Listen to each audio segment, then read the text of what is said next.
Dude, we haven't even gotten a single snippet of Avowed gameplay in 3 years. What the fuck happened to that game? And Hellblade 2, it got revealed 3 years ago. Haven't seen anything on that game either.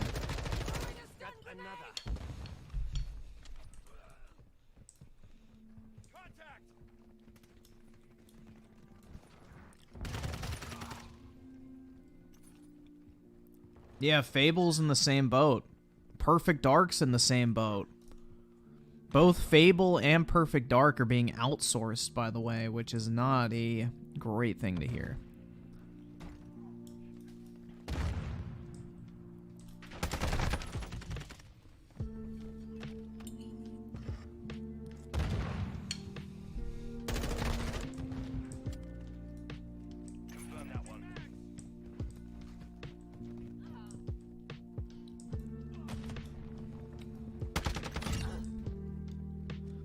Not like you care about Perfect Dark anyway. Somebody was saying that shit was going to be like a James Bond, like, female game or whatever. Like a first-person, like, action, like an action spy game or some shit. I honestly would try that out. That's the type of genre I enjoy, first-person shooters. So, I don't know. I'd probably try it.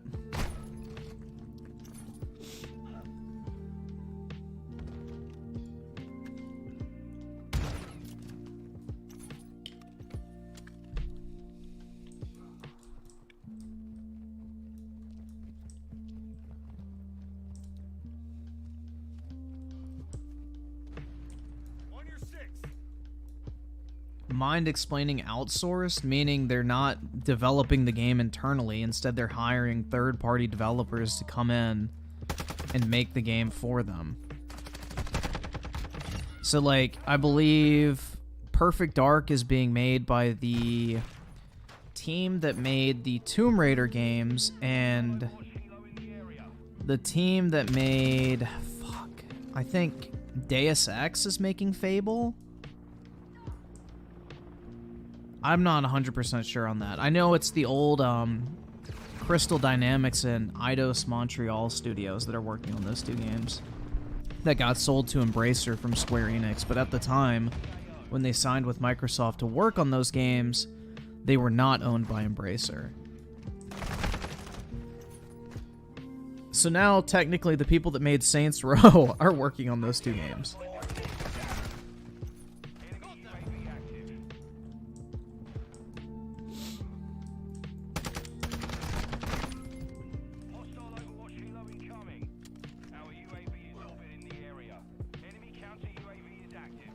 So, DJ Aftershock with the 5. Lovely Peaches was the person who flashed people on IG with her whole smeared you-know-what fluids on her face and made that it be...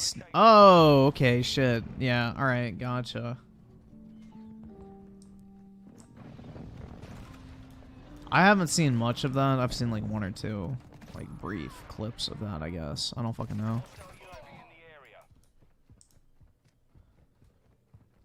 Bitches be wild these days. Real marriage material right there.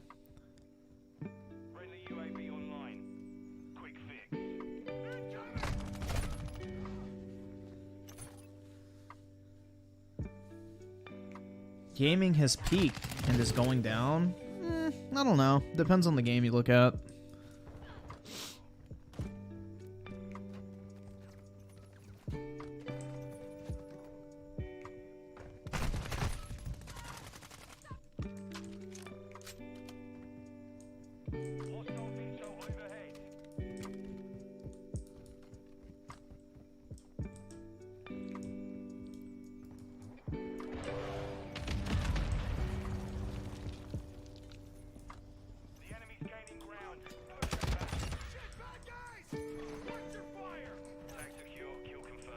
It's not really a great sign when Microsoft's self-proclaimed quadruple A studio, The Initiative, is having to outsource a video game they're developing.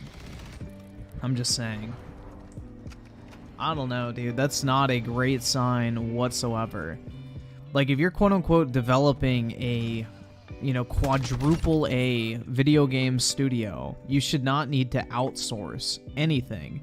Like a quadruple A studio should be able to handle whatever the fuck they're developing and more.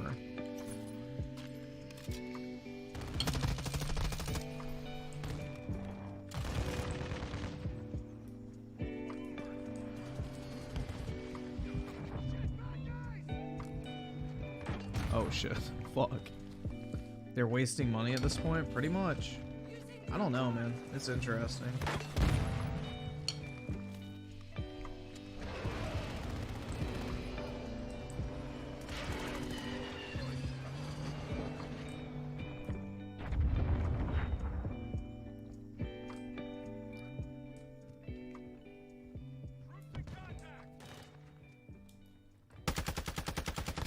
Fuck.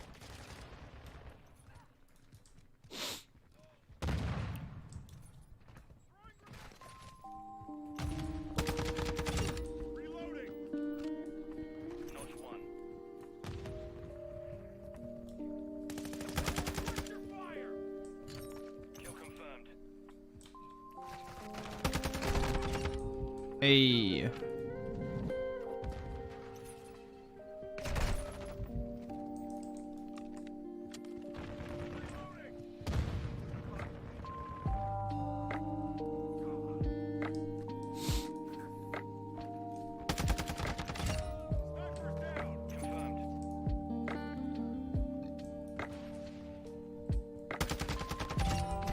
Oh shit.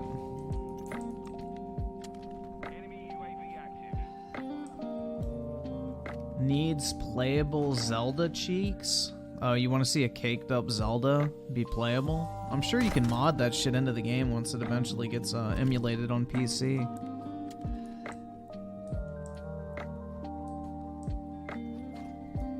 I'm sure you'll be able to mod that into the game once the game gets emulated on PC.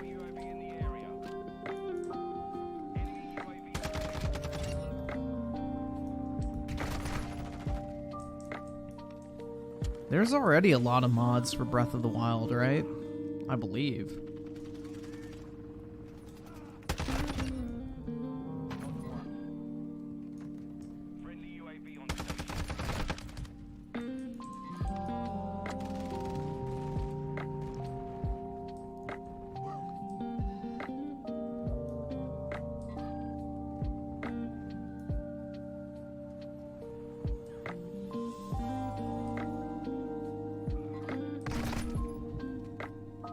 Apex has 200k players on Steam. COD is at 90k, which includes multiplayer Warzone DMZ. The Apex just get updated or something?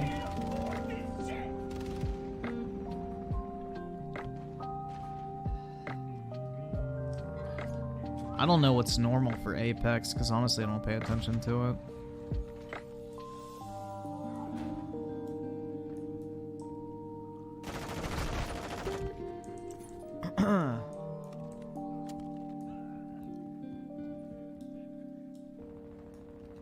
Oh, yeah, that's right. It got the team deathmatch mode. I need to try that. I need to try that team deathmatch mode. I wonder if it's any good. Like, that's the only mode I would actually play in Apex Legends, is team deathmatch, so maybe that shit's fun.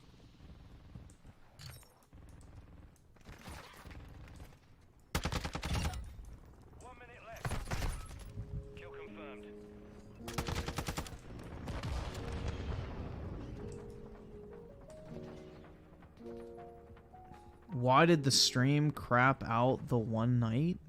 I don't think it crapped out any night, man. What night are you talking about?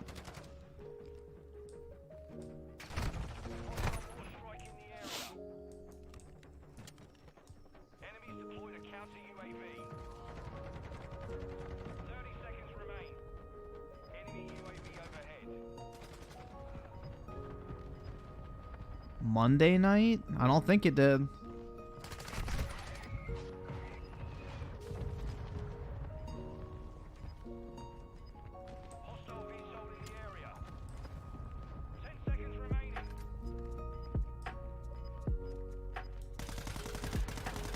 Yeah, I don't think the stream had any issues on Monday.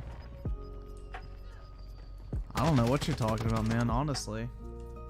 Everything was good on my end. Unless you were like at the beginning of the stream when it ended and it like crapped out on you halfway through because you were at the beginning and not live. I don't fucking know because I delete them.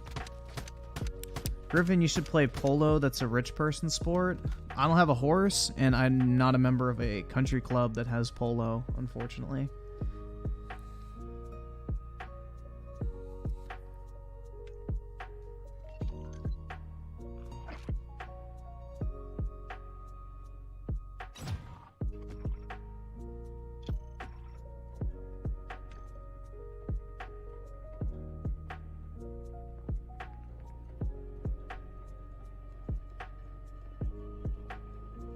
Everybody got sick? Bro, I'm not sick. Don't fucking jinx me. Maybe that's because I'm eating my fucking goy slop right now. New generation with the 5. I'll be donating a lot for you to play KH Kingdom Hearts on Steam. Is it coming to Steam? Ew. Is that actually a thing? Kingdom Hearts.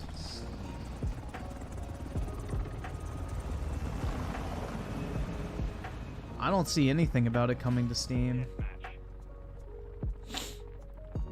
I think that's a Fortnite store exclusive.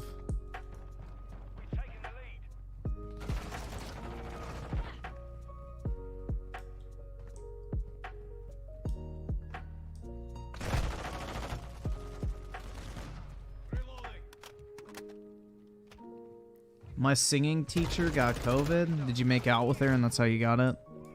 Sucks. Luckily, I don't think Kingdom Hearts is coming to Steam anytime soon. Heard it was coming to Steam at the end of the... Oh, God. Ew. Yuck. Come on, Mickey. Let's go fight some fucking anime villains. Dog, Kingdom Hearts is so fucking stupid. Kingdom Hearts is unironically fucking retarded. No, not Epic Mickey. We're talking about Kingdom Hearts. The fucking children's Final Fantasy clone that literally is like fucking you doing battle with fucking Mickey Mouse and Donald Duck and shit like that. It's like so corny. Bro, I remember this one kid who like, he would visit his grandparents who lived in my neighborhood. He was like obsessed with fucking Kingdom Hearts. And bro, that shit was so fucking gay. He was obsessed with Kingdom Hearts and Soul Calibur. Like, this dude was a fucking dweeb.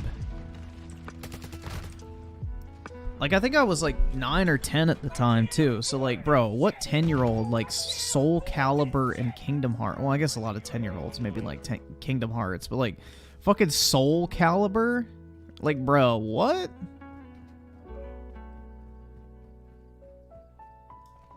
Soul Calibur. Really? Like, not Super Smash Brothers. Soul Calibur.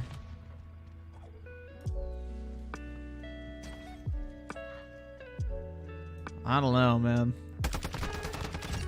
Because, like, we would always, like, I guess, like, we would hang out whenever he was in town and we'd be like, oh, you want to play some Smash? He's like, nah, man, let me go over to my grandpa's house and get my Soul Calibur copy. And it was like... Bruh. It's like, bro, no. Nobody wants to play Soul Calibur. Oh, my God. But, yeah, it was, like, me and my friend and then that guy. And he'd be like, nah, man, we don't need to play Smash. Let's play Soul Calibur. I'm on your 6. It's like, bruh. Nobody wants to play Soul Calibur.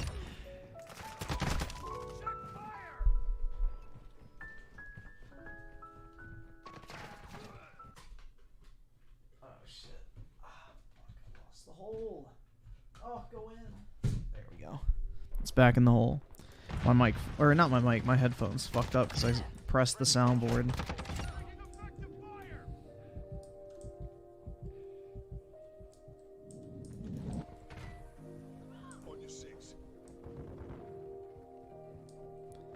Dude, the problem with Soul Calibur is it's like a legitimate fighting game that you have to spend like months learning how to play.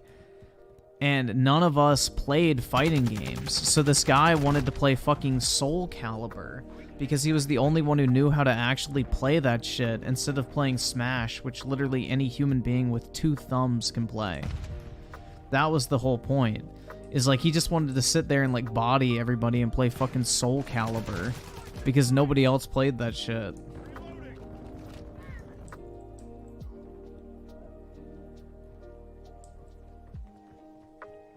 Yeah, man, he just wanted to like fucking dunk on motherfuckers. It's like, bro. But he was like super nerdy about it too. He's like, bro, let me show you this combo. And it's like, bruh. Nobody cares, dude. Nobody cares.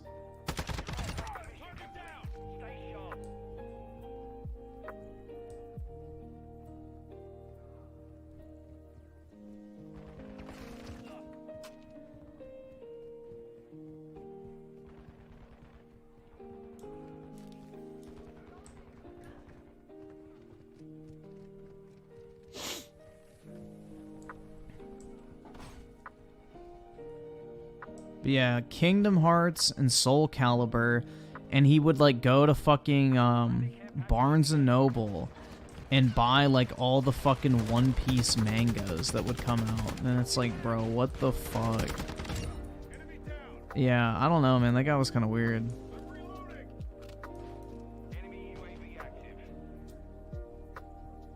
Because apparently he lived in like kind of a bumfuck country area and would come to visit like his grandpa. And, you know, we had a Barnes and Noble here. So it's like, yeah, he would go and basically go shopping for like fucking One Piece mangas when he was like visiting. It was so, I don't know, man. I went with him a couple times because back then I was big into reading and shit.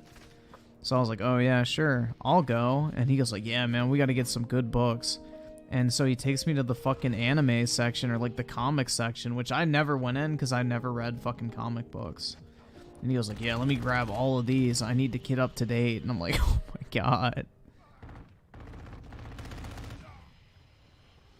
No, he wasn't like in my friend. So basically what it was is my like neighbor was like an elderly man. And his grandson would come to visit him during the summertime, basically, or like during Christmas break and shit like that. So that's why. Because like I met him one day when I was like in my backyard like with one of my friends, and we were like dicking around back there. And he was like next door, so he walked over and like introduced himself and that shit. So we would like hang out and stuff. But I mean, he was cool for the most part, just like really like weird on that type of stuff, like fucking Soul Calibur, Kingdom Hearts, and reading One Piece. It's like, oh no. But aside from that, he was pretty normal.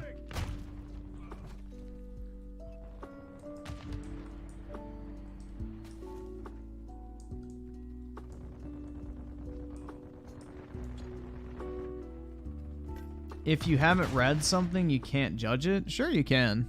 Who's to say you can't judge something you haven't tried? I haven't tried shooting myself in the fucking head, but I know it would suck.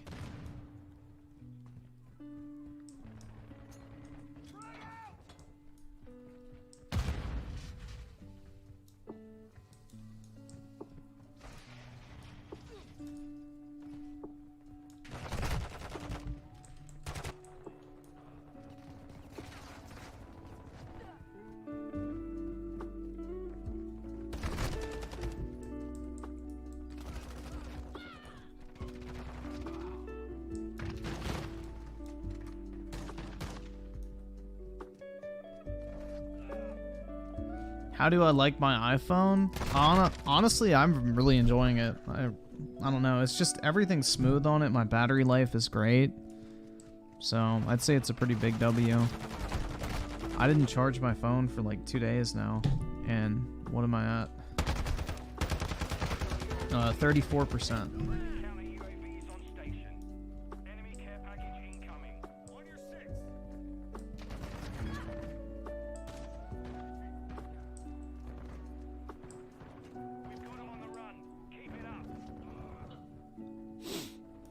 Nope, I didn't charge my phone last night.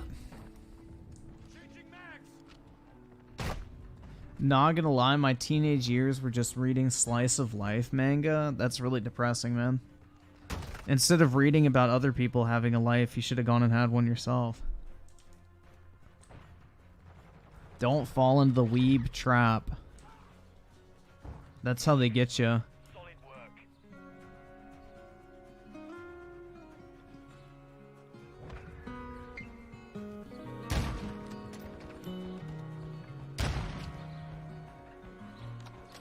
Imagine caring about battery life when you never leave. Actually, I went into the office today, so... Fucking suck dicks in an Olive Garden bathroom. No, I use my phone a lot. Let's see how much screen time I've had today. Ooh, before it resets. Wait, where the fuck do you check that? Today I've been on my phone for 6 hours and 8 minutes. 2 hours and 49 minutes on social media. An hour and 35 minutes on entertainment. And 36 minutes on shopping and finance. There you go.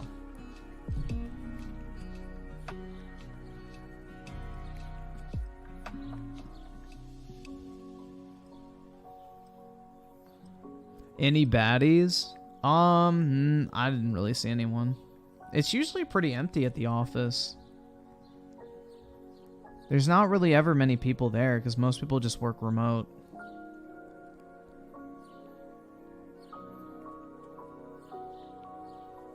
Some days I have, yeah, but, you know.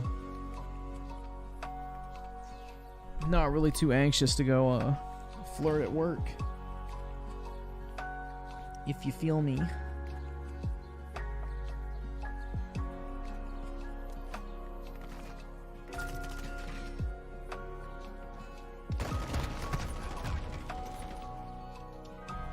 I'm supposed to have a mental breakdown about going into the office. I know, man. I couldn't control my increasingly fucking uncontrollable porn addiction. What was I supposed to do, man? I couldn't jerk off 7 times throughout the workday. I could barely function. I think that's what it is with a lot of Redditors, bro, and that's why they don't like going back into the office versus working at home.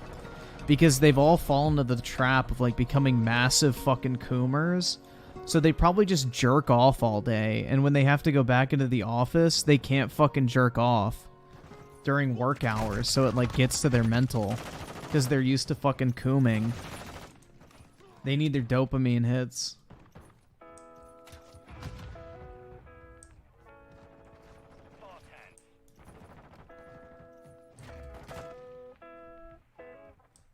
Like, a lot of motherfuckers are low-key addicted to porn.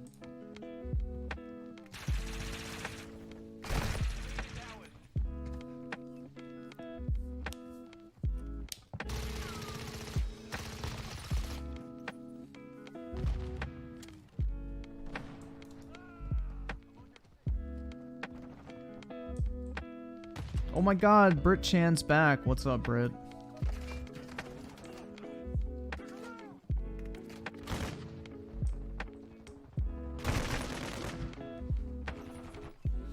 They can't watch tentacle hentai while doing an office job. Truly oppressed. Yup.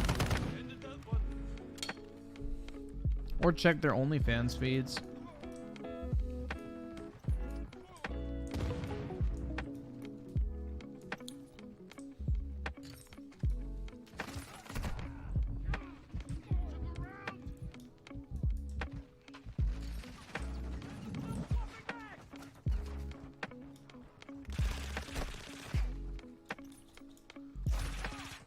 I'm Key. If you hate Nintendo, you hate fun, bro.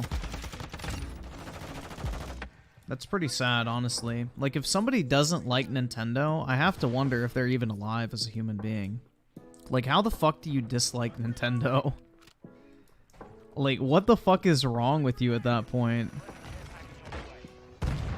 I mean, I'm Key is obsessed with his favorite porn star, Violet Myers, so... You know, it's very possible that he does in fact have a porn addiction. He's probably one of those motherfuckers that has like a looping gif of Violet Myers' titties like bouncing up and down as his fucking phone wallpaper.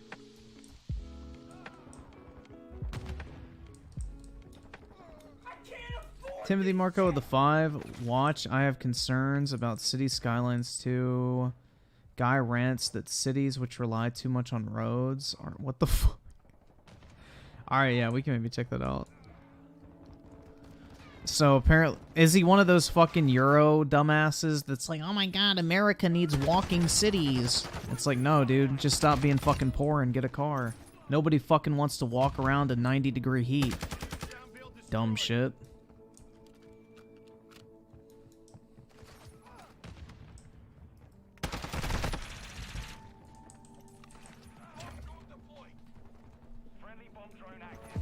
Bro, why the fuck would you actually choose to walk for miles in the city when you could just fucking drive?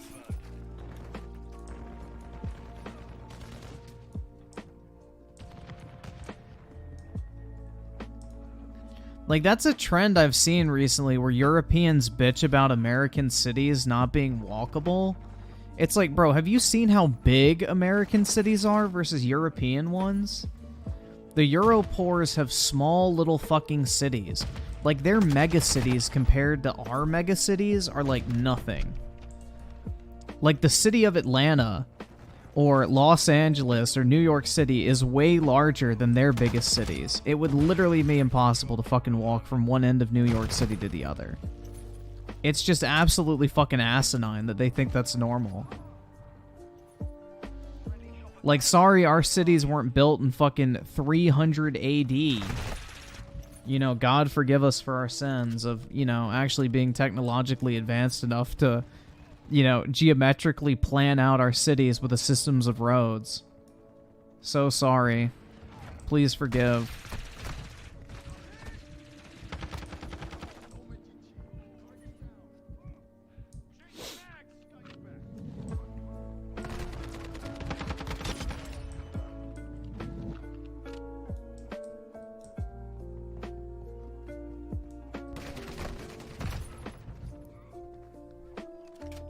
Yeah, exactly, man. All the major European cities were built in a time where literally the only option for transportation for 99% of the population was to fucking walk. That was it, because most people couldn't afford a horse. Or like a fucking slave carriage. Which even then the slaves would have to fucking walk. Either subscribe, donate, or get the fuck out.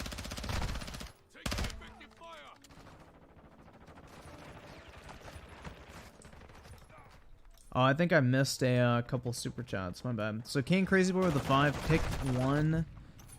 Butt chug, Tabasco, or drink champagne from Steph Star.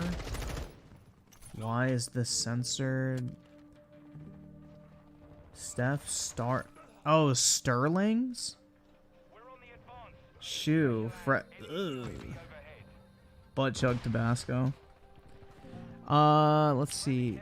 WH the Tyab with the 2? Notice your Raw live streams at Griffin Gaming Raw Live. Yo, shit. Did my porn videos get leaked? What the fuck? Raw. Raw, you say?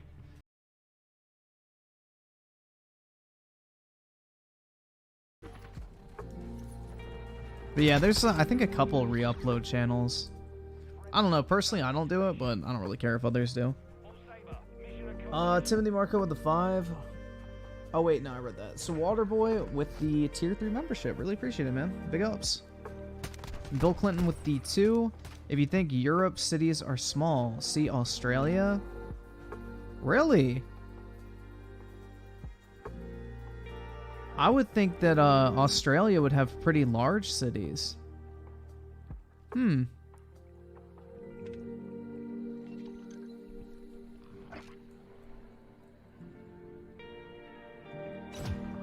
Interesting. Because they have a lot of space. You all have a lot of space. The reason why European cities are small is because there's no fucking room in Europe. I thought Sydney was a pretty large city.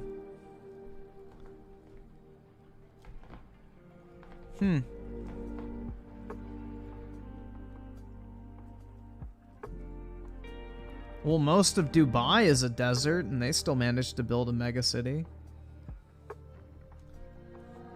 If anything, a desert is perfect to build a city because it's nothing but flat, open land.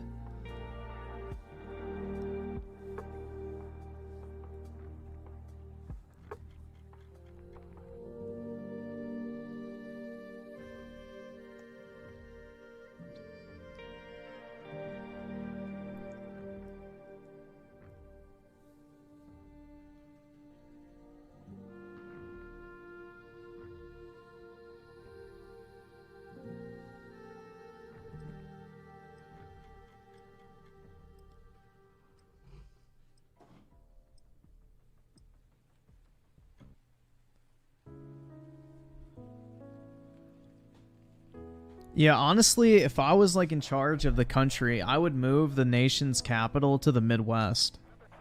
Like, I'd put that shit in like fucking... Hold on, let me look at a map real quick. What was the state I'm thinking of? I don't want to sound dumb. Map of USA. Images. I think it was Nebraska. Yeah, it was. If I was in charge of the US, I would put the capital in Nebraska. Personally.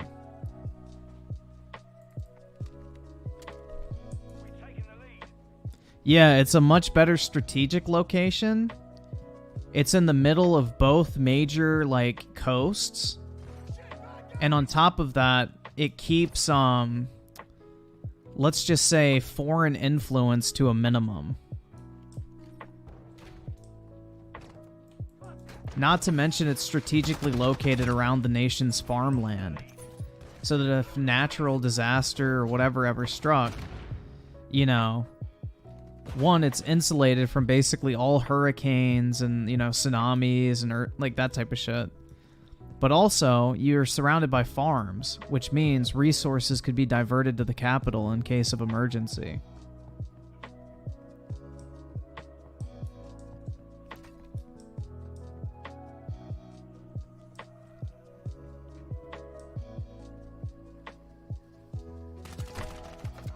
But yeah, personally, that's where I would put it.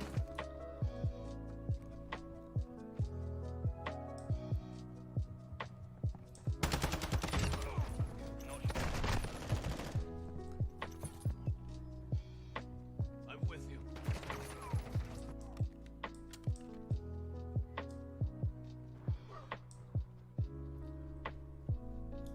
The capital cannot be in a state. Well, you can carve out a section of the state and declare it a kind of like independent zone of sorts. Kind of like an Indian reservation. Where it's technically sovereign land, but, you know, it's within a state. But it's not governed by the state. That's what I would do.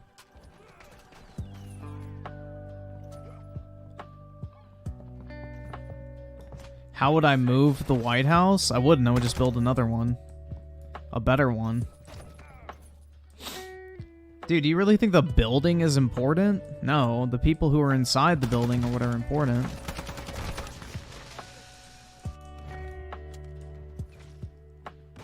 Waterboy with the 5, nothing in Nebraska, or Nebraska exists for the most part, except what you mentioned about farm. Yeah, but that's the point. Is like if you put the nation's capital within the middle of the country, then wealth flows into the middle of the country. And the ports, like the coastal states, already have a thriving economy because they're trade hubs.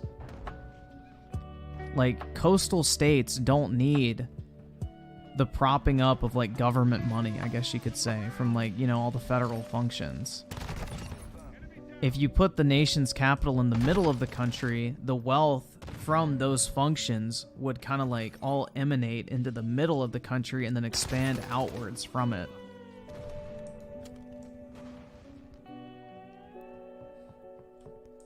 It's more of a strategic location too, because you would be so well insulated against any potential invasion.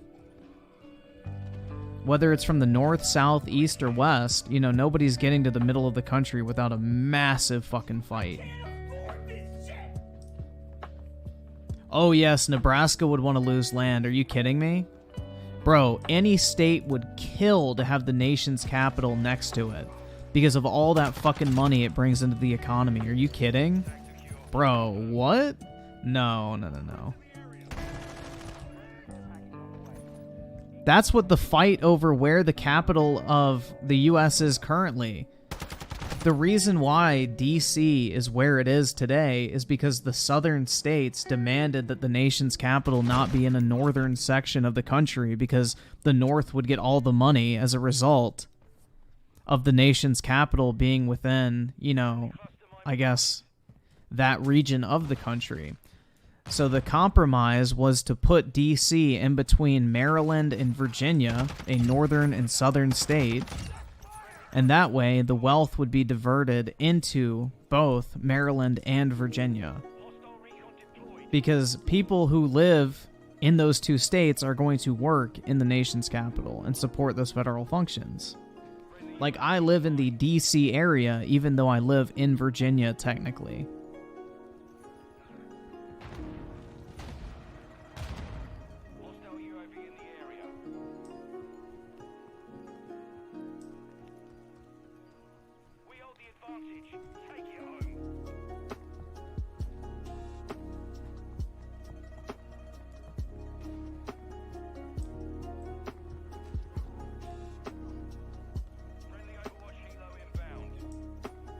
Bill Clinton with the 5. To be fair, Sydney and Melbourne is large, but few and far between. But I suppose we have big cities like them, maybe one or two more others, but far apart. Yeah, fair enough. I don't know, man. I mean, Australia doesn't have a huge population, right? I forgot what it is, like 50 million or something? So it makes sense. Like, y'all don't have as many people as, like, the US, for example. So it makes sense you wouldn't have as many cities, but I thought Australia did have pretty decent-sized ones. Regnier with the 5. Halo Infinite Season 3 launched, and it literally had 12k players, lol. That game is beyond dead. Absolutely pathetic. They need Halo 5 on PC. I 100% agree, man. I would love Halo 5 on PC. I would play that all the time. Halo 5 is fucking goated. Shit slaps.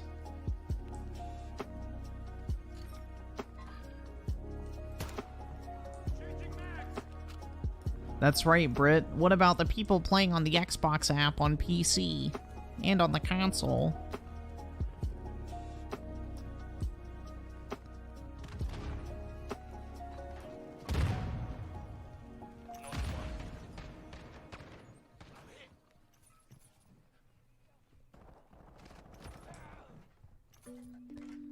There's no opportunities in Australia unless you want to be a mediocre person. RIP.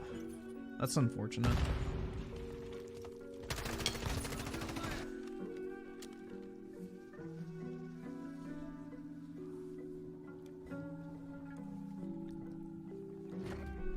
Gouda cheese is fire. I agree.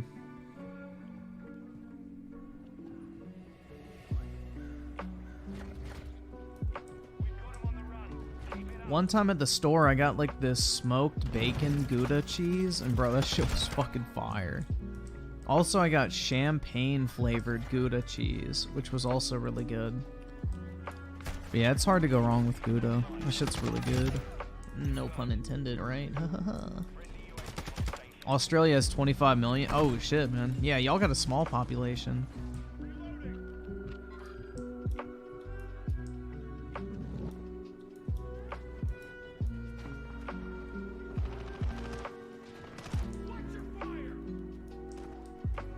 Bro, throw that cheese at me. I want to keep it.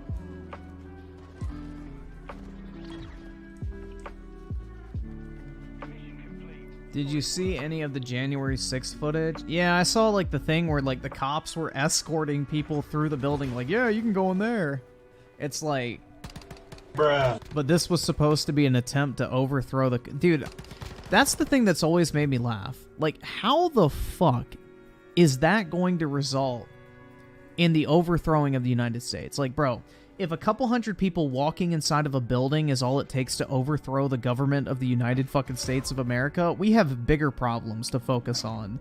Like, what the fuck, man? If that is what's considered to be a legitimate fucking, you know, rebellion or whatever the fuck they tried to claim it was, Like, we have some bigger fucking issues to look at. Like, if a couple people taking photo ops behind Nancy Pelosi's desk and, like, touring the Capitol is what is considered to be, like, a literal fucking open rebellion.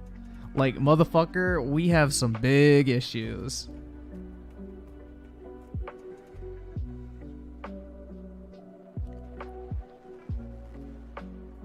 Yeah, I remember that one video when it happened where it was basically like they had the barricades up at the entrance of the Capitol and like the cops literally just stood there and let people take it down.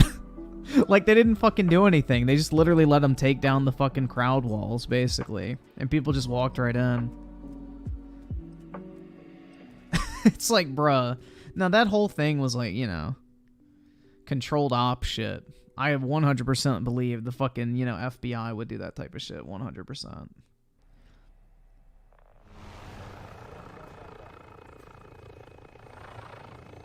The FBI's done crazier shit in the past. But yeah, no, that whole thing is like a complete fucking joke.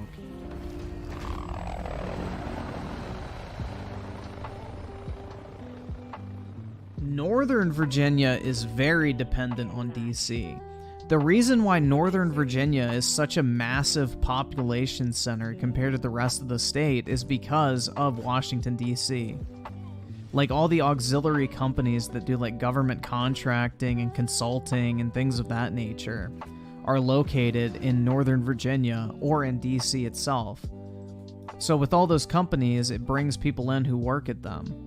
So it's a massive moneymaker for the state, you know, supporting the federal government in that capacity because all those businesses exist within Virginia. But, you know, for the rest of the state of Virginia, you know, we have naval ports, we have shipping ports, like Norfolk is a huge naval base. That's where most naval ships are built, is the port in Norfolk. Also, you know, it's a massive shipyard for like cargo containers and shit coming over from Europe. But then the rest of the state's pretty agricultural for the most part. So Northern Virginia is very reliant on DC. Yes, it's a big moneymaker for the state. The majority of our population is within that area near DC. Hampton Roads? No, Hampton Roads isn't an actual city. Hampton Roads is a region. Like, Hampton Roads is like Norfolk, Virginia Beach, fuck. I think Portsmouth, Newport News.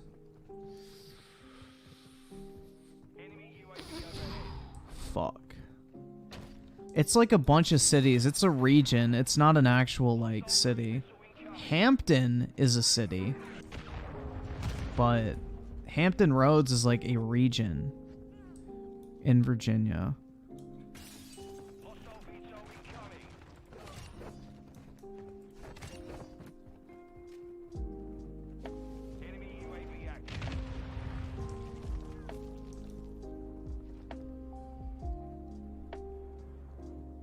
U Generation with the 5, you see people saying Dr. Disrespect is scamming with his NFT FPS game. I mean, bro, if you're dumb enough to buy into a fucking NFT in 2023, then you deserve to have your money taken. That's not a scam. That's just called you're a fucking idiot. But yeah, I remember when Dr. Disrespect was talking all that shit about how he was going to make a game better than COD. The fact that he's making an NFT game tells you that game is going to be absolute fucking horseshit.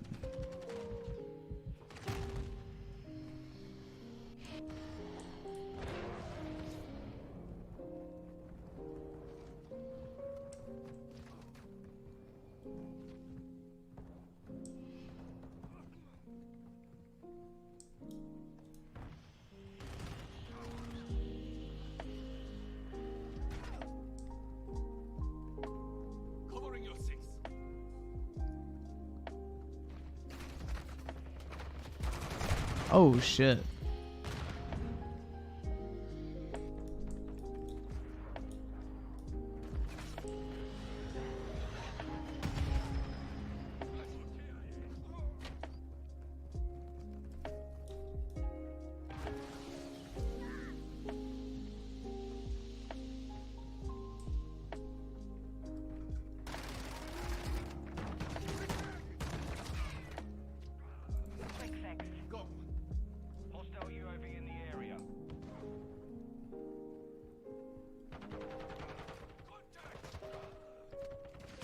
I wish more billionaires decided to produce creative projects. Yeah, I wish we would do shit like the Saudis are doing, where they're building like these mega cities and shit. Like, you know, we could only dream, right? I mean, that's what's sad, is the US could literally be the biggest oil exporter in the world. We could all be like fucking wealthier than fucking the Saudis and the Dubai motherfuckers. And, you know, we just don't, because we have fucking dumbasses in charge of our country. They're like, environment. We can't produce oil. Instead, we need to ship oil from other countries into ours and then use it like we normally would. It's so fucking retarded, man.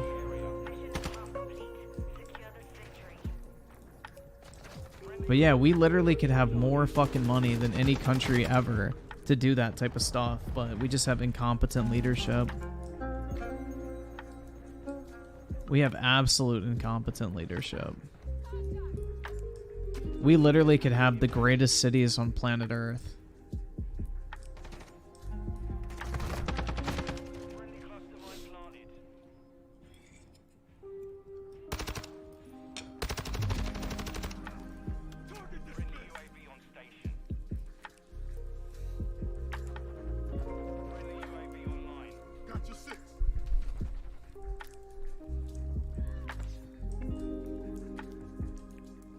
Bro, why do y'all think I'm trying to get all this money? You need money to buy influence. Can't get shit done unless you got cash. Then I can buy a political candidate to do my fucking bidding for me.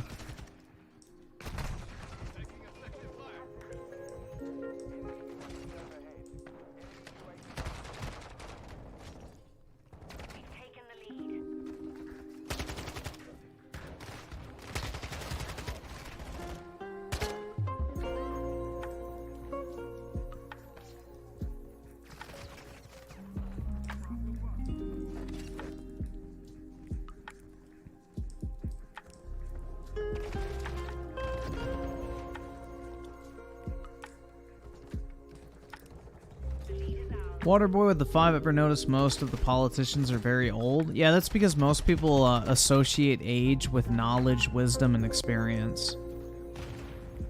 Like, you know, what do you think of when you hear an old man? You think of, like, the wise old man and shit like that. You know. It's like, it's just kind of like human nature that you associate age with, like, experience and knowledge and things like that. That's just how it is. Not to mention, old people don't want to be told by like some 30 or 40-year-old how they should live their life. That's also another big thing. Like, just picture this as an example. Like, you're a 40-year-old man working for a 25-year-old. What do you think the dynamic would be like in the office for that? Like, a 25-year-old is telling a 40-year-old man what he needs to do and like bossing him around. It doesn't really feel right, you know? So that's also the other thing too, is people don't respect people if they're like young.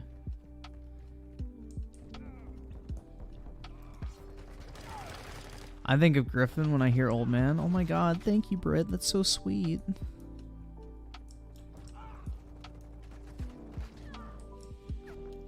I think of you when I hear Airhead Blonde.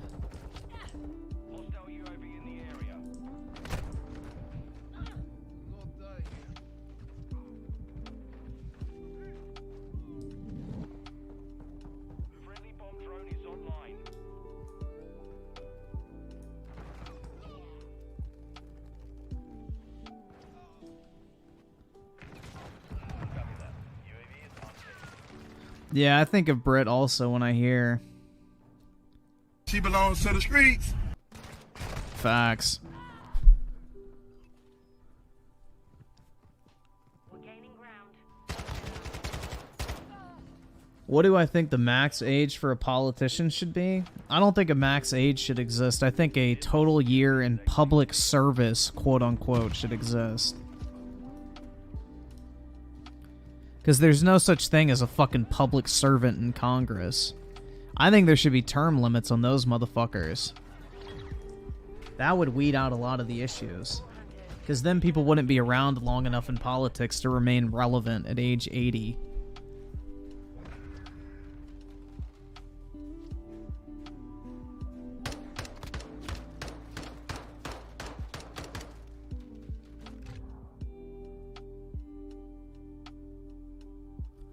It's like a middle schooler telling Griff what do you think Griff's gonna do? Wait, obliged to this rugrat? Yeah, I'm gonna bitch slap that motherfucker. Pick up your glasses, nerd. Go back to chess club, you fucking retard. Yeah, there we go. That's what I'd tell the middle schooler.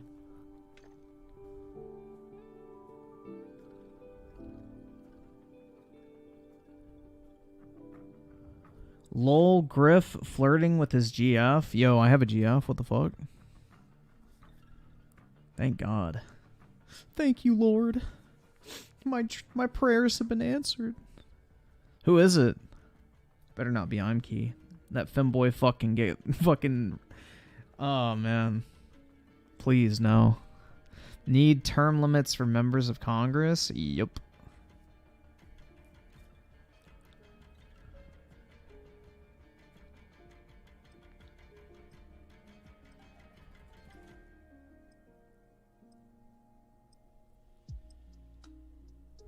Nah, it can't be Brit, bro. Brit's poor. Brit doesn't work.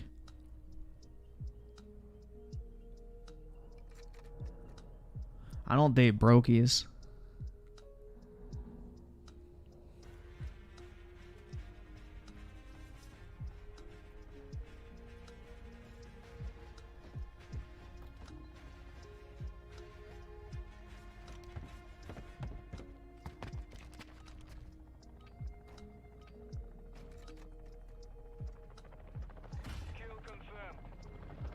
Term limits basically prevents people from voting for who they actually... No, it doesn't. No, it doesn't. That's like saying that, you know, it's a bad thing that you can only have a president serve for 2 terms. Like, it doesn't prevent people from voting for who they want to in a presidential election, so why would it matter in a congressional one?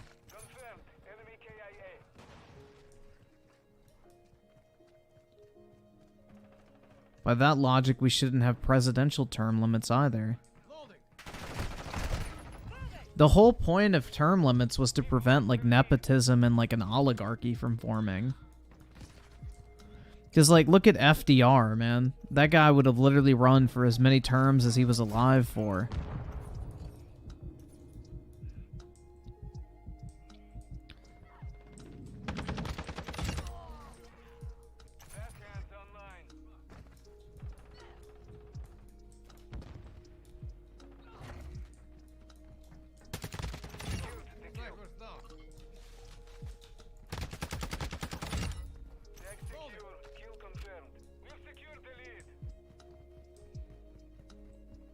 Oh, there should definitely be presidential term limits.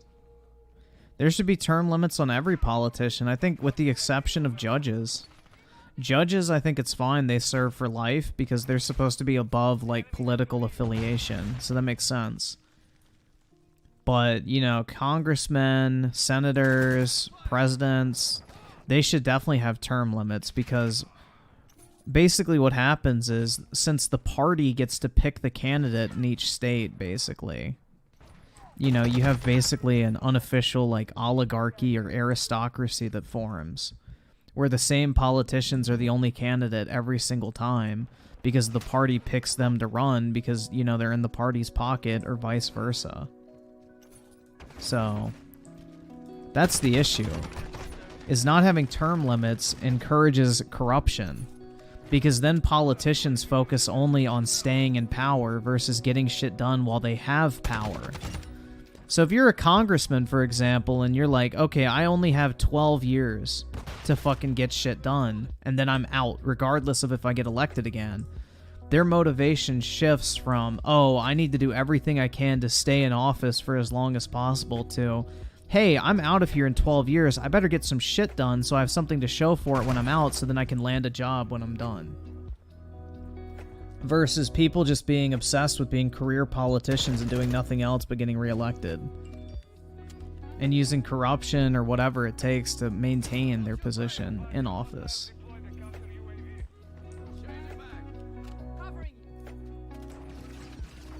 I mean, that's the person... No. So you don't understand how primaries work, man.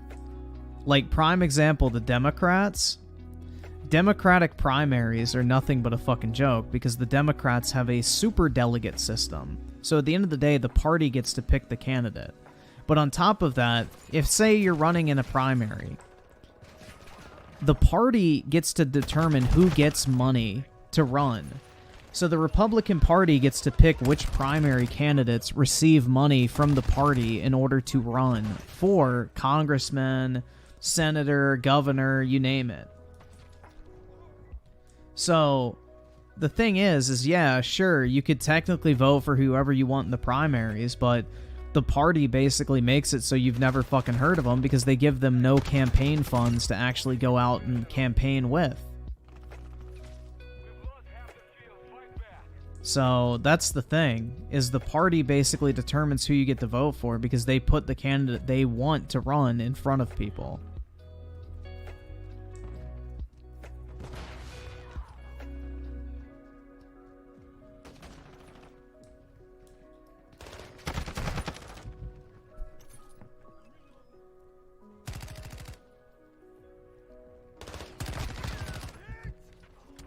No, actually, I think congressmen shouldn't be paid at all. I think the only people that should run for Congress are people that can financially support themselves with or without getting paid. Because then it actually demonstrates some sort of financial literacy on their behalf. Why the fuck should somebody get paid to spend your money, basically?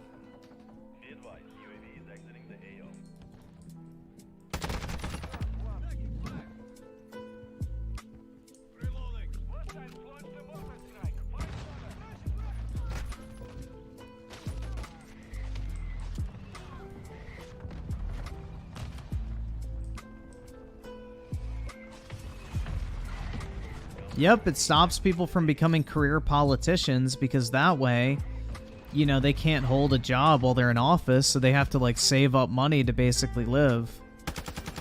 I don't know, man. Personally, I think a lot of issues would be solved if we stopped paying them and put in term limits. Because then it would attract people who want to come in for it. Because, alright, let's get really deep here.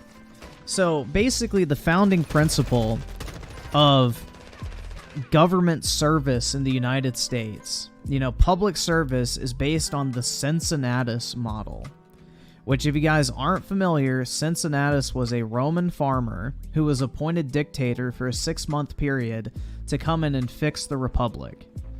He was given absolute power, a list of things he needed to accomplish, and once he accomplished those things, he relinquished his power and went back to being a farmer. That is the founding principle of public service in the United States. That is why George Washington stopped, you know, running for president after 2 terms, because he said, I'm not a king, this is enough, it's time for the next person to take over. That is like the whole fucking premise of what it means to be a public servant in the United States. You get in, do the job you were elected to do, and then leave. But what happens is, you know, people love having the power, influence, prestige, you name it, so they want to do everything in their power to hold on to it because they're not, like, they don't have noble intentions like a lot of the, like, founding fathers did. Which is why we eventually passed that amendment which limited presidential term limits, because we had a dude like FDR who would have gladly had himself fucking declared dictator for life if he fucking could have. So, yeah. There you guys go.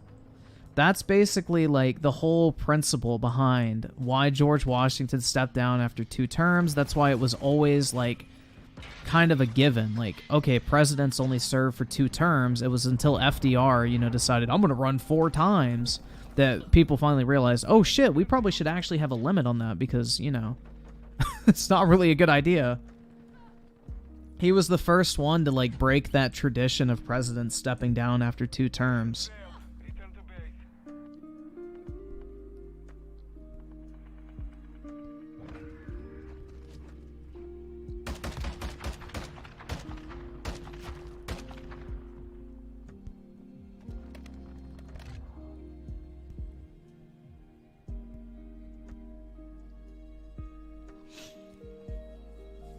So there's y'all's history lesson for the night. That's the reason why term limits are important in the US, because it was always assumed that that was like the honorable thing to do.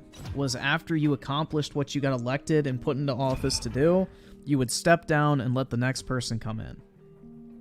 Being a politician was never supposed to be a career path. Like, look at all the founding fathers, for example. They were all some of the most affluent members of society back then. They never got paid. Like, it was never intended that a congressman should be paid.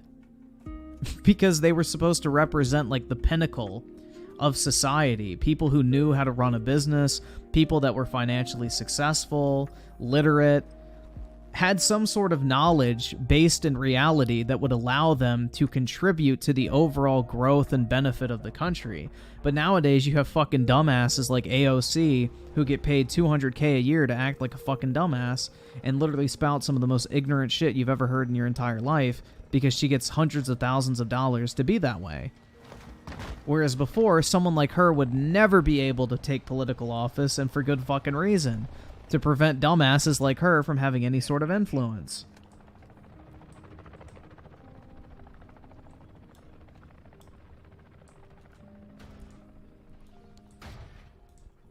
Like, that's the thing, man, is a lot of people forget, like, George Washington was the wealthiest man in the, like, colonies.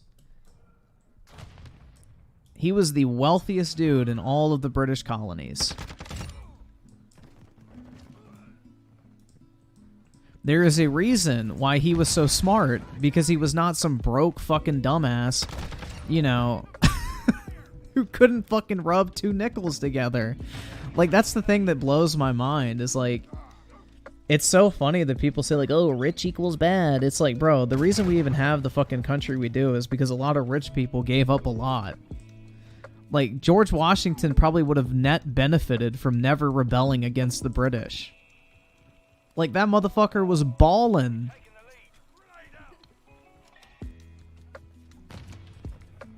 He was literally a general in the British Army and was the richest man in the colonies. He was, like, at the height of British society. Like, he was literally, like, British nobility, I believe.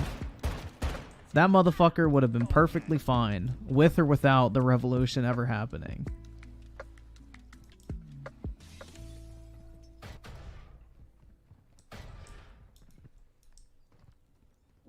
Like, even if you look at somebody like JFK, for example.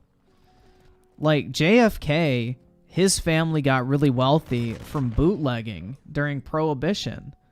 Which, believe it or not, is a much better fucking background than being a fucking political science major, getting a law degree, and never actually holding an actual job and just running for office for your entire life.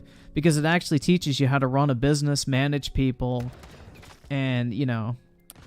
So I have more respect for somebody like JFK's family that were literal, like, fucking drug dealers, basically, because they actually operated like an international fucking multi-million or billion-dollar enterprise with moving parts all around the world.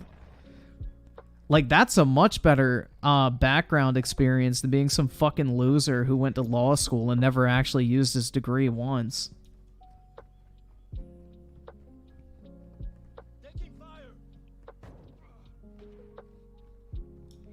But, like, everybody loves to talk about how great JFK was. Like, you know, the billionaire bad crowd would fucking hate him because his family was insanely wealthy. Who killed JFK? Bankers. He was about to reinstate the silver standard, which would have basically gotten rid of the Federal Reserve. The Federal Reserve would have essentially been done overnight. Because if banks were required to hold silver in order to back up currency, you know, the whole fiat system would have collapsed and their profits would have completely fucking just, like, completely disappeared overnight.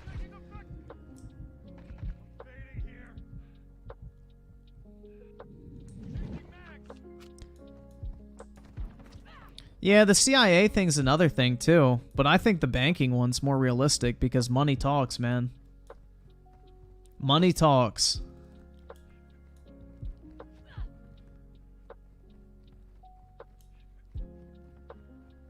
We've lost the lead. Because not only does the CIA benefit from our financial system, but every other institution across the United States benefits from our financial system that has any sort of influence and power. The government being able to print as much money essentially as it wants is very beneficial for the wealthiest. Because in periods of inflation, their asset holdings go up in price overnight, effectively making them wealthier and wealthier. So it's in their best interest for the government to print as much money as humanly possible. Like somebody like BlackRock, for example, that owns all this property around the United States. Well, guess what happens when inflation goes up? Interest rates go up, which raises the price of borrowing money. But not only that, all of their asset holdings go up with inflation. So now they have all this money they loan out, which they're getting paid a higher interest rate on. But then when you go to buy the house is a higher rate as well, or a higher price as well, because the inflation rate drives the price of everything up. So they're basically double benefiting from inflation, if you really want to look at it that way, because they can afford to ride it out.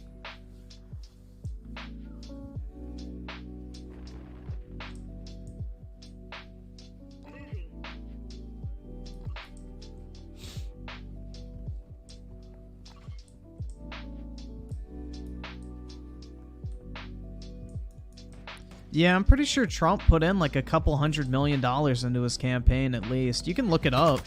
All of that shit's public record. You have to disclose how much money you spend on your campaign. So you can look up how much Trump actually spent on his campaign if you're interested. I've never done it, but all of that's public record.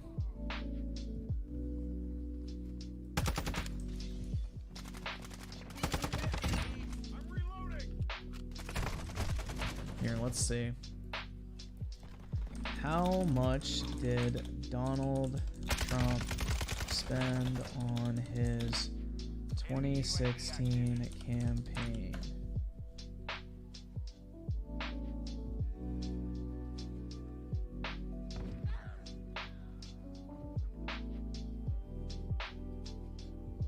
Figure shows Trump spent $66 million of his own money into his campaign. There you go. So a pretty decent chunk.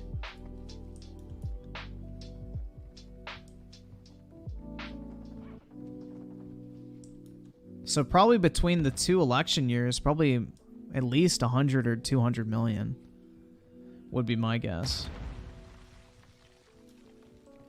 Have I ever been to a strip club? No. Don't plan on it either.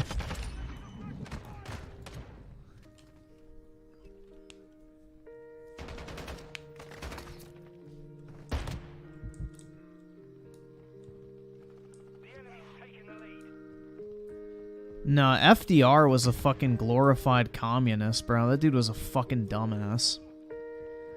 Hey, let's solve financial hardship by raising taxes and spending more money.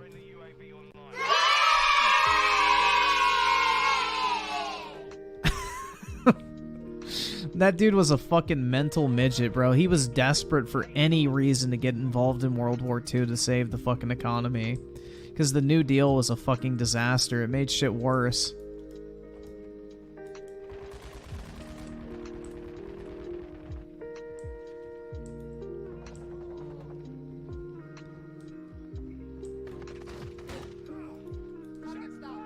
Have you ever been in a Halo Infinite lobby recently? No, you never invited me, Britt. I'm scared to play by myself.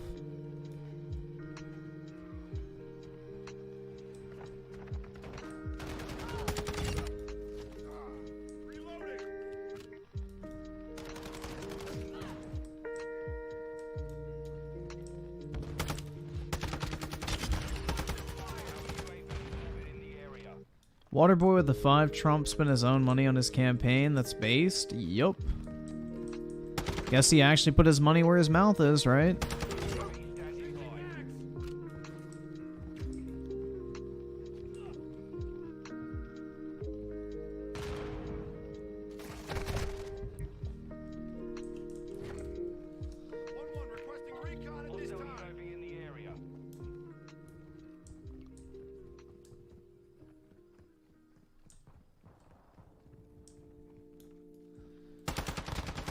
Dude, all bullshit aside, we're living in like what's going to be considered a golden age for humanity. Like, life has never been better for the average person than it is right now. And that's just a fact. Like, we can bitch about small shit, but in all honesty, it's like our like daily lives are better than anyone else's in human history. Unless you're Imke and you live in the fucking third world, but yeah, you know.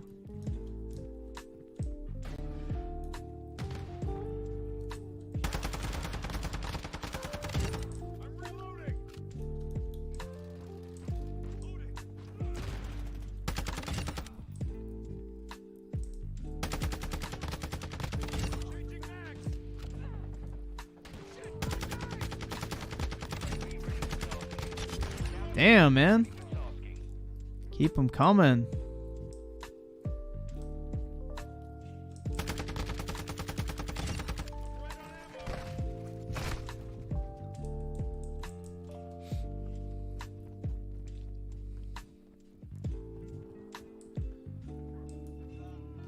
Our golden age filled with furries, bronies, and weebs? Well, there's always the degenerates of society, Britt. Even during the Roman times, there were a bunch of femboy twinks running around that are like basically the equivalent of the fucking bronies and shit.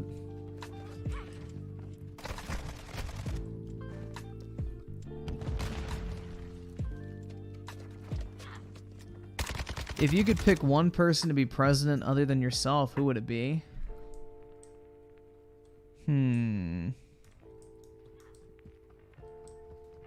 Oh, that's easy, my dad. Should have said not family members. Cause that's pretty simple. Duh.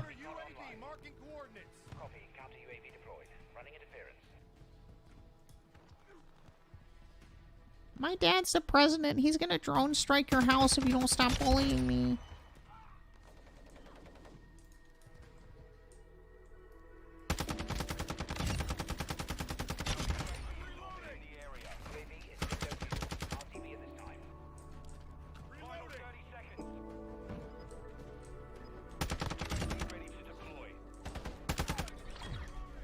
Damn, man.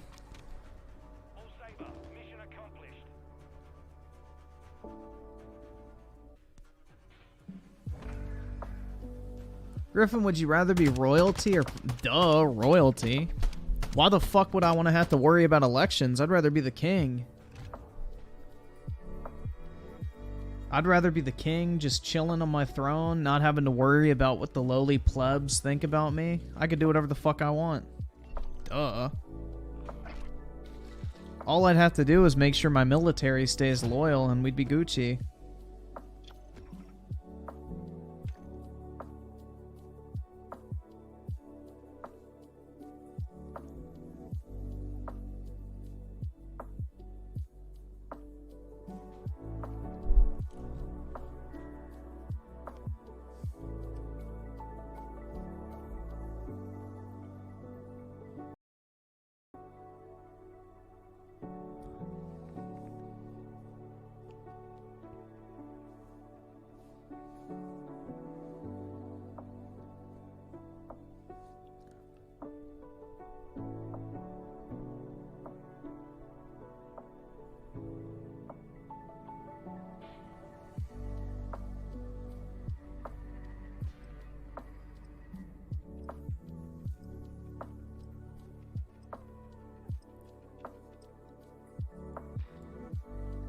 What type of government do you think is best? The one I get to be in charge of.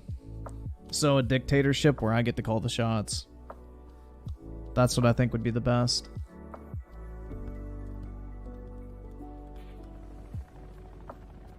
I mean, that's a pretty simple answer, I feel like.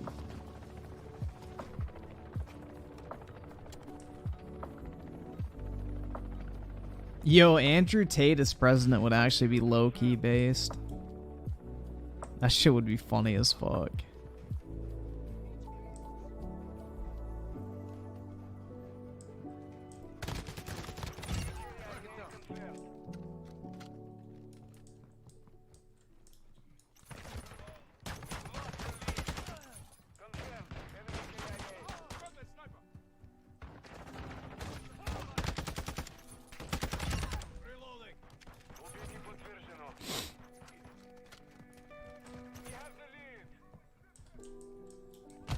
Andrew Tate would make poverty illegal.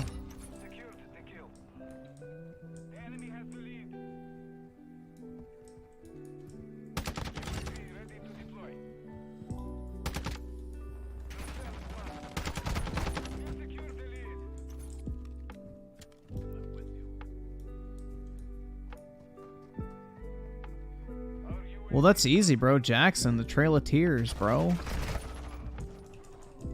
Duh.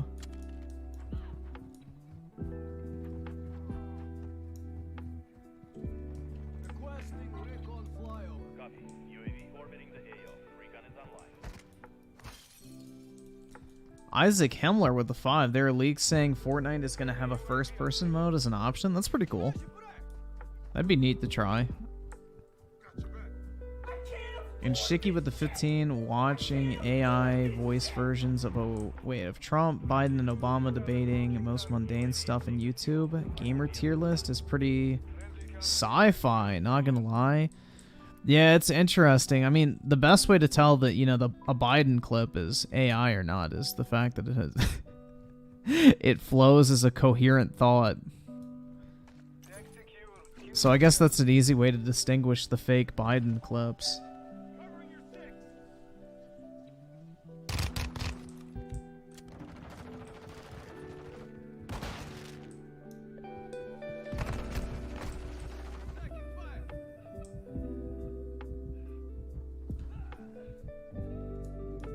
Yeah, the AI doesn't forget where the fuck he is.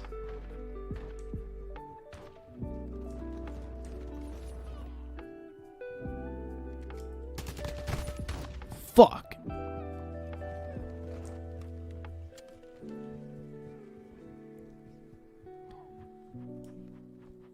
What game is this? Call of Booty?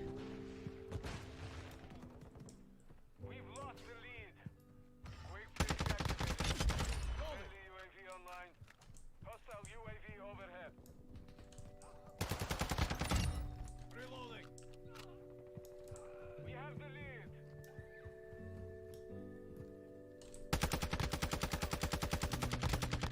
Loading.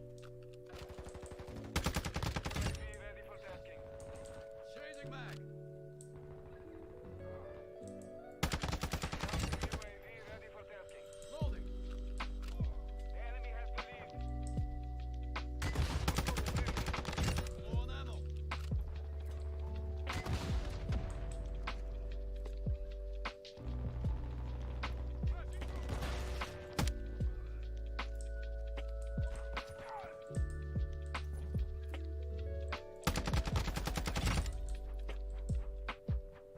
Hey, I got the camo challenge. Nice. That was close. Enemy operator. Requesting recon flyover. Copy. UAV orbiting the AO. Recon is online. Counter UAV online. They're flying. Solid copy. Counter UAV is blocking enemy recon. Ready for tasking. Ah, shit. Hostile UAV active. Target marked. We've lost the lead. Fire. Copy. Phoenix 2-3 is on station. Ready for tasking. Be advised. UAV. Our UAV is orbiting the area. Nothing. Just hit markers. Lame as hell. Confirmed one. Make me take that gun away. Ah, fuck. UAV on station.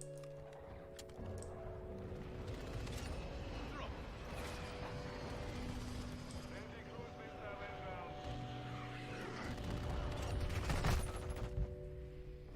Nah, dude, I voted for Kanye 2020. Let's go. Griffin would vouch for Pokemon as president. Holy shit, man. Could you imagine getting to look at Pokemon all day, every day on TV because she's the president? Aw. I literally just came at the thought of that. Let's make it happen, guys. Secure the lead.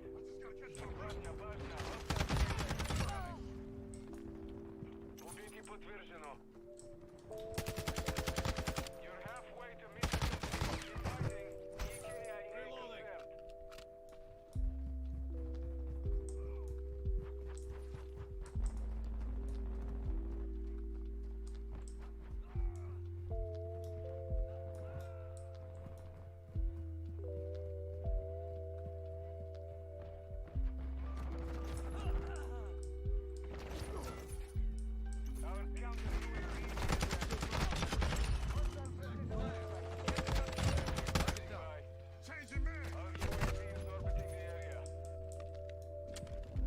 I have no idea how much it costs to live in Dubai. I think you can get apartments for pretty affordable over there, just not in like the really desirable buildings. But I don't think it's super expensive, but it's pricey.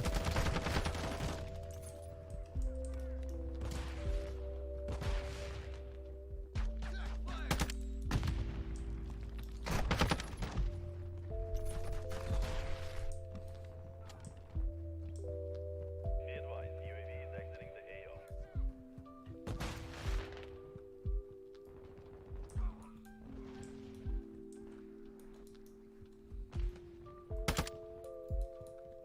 Friendly UAV online. Like a lot of buildings in Dubai are still pretty vacant.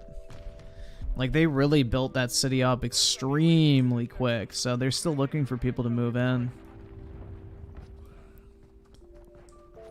Is Dubai all rich? So there are central areas of Dubai that are very wealthy, and then there's like the outskirts of the city. So unlike traditional cities where like the inner city and shit like that is extremely poor, they kind of push all the poor people to the outskirts of the city, so they like leave when they go home and stuff like that. So all the broke begging bitches are out in like the outer part of the city, and the inner part of the city is all wealthy. Hostile care package in this sector.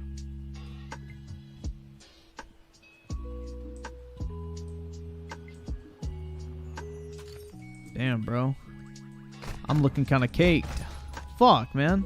Just trying to observe my own fucking, you know. I don't know.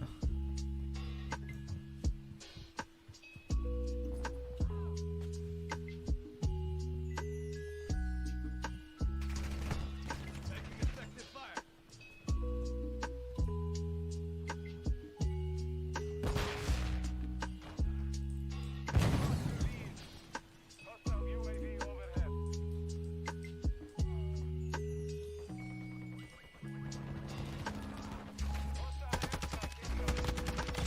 Target down.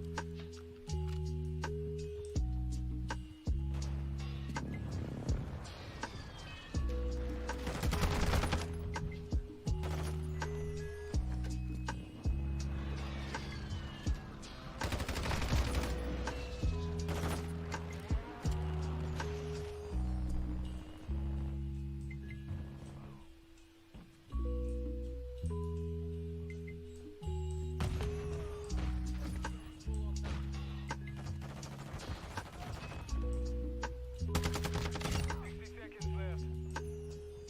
Secured the kill.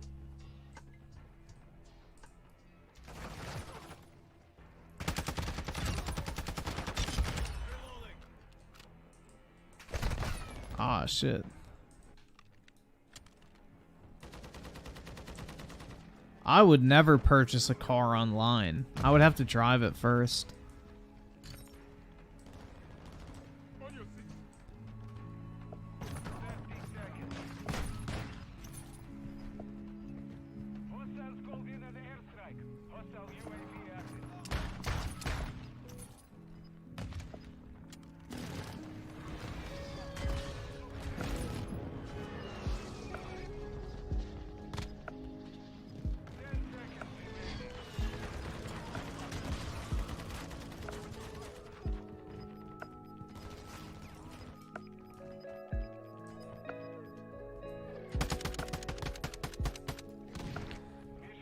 You voted for Clinton in 2016? Simp, she ain't gonna fuck you, bro.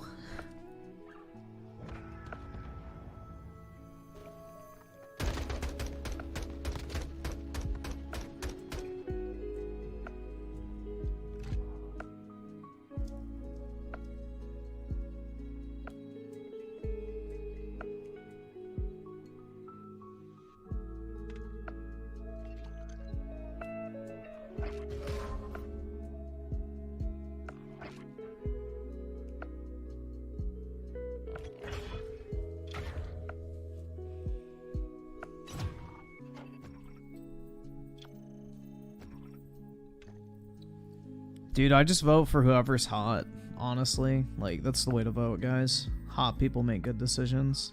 Ugly people don't. That's the facts. Because if you're ugly, you gotta compensate for that fact. Attractive people don't.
Dude, the only thing that people should be worried about as far as presidencies go is the presidents in your bank account.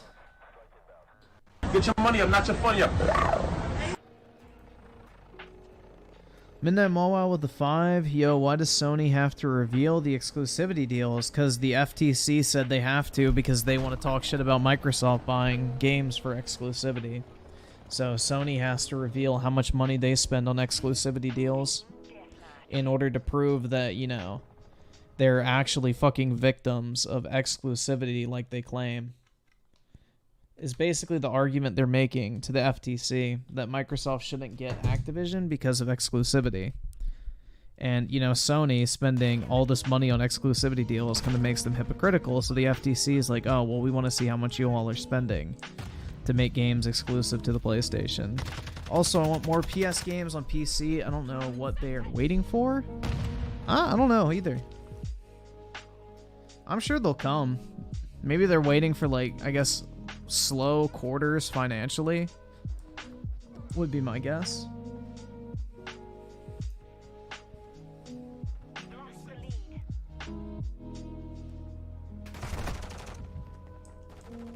Do I think the corruption of the current system will change in my lifetime? No.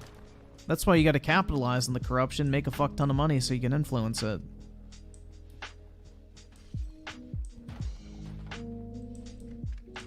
If you can't beat them, join them.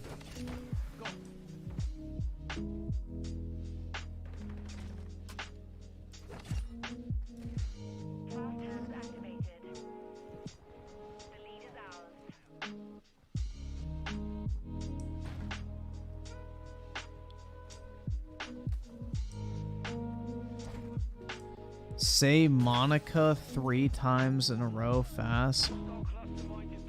Monica, Monica, Monica? Why? The fuck? The fuck does that do? Is it like the fucking Bloody Mary bullshit?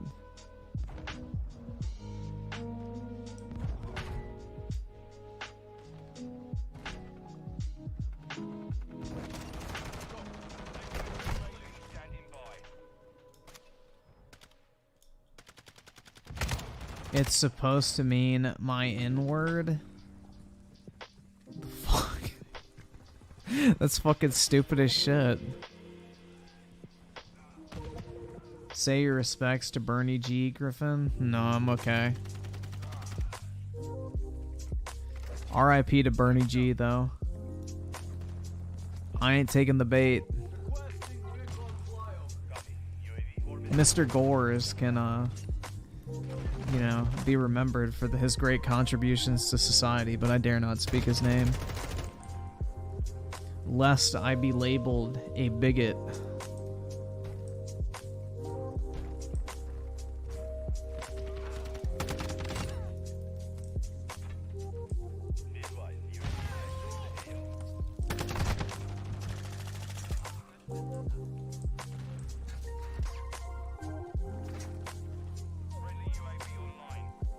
Dude, Brit is secretly DSP's fucking e-girl, I have a feeling. That's why DSP gets so worried about people thinking that he's cheating on his wife, because he's cheating on her with Brit.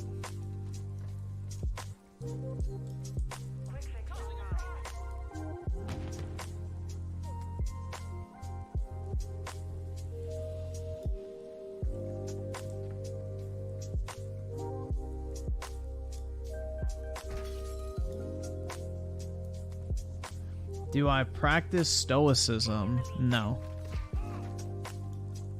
I'm not even 100% sure what stoicism means, so probably not. What is stoicism? I've heard the term before, but I'm not really familiar with the exact definition.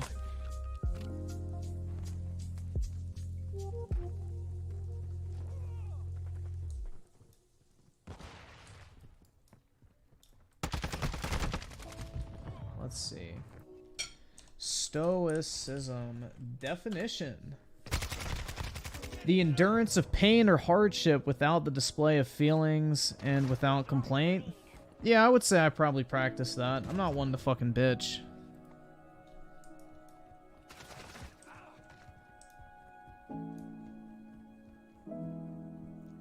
I'm not really one to fucking air out my feelings and shit like that, if that's kind of what you're suggesting.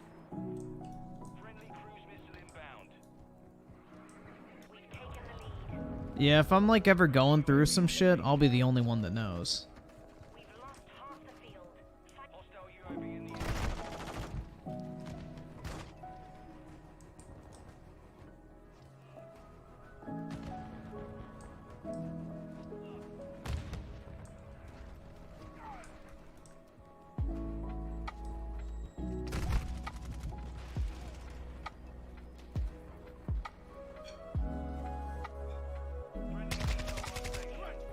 I'm Key, are you queuing up Brett to like link a fucking Taylor Swift song? Because that's what it looks like you're doing.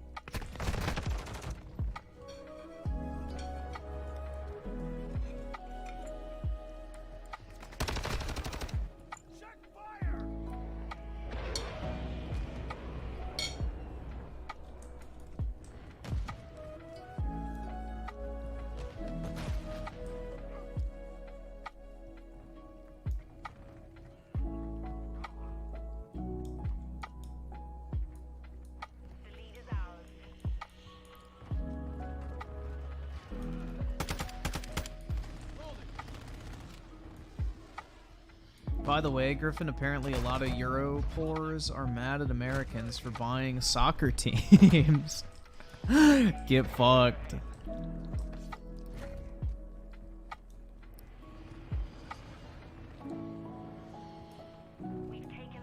Nah, dude, Brit's gonna link Never Getting Back Together or whatever it's called.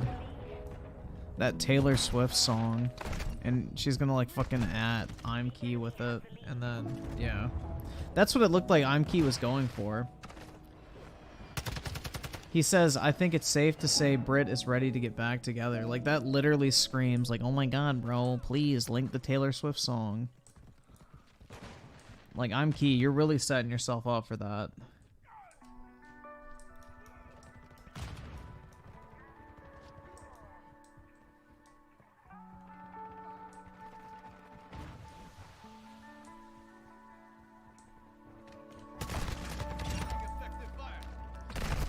China number 17.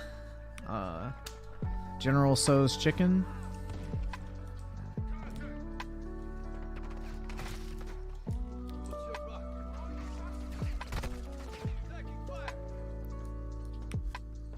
Weaponized autism of the two, I guess the US is Europe's scapegoat for their L's. Oh, 100%, man.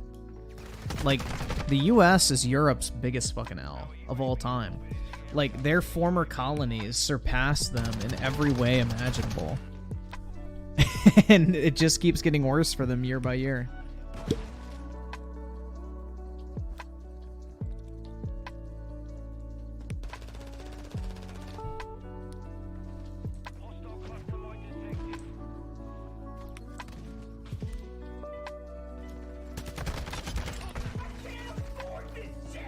Why does Imkey want Brit anyway? Because, I don't know. Brit's a gamer girl, I guess. I don't fucking know. Imkey might be into that shit. He's like, oh my god, bro, a girl that plays video games, holy shit. My neck beard is growing by the second.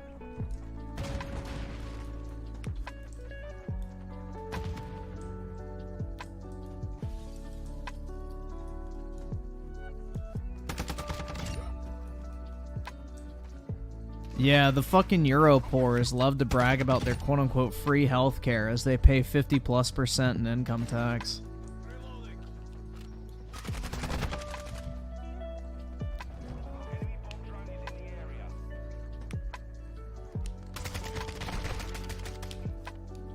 Imkey needs Brit for the green card? True.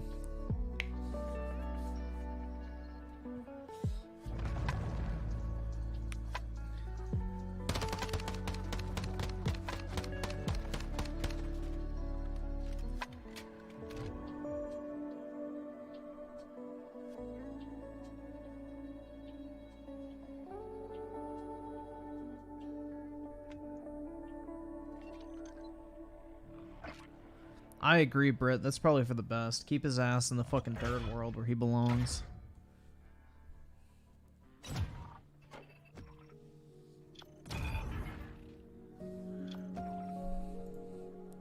Never let a fucking mutt into the dog show, is all I'm trying to say.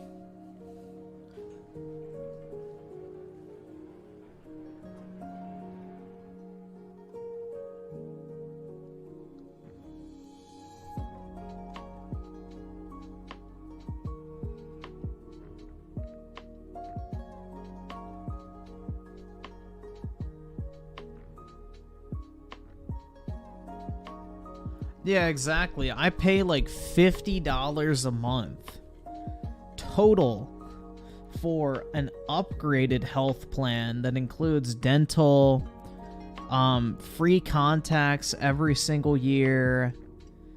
I have pet insurance, the best health care that you could basically buy, and I only pay $50 a month, bro. I would much rather have a 24% income tax rate and pay $50 a month for fucking healthcare versus a 30 to 50% tax rate. Yeah, fuck off. The Europeans can cope and seethe, man. Their healthcare is not fucking free. And it's not even good anyway. It's shitty healthcare for what it is because of the wait times and the fact that you barely ever get to pick your doctor and all that other shit. That's why wealthy Europeans come to the United States to get healthcare. They don't fucking stay in their own countries for that shit. Because it's dog water.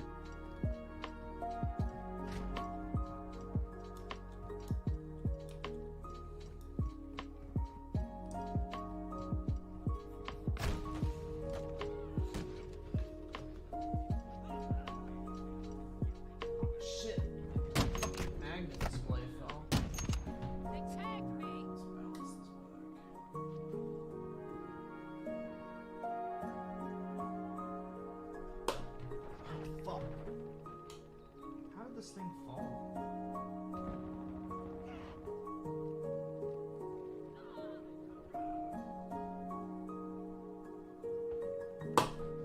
Fuck, dude. Damn, this thing's annoying.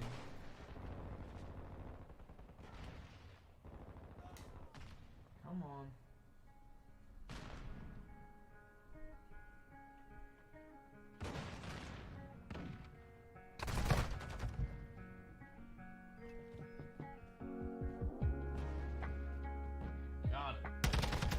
Shit, man. There we go. I have this like little floating slab display for my Pokemon. For one of my Pokemon cards, and it like floats using a magnet and like will rotate forever using the magnet basically. It's like a levitating stand, and sometimes like the magnet, if it gets bumped, will like crash down and like stick to the base. once it like moves out of that magnetization zone. I don't know what the fuck pushed it.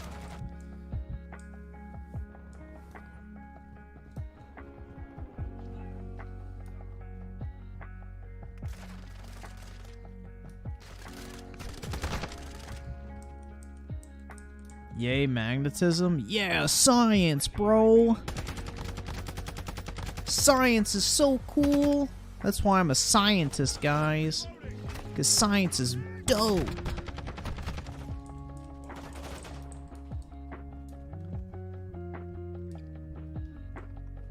This motherfucker living in the future, floating Pokemon cards? That's right, man.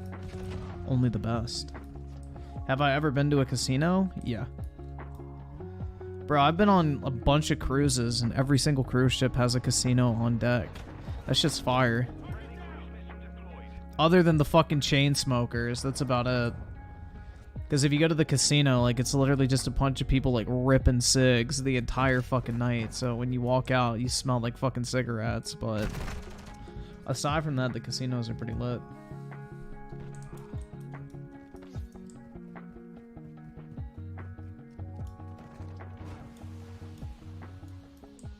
Did I win any money? I think I walked away with $300 when I put in 50. That was about it. See, I'm somebody that when I win, I just stop. Like, I don't fucking double down on shit. If I hit, then I'm done.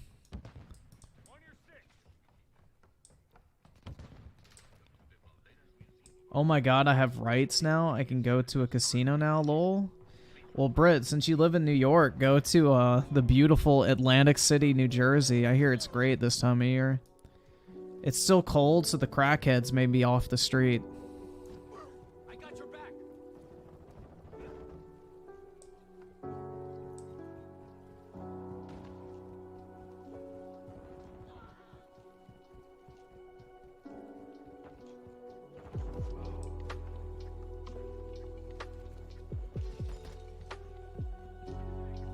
The crackheads, that's right. Dude, Atlantic City is gross. When did Brittany move to New York? I'm pretty sure Britt has always been in New York. At least to my knowledge. That's always what's been told to me.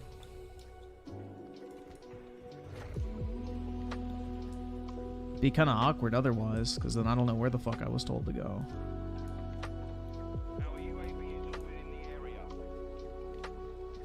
Blackjack is fun. Hell yeah, bro. I'm gonna be like the motherfuckers in that Kevin Spacey movie and count cards.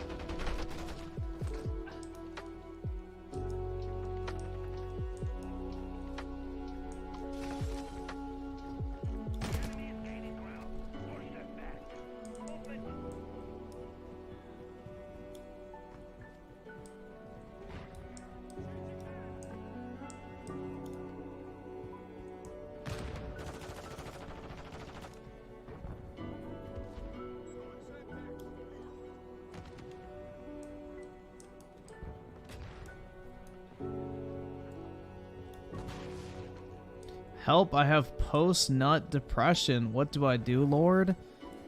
Hit the weights, bro. Or count your cash. I don't fucking know, man. Do something that's not depressing.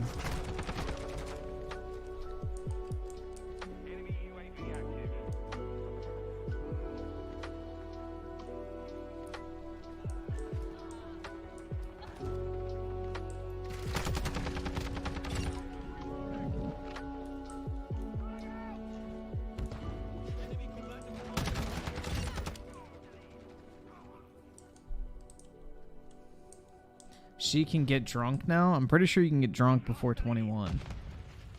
I'm pretty sure most people get drunk before they're 21. Like, I've never met somebody, really, who's waited until the age of 21 to take a sip of alcohol. Most people by, like, 14 or 15 have already drank. At least that I've encountered.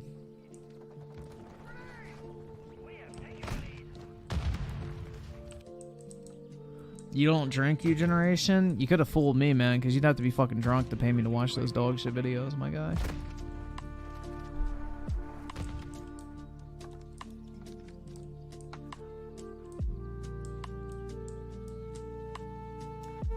Would I drink Patron? Yeah. Patron, Casanoble, Añejo, and Hennessy VSOP are my go-tos. My cousin put alcohol in my drink once when I was 15. He was 9. I don't know what he was thinking. I don't know. He probably thought you were being a stuck-up bitch and needed to lighten the fuck up, Brett, honestly. I don't know why the fuck, like... It took a 9-year-old for you to figure that out. But yeah, no, like, I'm pretty sure everybody drank before they were, like, fucking 21.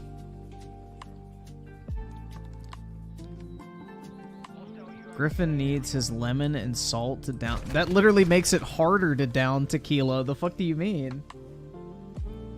If you fucking... Bro... If you eat, like, the salted lime after tequila, that makes it burn more. That doesn't help it go down. The fuck?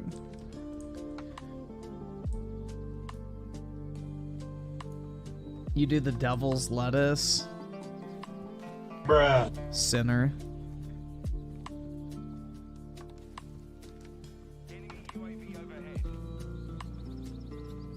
I haven't drank in 7 months.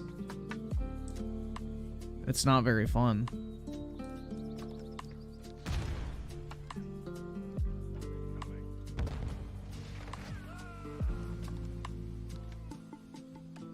Enemy UAV active.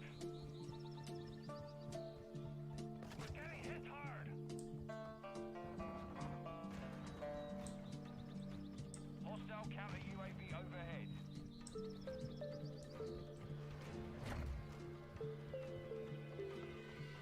I think it's okay to drink if you do it in moderation. Well, yeah, that's everything, man.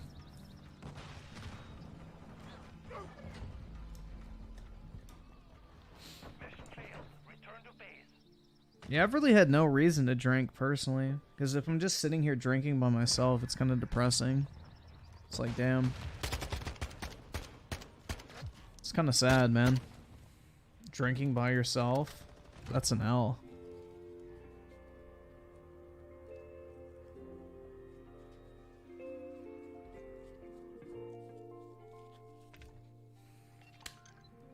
Drinking by yourself is for fucking dweebs.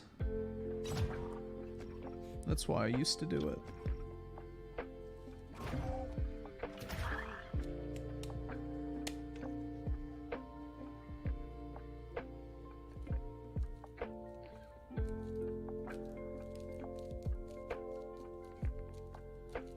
I sided with the 10. I took a sip of bourbon at age 11 and I was destroyed. I have an extremely high metabolism, even for anesthesia, so it's hard to get a buzz most of my life. I take that as a W. Nice, man. I mean, that's good you're not a lightweight, so I would say it's better to be less of a lightweight than to be one. Like, bro, there was like a bunch of chicks I knew in high school who would drink like 2 fucking beers and they'd be like, oh my God. Like, what the fuck? Like, literally about to fucking black out. And it's like, what the fuck, bro? I don't know.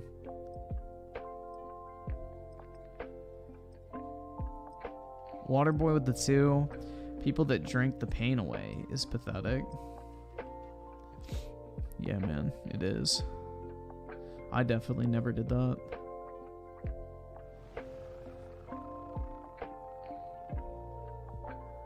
Cheap date? Yeah, fair enough.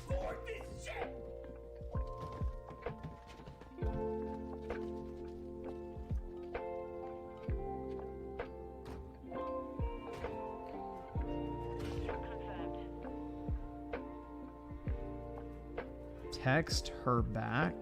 Huh? I started with a 5. I never got violent when drinking either, and I'm 31. Everyone really is different, I guess. Yeah, I'd turn like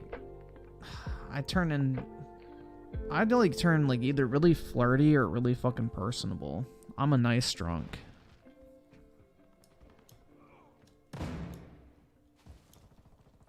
Where would you take your boyfriend out to eat? My ass, bro. Duh.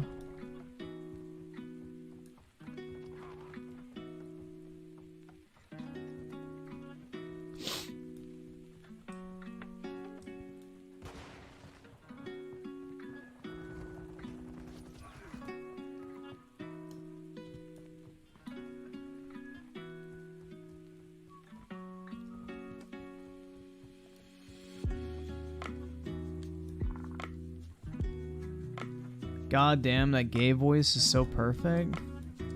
Thanks, man. I've worked hard on it over the years.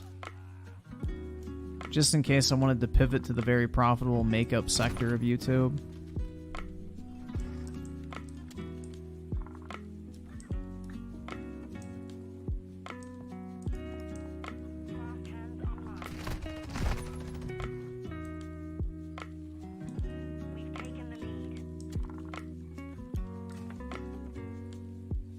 Hi, sisters. That's right, man. I'm gonna be like my idol, James Charles.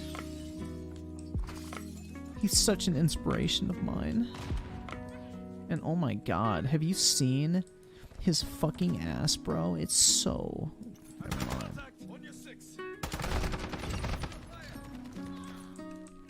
It works for you, that's all that matters, Griff. Thanks, man. Am I gonna text minors like him? No, I said I want a profitable YouTube career. I'm not fucking retarded.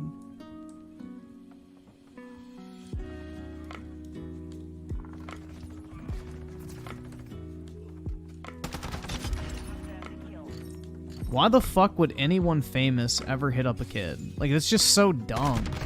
Like, you have more money than you know what to fucking do with. Bang literally any 18-plus-year-old you want. Why do you need to hook up with a fucking 15-year-old? Like, it makes no sense.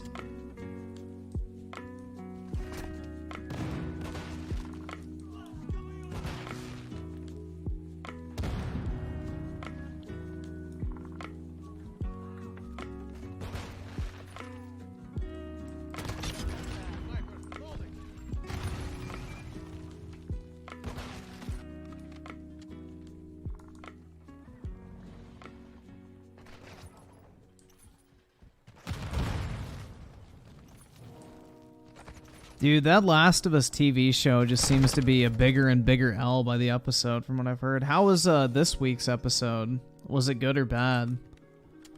I didn't bother watching it because I don't think I'm going to watch the series at all, personally. But so long as you aren't inappropriate, then what's wrong with having...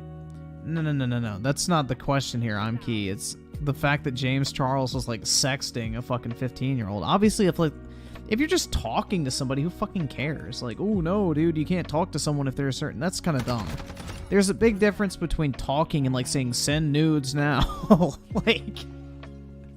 Like that one fucking Smash Pro that told the chick to send a video of her, like, fucking herself with an ice cube. Like, there's a big difference between, you know, just talking to somebody and, you know, escalating to that level.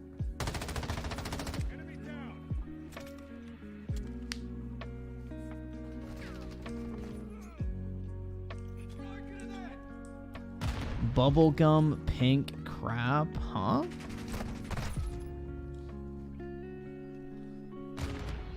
What bubblegum pink crab?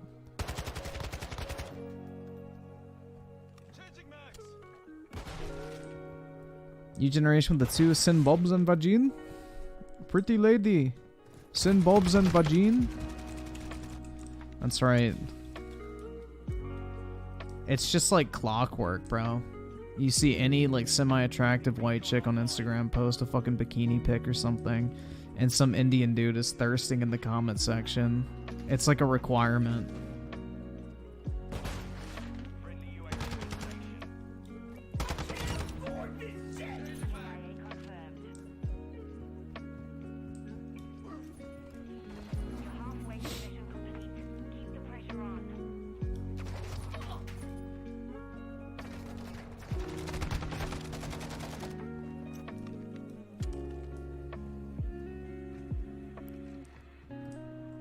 Semi-attractive blonde chick? Uh-oh. I'm Key, I'm not trying to remind you of your ex, bro. Chill.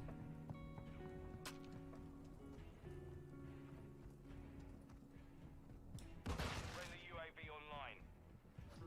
Do I meditate? No. Reloading. On your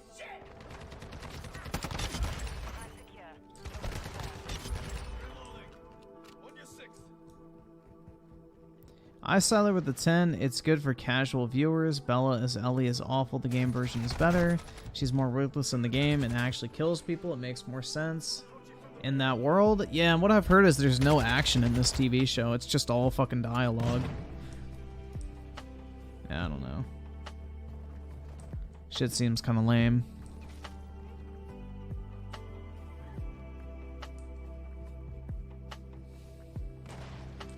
Like, the whole point of The Last of Us is fucking zombies and shit like that. Like, they don't even kill anything. It's just literally walking and talking.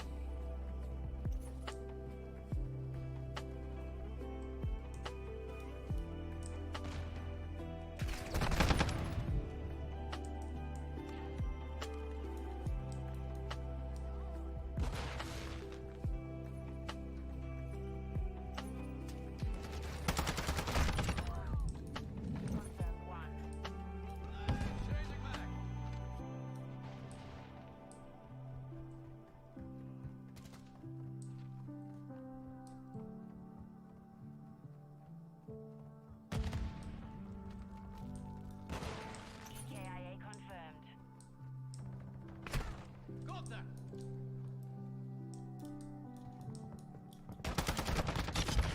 Hey.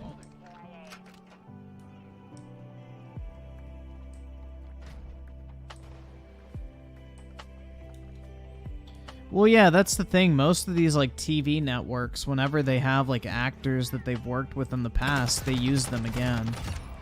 Like, you'll notice that a lot. If you watch it, like, for example, if you watch Game of Thrones and then, like, any historically themed TV show, you'll see a lot of, like, actor overlap.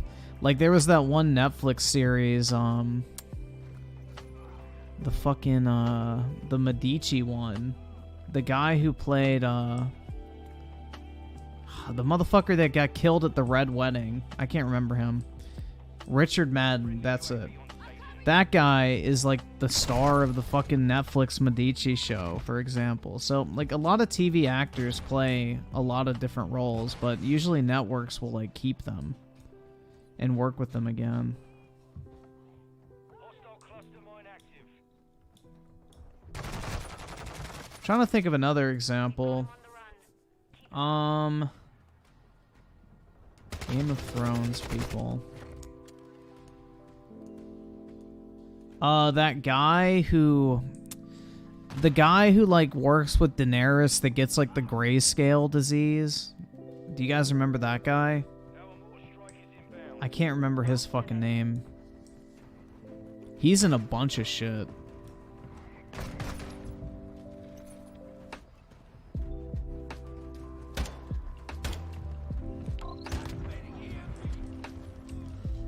Yeah, Pedro Pascal was in Game of Thrones, but he was more well known for the Narcos show, bro. I'm just saying.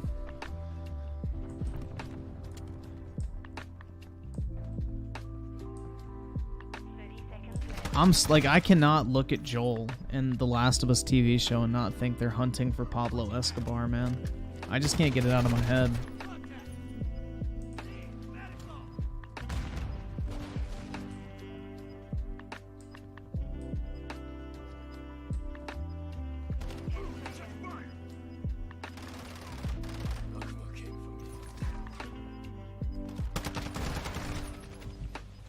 I sided with the 5. The recent Game of Thrones show recasted the main girl of the show very fast. I hope they do the same with Bella for Ellie. And well, it would make sense that they would, because Ellie ages up dramatically between the first and second game. So I would imagine that they would have a new actress. I can't afford this shit!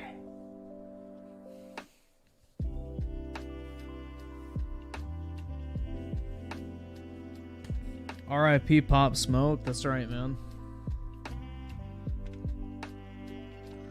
Yeah, Pop Smoke is good when it comes to rap because he flexes on the broke boys, man. Flexing on the broke.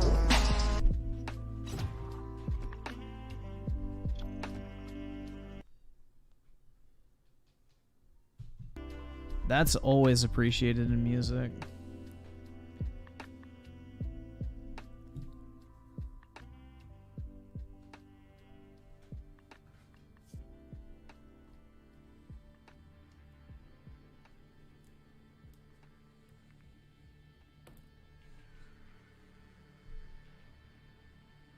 Vaughn did it better. Nobody cared about Vaughn, bro. Nobody heard about that motherfucker till he died. That's on God.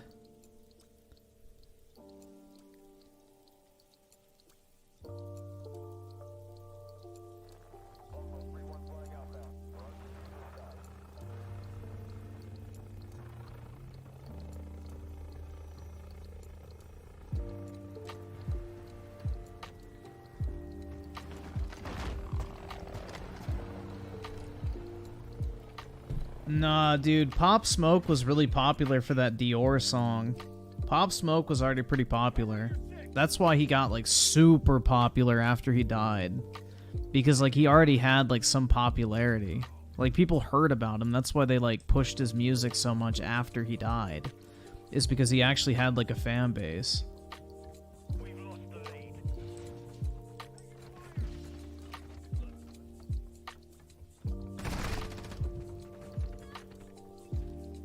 Plus, he did that one song with Travis Scott that was really popular as well, Gotti. So, nah, Pop Smoke was already pretty fucking popular.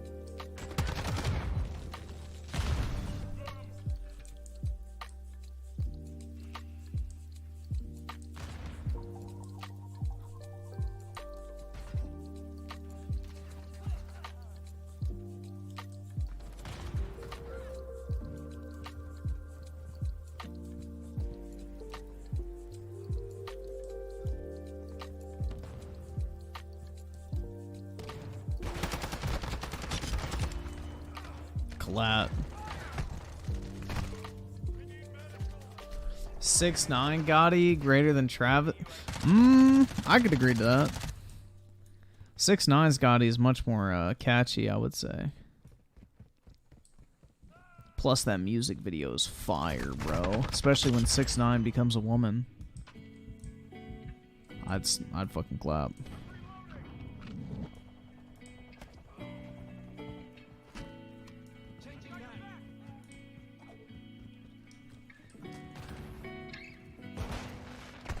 Have you guys ever seen that video of 6'9" and Steve Will Do It getting fucking dick implants? Have you guys ever seen that shit? That video is fucking hilarious, man. Like, Steve Will Do It and 6'9" go to, like, this fucking doctor's office and they get fucking dick injections to make their cock bigger. It's like, bro, what the fuck? And then they had another video together where they went to, like, a massage parlor and tried to get fucking happy endings. Like, 6'9" is funny as fuck, bro. That motherfucker is really funny.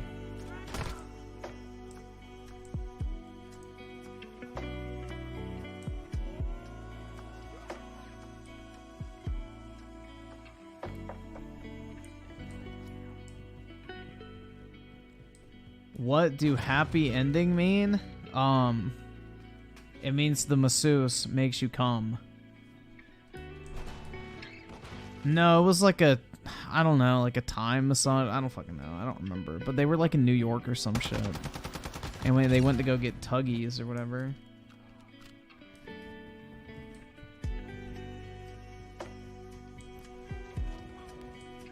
Yeah, then there was like another video where I think Steve was going to meet Trump or some shit. And like 6'9" was like talking shit about Biden or some shit. Like, I don't know, bro. He's funny as fuck. Honestly. He seems like a pretty chill dude.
I'm Key. You're a fucking rat, bro. You're a mod.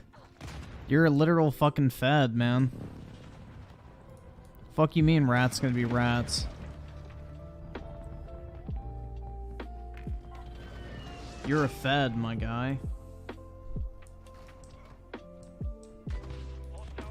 You're a glowy.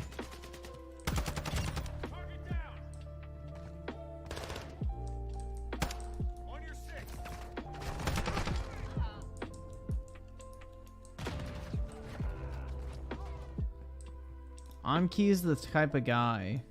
Somebody just said church wine.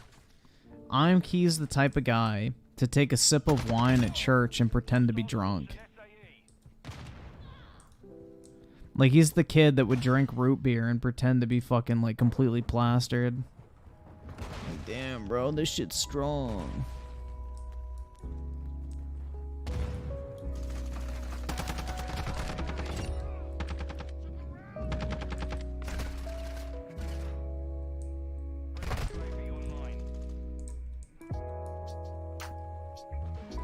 Joke's on you, I'm not religious.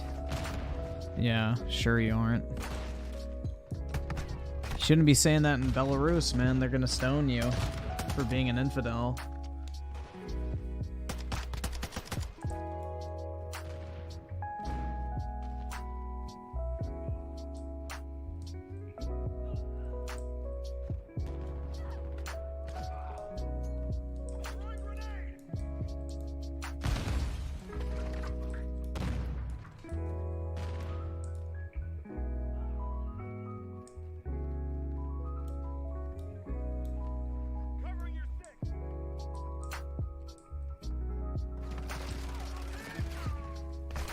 Oh shit.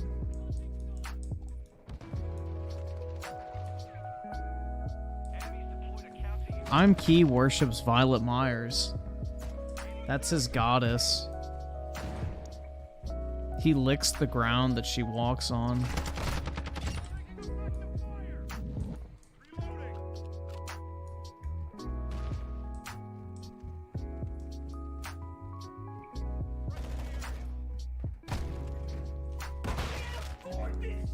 I signed up with the 5, so physical and digital sales for Atomic Hearts landed at number 9 for UK sales. I wish Xbox would release numbers they pay for it on Game Pass. Yeah, that would be interesting to know. I mean, obviously physical sales really aren't that big of a deal because I would probably place money on the fact that most people played that game digitally anyway. Not to mention that, you know, most people have probably played it through Game Pass in some sort, but I think that's more of like a PC game than a console game in all honesty. Because I know on Steam quite a few people bought it. Hopefully Russia got a bunch of money for the war effort though. Real talk.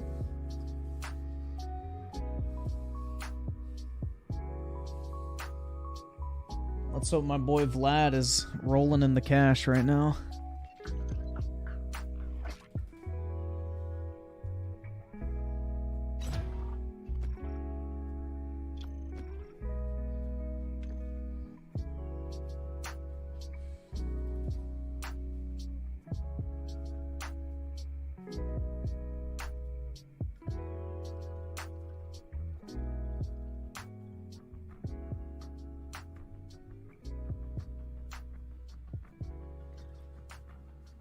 I'd make a jump in the game doesn't... Oh yeah, dude, the platforming in Atomic Heart is terrible. Like, that game's just janky.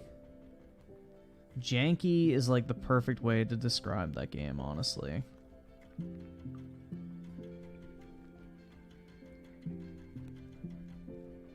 They just...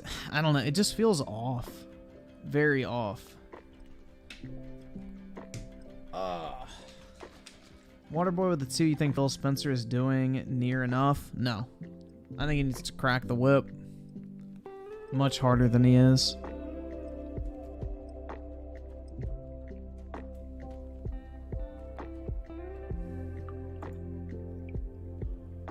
I can't afford this shit! Yep, the puzzles weren't hard, they were just annoying. It's like you just don't want to fucking do them after a while. It's like, damn, man, I would rather do pretty much anything else right now.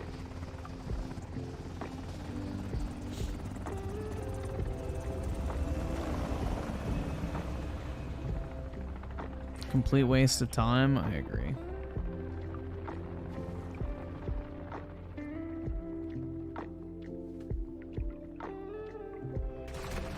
Taking effective fire.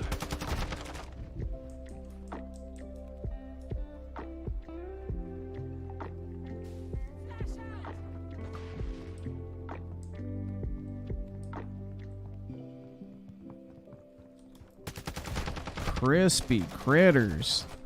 We have the lead.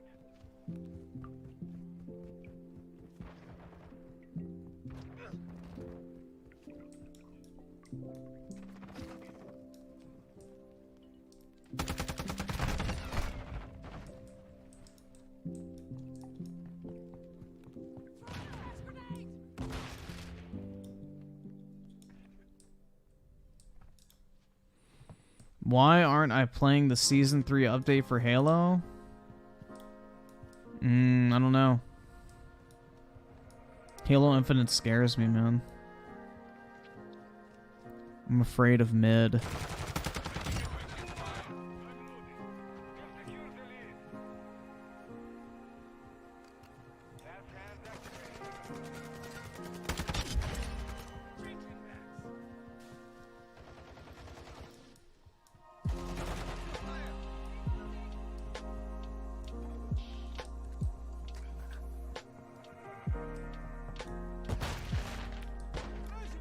The fuck am I stuck on, dude? That was so gay.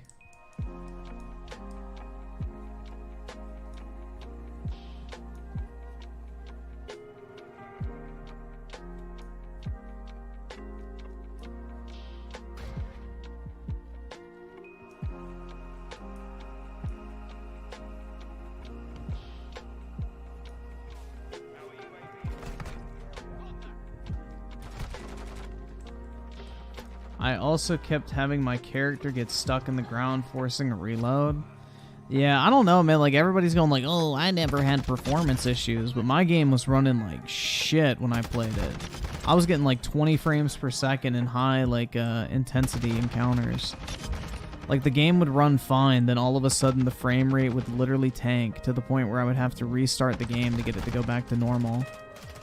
It was pretty bad. I have a confession to make. I don't live in Belarus. I only acted like I did so people would donate to my Cash App. That's cap, bro. Because when I donated to your Cash App, it converted to the Belarusian poverty dollar.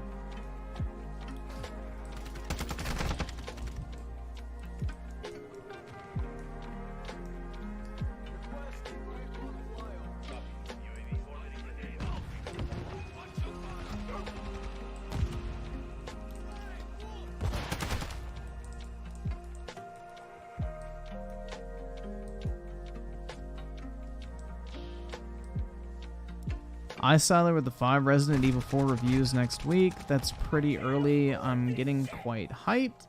Don't bring up my hype for Callisto Protocol. Well, I think this is different. I mean, Resident Evil 4 remake is probably going to be pretty solid. Like, every other Resident Evil remake has been very solid, so I think the track record's pretty safe to be excited for at this point.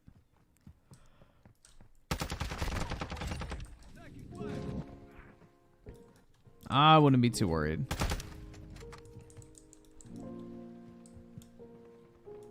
Didn't you say it looked bad? Yeah, but I'm not a fan of Resident Evil 4. So if you're a fan of Resident Evil 4, you're going to love the remake. Because it looks like it's made... Honestly, Resident Evil 4 Remake just looks like a remaster for the most part. Because they kept a lot of the old animations. It doesn't look like a complete rebuild like the other games where they like drastically changed the gameplay. The only thing that's changed gameplay-wise, it looks like, is getting rid of tank controls. Aside from that, it looks to be the same game. I don't know, man. Like, Resident Evil 4 was not for me. Never really liked it, and this looks like Resident Evil 4 still, so probably not going to like it.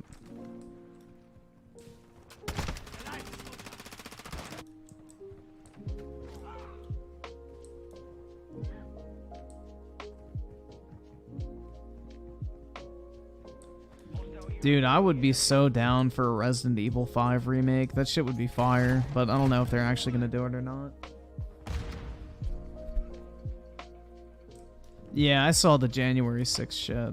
It's fucking wild, man. Police escorting motherfuckers in the building is supposed to be a fucking, you know, open rebellion or whatever. Like, what the fuck? I don't know, dude. The whole thing's a fucking joke. It's distraction tactics. Focus on this so we can pass some shit you all would actually be mad about if you were paying attention.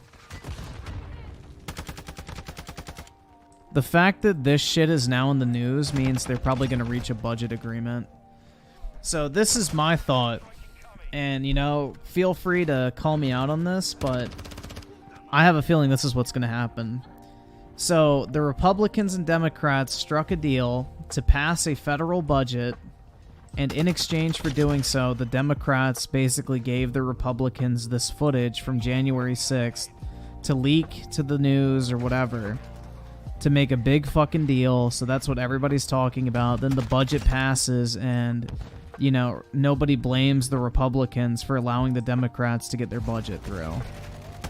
And that way the Republicans also get a win because of the January 6th shit being proven to be a bunch of horseshit, which everybody already fucking knew. So that's what I'm thinking is happening here. Because this is usually what happens, is like some big like distraction thing pops up right before the real fucking shit gets passed through Congress. So that would be my guess. Hostile UAV in the area. Changing back. Raging Boar with the 5, watch dad destroys kid's PS4. Oh yeah, we can probably check it out.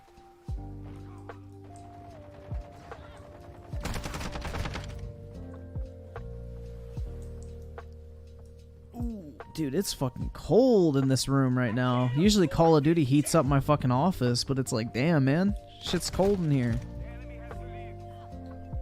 Fucking 3090 ain't doing its job. Fucker. I'm gonna beat its cheeks.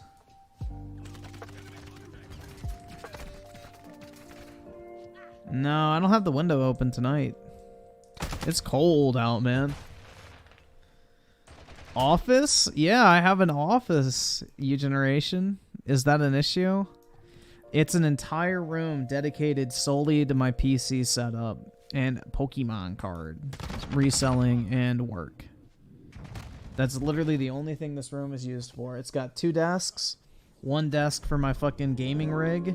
The other desk for my fucking work setup. And I got my label printer and regular printer in here for shipping out orders, shipping supplies, my stock of Pokemon graded cards that I sell. So yeah, this is like the office, bro.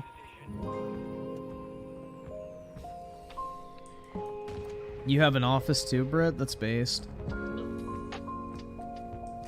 Professional business people at work. Love to see it.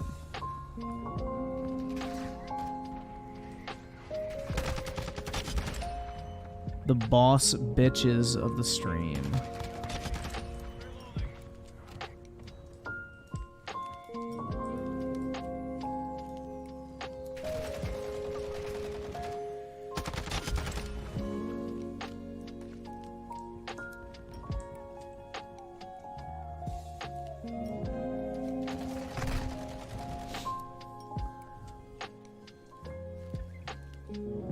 Well, I have my ceiling fan on, so I think that's why. Also, I'm not wearing a shirt right now because I came straight back from the gym, heated up some beans and shit, and just took my soaking wet shirt off because, I don't know, I don't want to sit in a sweaty ass shirt.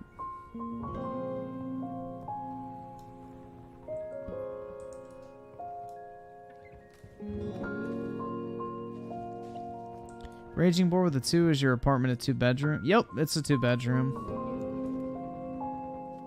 So my gut's hanging out? That's right.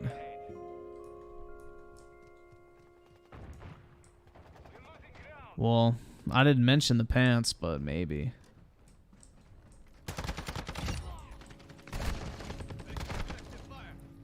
Dude, that's the beauty of living alone. You can sit butt-ass naked in your own place. One for you and one for your hooker, and that's right. You trying to slide or something? Wait. Oh, Griffin shirtless? That's right. Man titties flapping in the wind. Griffin's 600-pound life, yeah. Clothes just don't fit anymore, guys.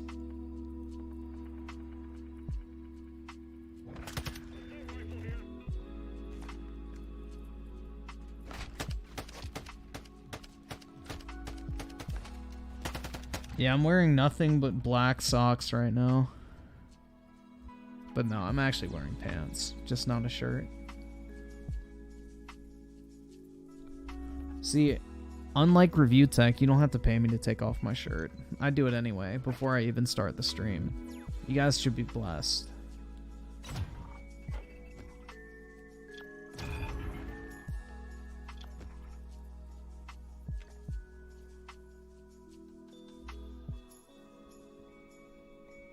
I don't have a webcam, bro.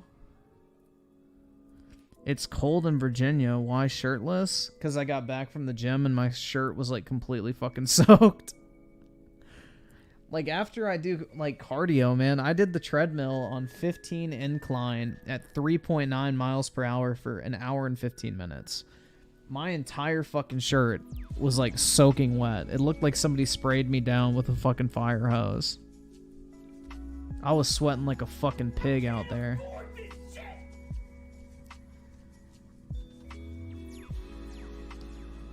Griffin, you paid for that service for review? Nuh-uh, Britt. I never paid for Review Tech to take his shirt off. That would be gay if I did. What the fuck? Never. That never occurred.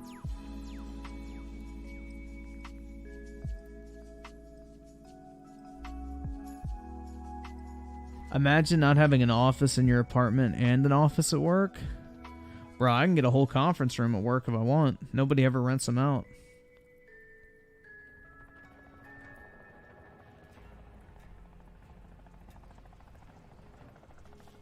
I salad with the 5 exactly. I'm always in my drawers at home, and no one can judge me. That's right.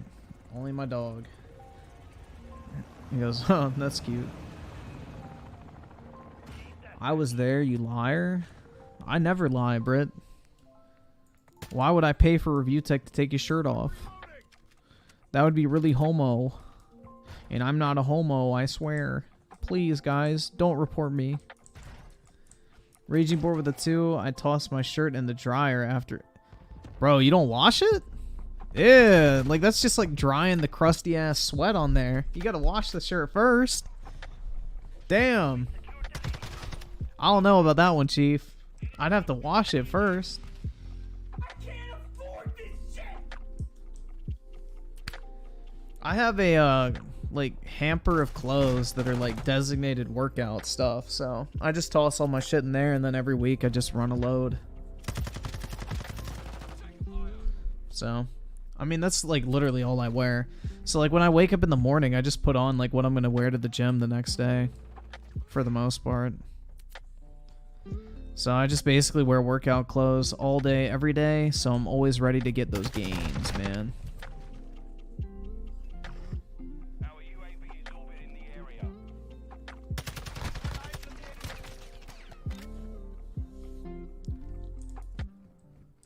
Yeah, Rich is definitely milking the DK oldie shit. Like, that stuff's getting really old. Who fucking cares? I don't know, man.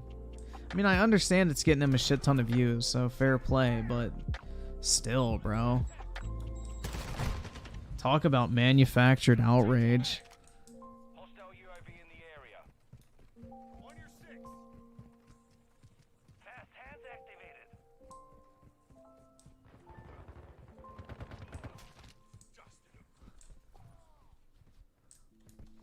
Hostile counter UAV overhead.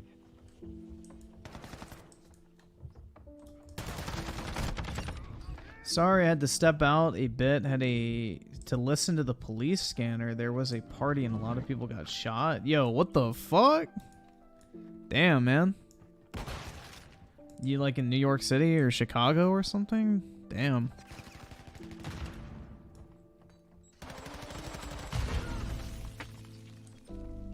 Yeah, and I sure wonder who that account named Griffin Gaming who paid $50 to see Review Tech USA shirtless. Yeah, that guy's probably a fucking weirdo, honestly. What a freak.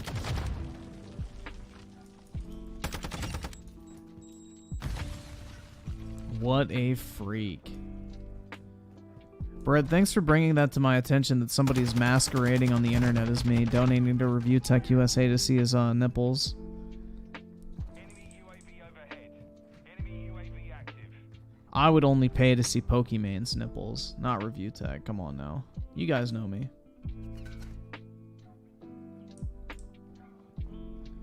Did you see the quartering said right-wing commentary people love trans cock on Twitter?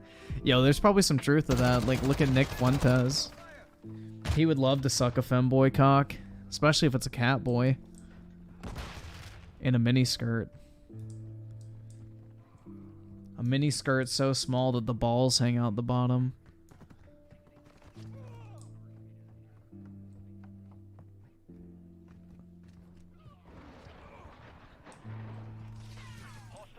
Regular Al with the 5. Griffin, I'm back from my trip to Washington, D.C. Unfortunately, I did not get to meet up with the boy Joe, but it was still fun all around. That's nice, man. Let's go, Brandon. I agree. What did you think of D.C. overall? Like, what did you do? You go to, like, the Smithsonian's and stuff like that, I would assume?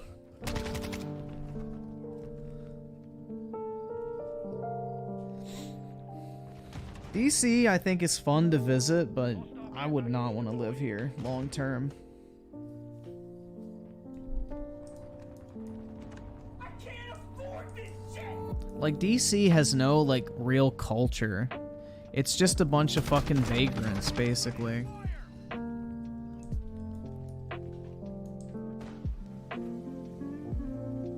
Nick Fuentes isn't gay, though. Go watch his date with Catboy Cammy, or whatever the guy's name is. You might change your mind. You should see the degenerate guy that sucks fucking horse cocks that he's, like, best friends with, who literally is a femboy catboy, like, twink. And him and that guy went on, like, a fucking date together. Like, like, this is a recorded video you can go watch. And then when this one guy got, I guess, fired from America First or whatever, Nick Fuentes went on a cum hunt in his old room with a black light, looking for this guy's fucking cum after he moved out. Because apparently Nick had, like, a fucking romantic interest in this dude. The guy wasn't interested, so he got kicked out of America First. So, yeah. Not to mention, have you heard the guy speak? That's all I'm gonna say. That dude sounds like the biggest flamer on planet Earth. He's living up to his idol Hitler in that regard.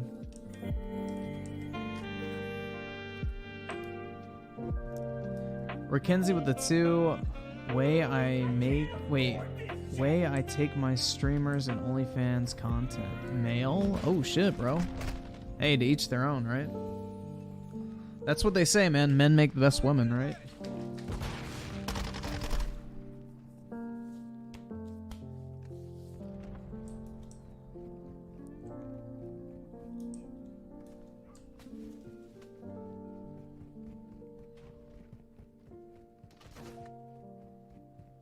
Hostile advanced UAV is active.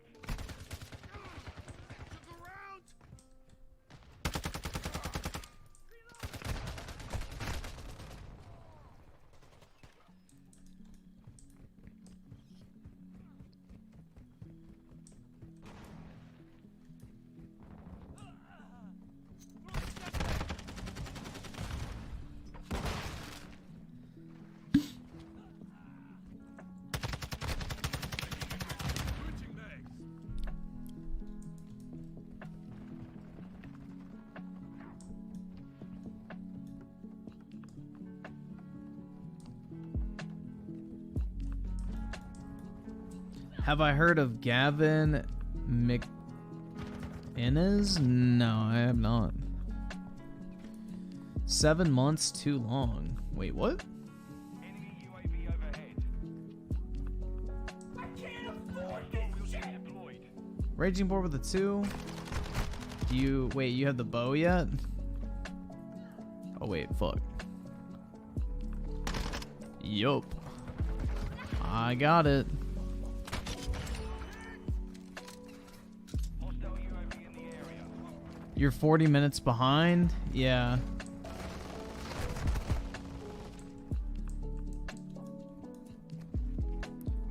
Make fun of Keffels. Keffels is fat. There you go.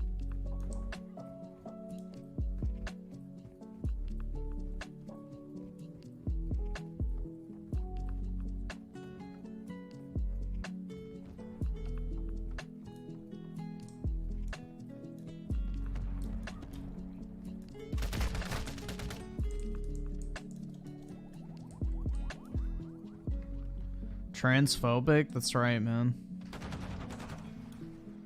Enemy UAV active. J.K. Rowling is my hero.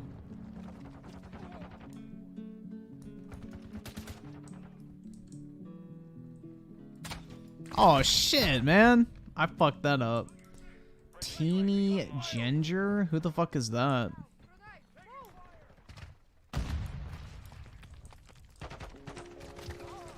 I can't afford this shit!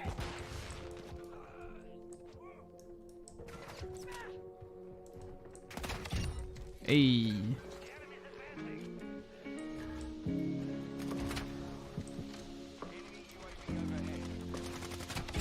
I need a new reticle on this thing bad.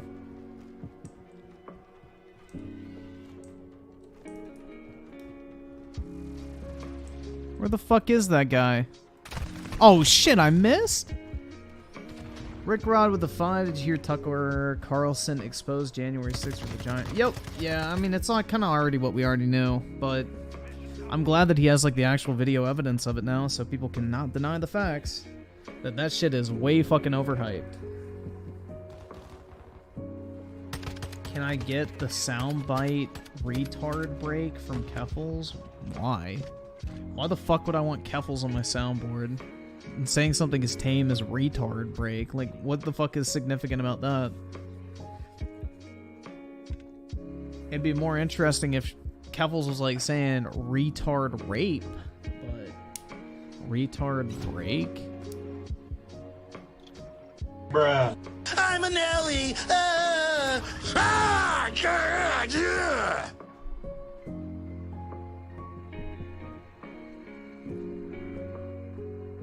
Stop being gilded, domesticated garbage. Stop being weak. And when you see a threat come down on you, deal with it. Become a human again. Stop being weak.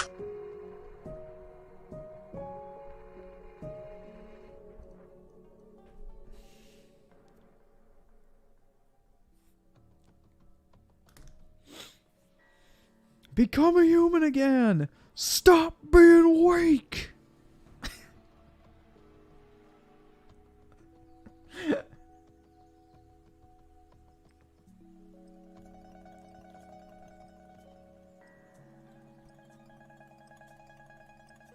So here we go. Let's do the order of operation here. Hi, I'm liberal. I want to be your friend. I'm an Ellie. Yeah. Stop being gilded, domesticated garbage. Stop being weak. And when you see a threat come down on you, deal with it. Become a human again. Stop being weak. Don't. Dude, the thing is, if we ever do go to like World War III or some shit, the US military needs to recruit Alex Jones to be the fucking national motivational fucking like speaker. Like, he needs to be the hype man for every single fucking like battalion of troops getting deployed to the front lines. Like, that motherfucker could hype up anybody. That can be his contribution to the war effort. He should be the fucking hype guy for the military. That motherfucker has the energy that is unfucking matched.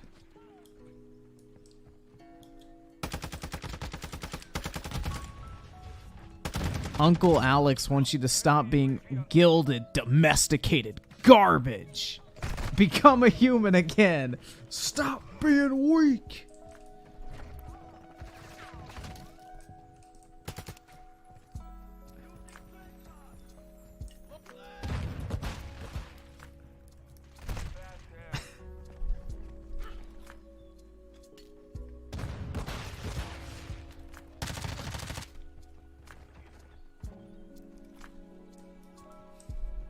Dude, most gamers are gilded, domesticated garbage. That's a fucking factual statement. They gotta become a human again.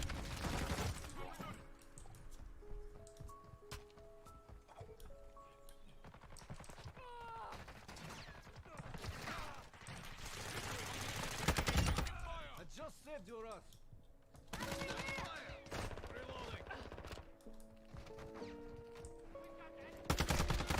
Oh shit. Drop shot, little pussy.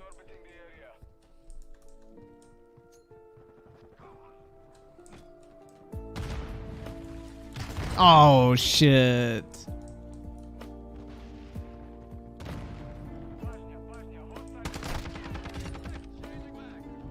Well, I got him back.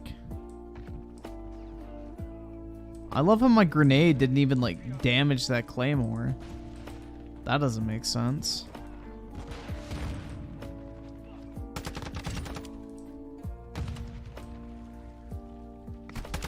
Oh shit.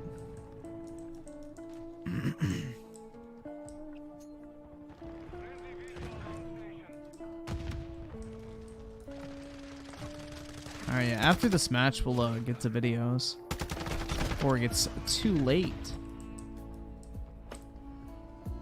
I'm gonna have to play Alex Jones clips to my kids to teach them the right. Or to teach them right, yeah. For real, man. Can't have Nellies. Raging Board with the 5, I found 2 Doom G Fuel shakers on eBay. I'm gonna buy them once I get paid on Friday. Church forgetting to dole out the checks. No more donos till then. Yeah, no worries, man. No worries. That's cool. Yeah, I have the Doom G Fuel shaker. I got that like BFG tub or whatever of the spicy demonade, which was not very good, honestly. The flavor sucked, but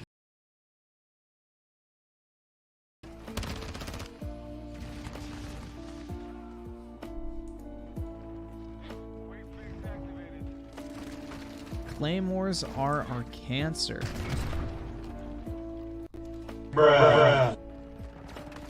I'm an Ellie. Yeah.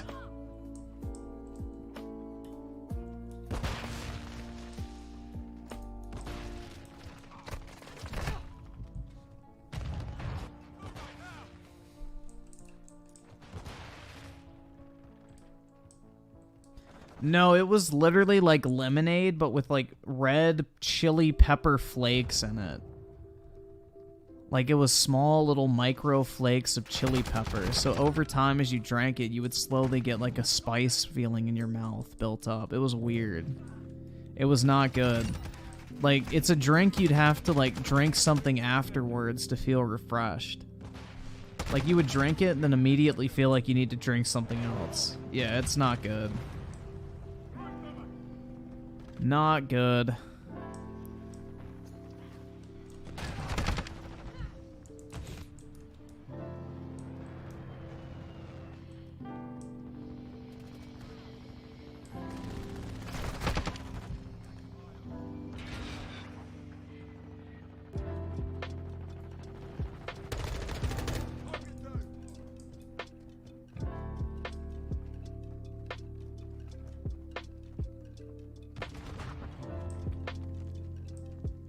Yeah, I saw Ninja stole the cotton candy flavor. I remember like that was like a drama like a year ago. Keem was pissed. He's like, bruh, I thought we were friends or whatever. It's like, damn. Dude, the fact G Fuel dropped Keem was a massive fucking L. Code Keem was a fucking internet icon.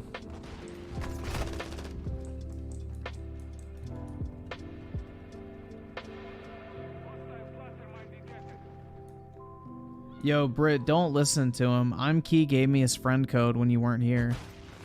Me and him are gonna play Mario Kart tonight. Hostile UAV overhead.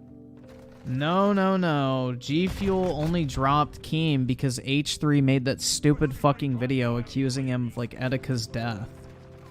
That's the reason why, is, like, G Fuel got, like, bombarded with people saying, oh, drop Keem, because, you know, H3 blamed Keem for Etika's death, basically.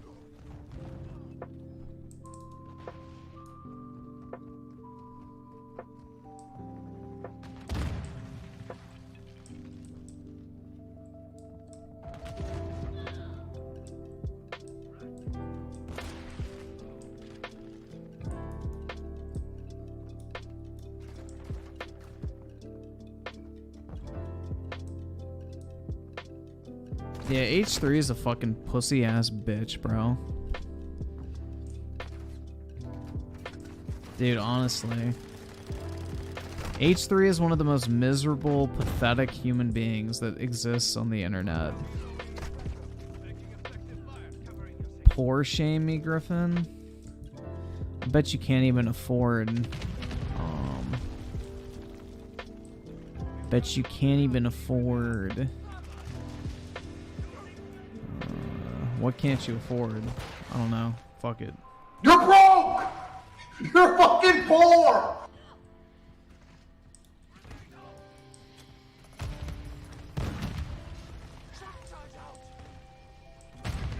Oh shit! I killed myself. Nice. See what you guys made me do? You forced my hand. I didn't want this. Any of it.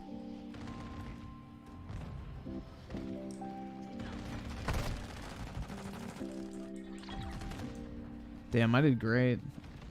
I always do shitty on this map, man. I don't know what it is.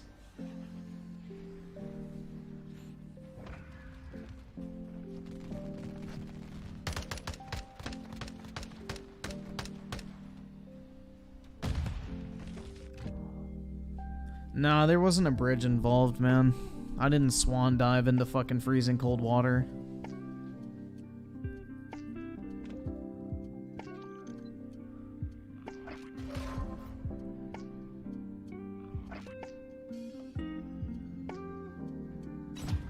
Well, I got a lot of shekels to spend.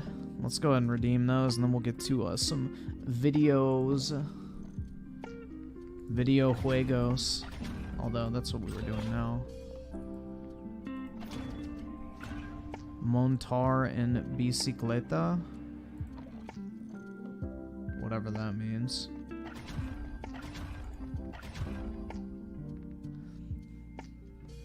Griffin, how do you feel about people having maps in their bio? I think it's great that they can express who they truly are so we know who to fucking gas first. Don't you worry, Britt. We will definitely watch that first.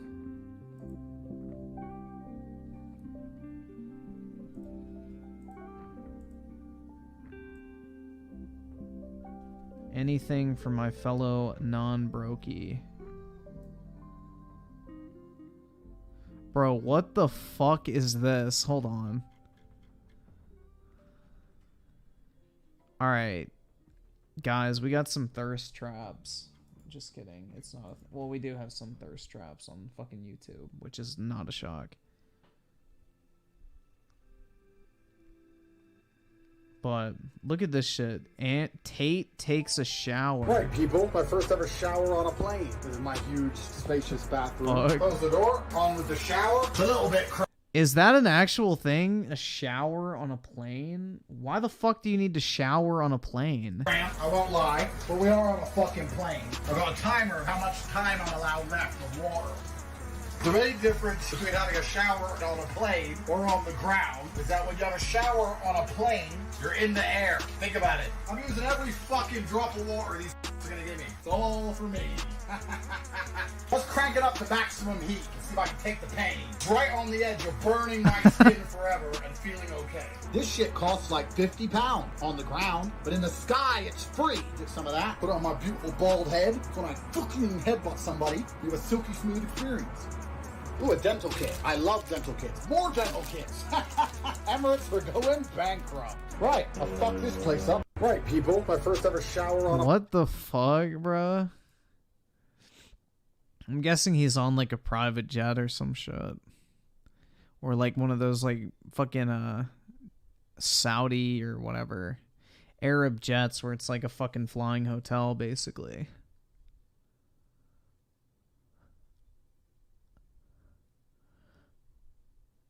Not everyone sleeps on... I don't sleep on a plane, man. I don't trust motherfuckers next to me. I would never sleep on a plane. I remain vigilant at all times. Awake. Ready to fucking spring into action. So doctor now refuses to help 600-pound Alright, man. Here we go. We get to watch U-Generation's 600-pound journey. Alright, so just a warning. If I get the copyright warning, I may not be able to watch this. But we'll see.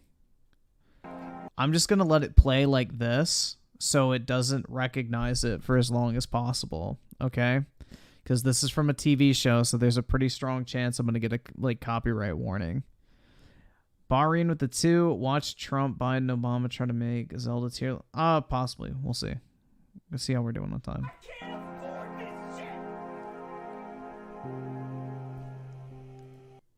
Oh my god, is that Brit?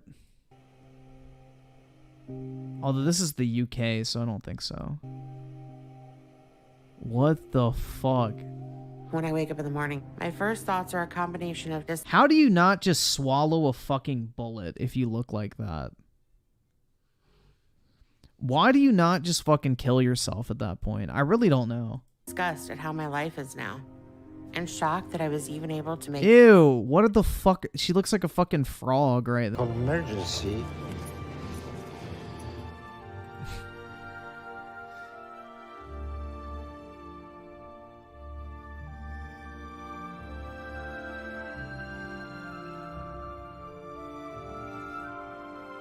I watched this episode. This woman blamed everything but herself for failing to lose weight. Everything right down to the scale itself. I would not have the patience to deal with some of these people like Dr. Exactly, bro. It's pathetic. I once worked as a meal delivery person for a woman, much like this woman on the show. Only difference was that she didn't have someone like Dawn to take care of her. Her own grandson who lived with her didn't take care of her either. It was a shame too. She was such a sweet woman who wanted to lose weight but couldn't get the help she needed. Dude, the help she needed is to stop fucking eating. That's the fucking help. Stop delivering her fucking food. Last I saw her, she hadn't taken a bath in almost 6 months because no one helped her. I wanted to help her, but I delivered meals to multiple people along with her. I hope she's... Dude, stop bringing her food. That's the biggest help you can be. That is so fucking disgusting.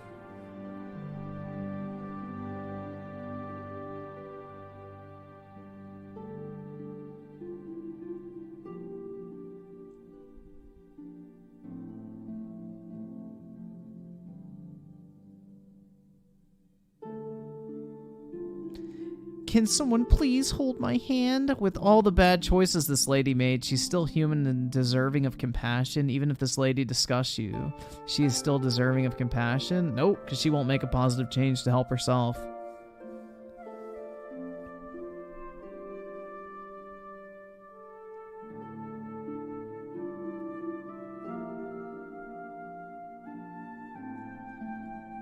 Shit's fucking pathetic, man.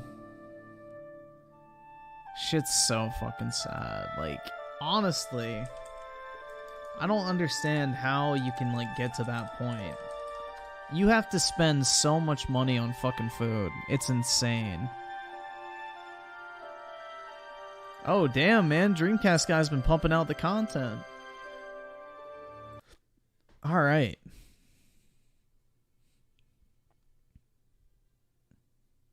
Someone called out DSP saying it feels like work being a fan. Yeah, I heard about that. Dude, fuck, that guy is such a clown. Should we watch this? Which one do y'all want to watch? Which one do y'all want to watch? Should we watch the Dr. Disrespect one, the Xbox, or the PlayStation one? Maybe we should just do all of them. Video games are about being bold, being different, being better. And that's why I really That's right, man. And being a gamer. appreciate researching game design, seeing how specifically people make the most amazing art that tens of millions of us, enjoy, get addicted to, spend billions of dollars on. Well, currently, the incredibly famous streamer Dr. Disrespect is making his own first-person shooter. And honestly, That I shit was gonna be excited trash. about it until he announced it's going to Why would you be excited about a shitty fucking streamer's video game, bro? You already know that shit's gonna be trash. be completely full of NFTs. And if anybody thinks that's a Oh wait, I forgot. Dreamcast guy gets literally excited about everything video game related. My bad. bad plan, he thinks you are stupid. But let's talk about that. What's up, gamers? Dreamcast guy here. Please like this video and subscribe if you haven't already. Now, I want to be very, very clear before we start to go into his very ridiculous tweets. I am a mega fan of Dr. Disrespect. What is Dreamcast guy not a fan of, bro? What is he not a fan of? Please. His real name is Guy Beam. Dr. Disrespect is a very entertaining streamer all around. Basically, this guy, he plays like a 80s supervillain. Yeah, the dentist He shit. constantly likes to get crazy headshots, talk trash, pretend that everybody sucks. But in real life, Guy Beam is not a complete goofball. He actually worked previously on a bunch of Call of Duty games. I thought he made like one multiplayer map and that was it, but yeah, he worked at Sledgehammer, but he also cheated on his wife. He's an Activision employee, and so he is experienced not just at winning the games, but even how they are made. Well, randomly, he has been trying to hype up the idea of his own game. He's formed his own game studio called it's called Midnight Society. Lots of videos of him being a silly self, but what's most important is they've been hyping up the game, this first-person shooter with lots of... Yo, look. Y'all notice that? They stole the old Mixer logo. What the fuck? I guess Doc really was like trying to get a Mixer deal at one point, and that's why he got banned from fucking Twitch. Hyping up the game, this first-person shooter with lots of very cool art, very, very good music in these trailers, but we weren't sure how exactly this is going to play. Well, Guy Beam has started to finally talk about how this is going to work. I mean, because let's face it, this trailer does look great.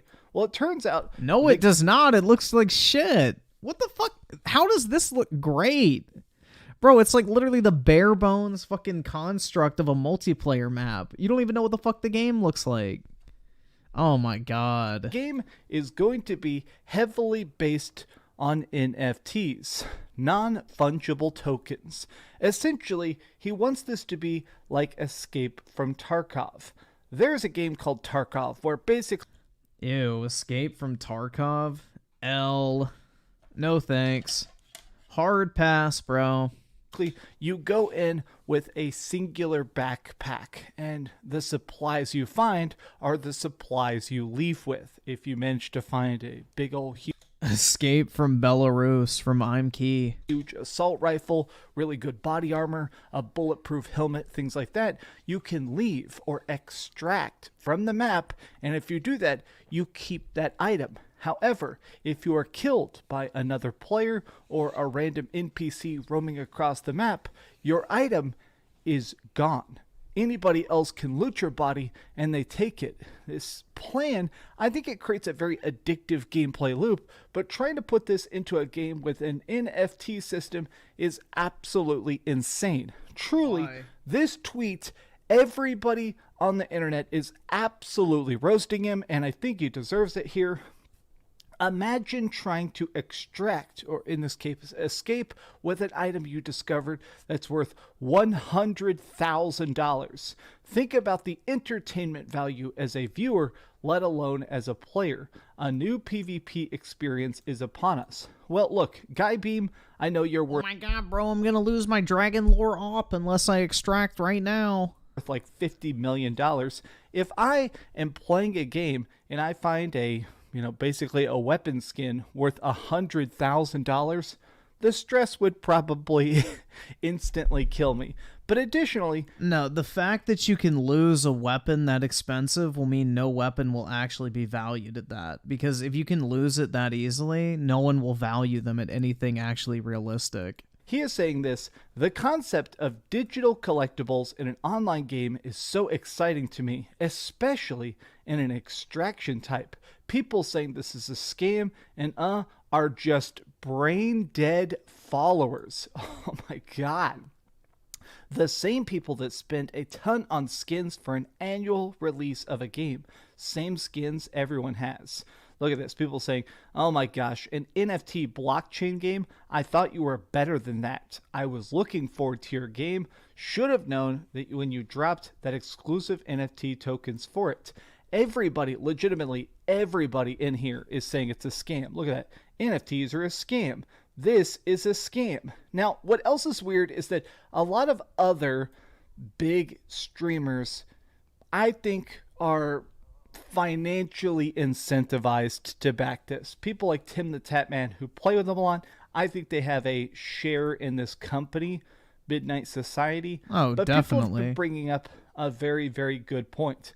This whole thing of like, all right, trying to sell skins, whatever. NFTs, though, the idea of these very expensive singular existence items, the problem with that in a PvP game comes down to a single word: hackers. What happens when a person goes into this dead drop Midnight Society game and has an aimbot? What if there's 12 people on a map? They're all trying to scrounge for that last big, NFTs. Yeah, which is why none of these items will actually have real value, because no one's going to actually assign value to an item that they can lose in one fucking game.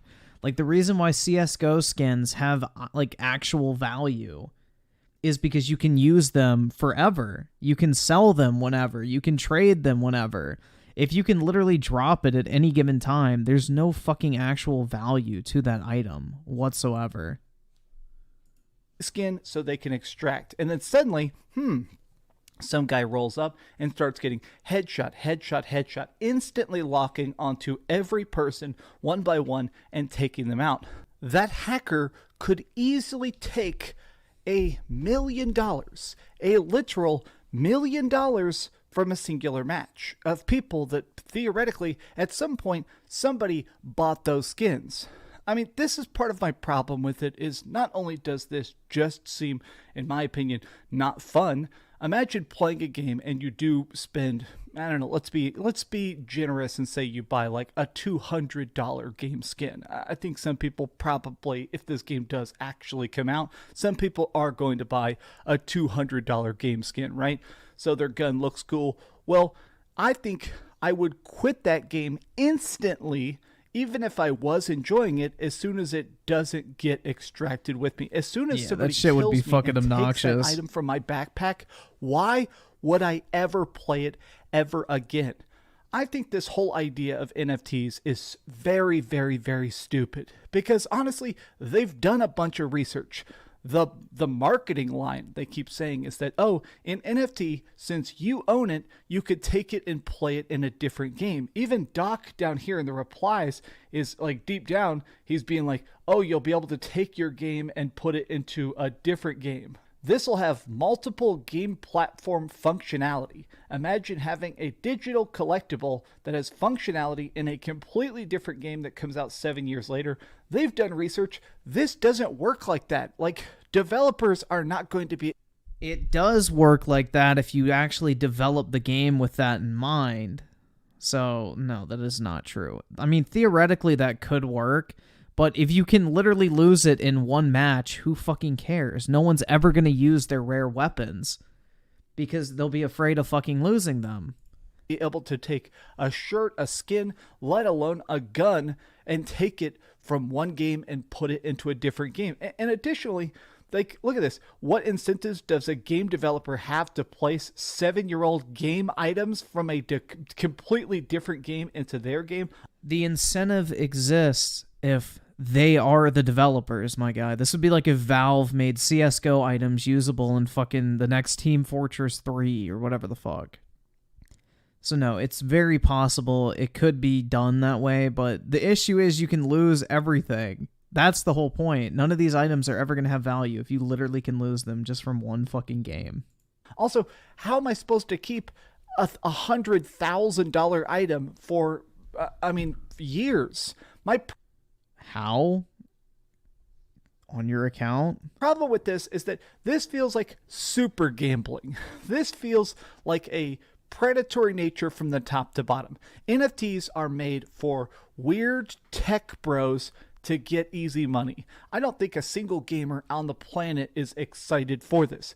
Even as a big fan of Dr. Disrespect, I gotta wonder, what the hell is he thinking? This just seems super bad from top to bottom. But what do you guys think about this? Please tell me your thoughts in the comments down below. I wanted to talk about this because honestly, I truly despise NFTs, and it feels good to kind of vent about such a high profile, as everybody has said, scam. Well, thanks so much for watching. If you could like this video and subscribe if you haven't already, and please keep dreaming. All right, back to playing Castlevania Dead Cells. Yeah, his fucking game is going to be a massive flop. That's already a known thing, and I doubt Dr. Disrespect's shitty little game studio is going to bring in the era of NFT gaming, but it is an actual cool idea if done right. Do game developers actually hate the Xbox Series S? Because this... Wait, did he say...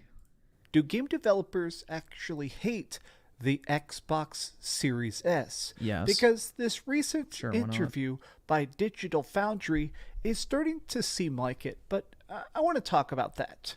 What's up, gamers? Dreamcast Guy here. Hi, hope you're having a great day. If you could like this video and subscribe if you haven't already. Now let's just start things off with the basic fact that, for the most part, the Xbox Series X and the PlayStation 5 have been almost identical. Yeah, true, on some games the graphics are a little bit better or the frame rate is a little bit better on this or that, but I do feel like, for the most part, both of these systems are incredibly great. I love their exclusives, I love Game Pass, and especially I love the big crazy storylines that Sony has been crafting on this latest generation.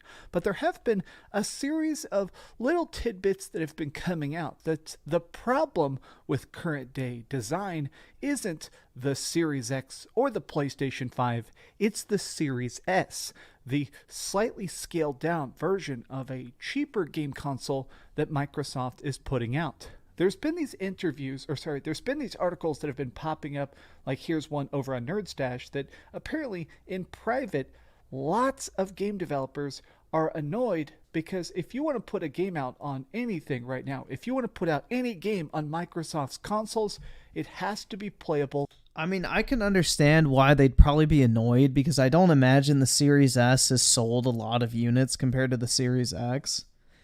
And on top of that, Xbox is already like the minority platform, so there's not really a huge incentive to put your games on Xbox in the first place. And now you have to make like two versions of it. One for the actual powerful console and one for the one that's like really fucking underpowered. But at the same time, if you're making a PC version, it should be pretty fucking easy to scale it down. On both.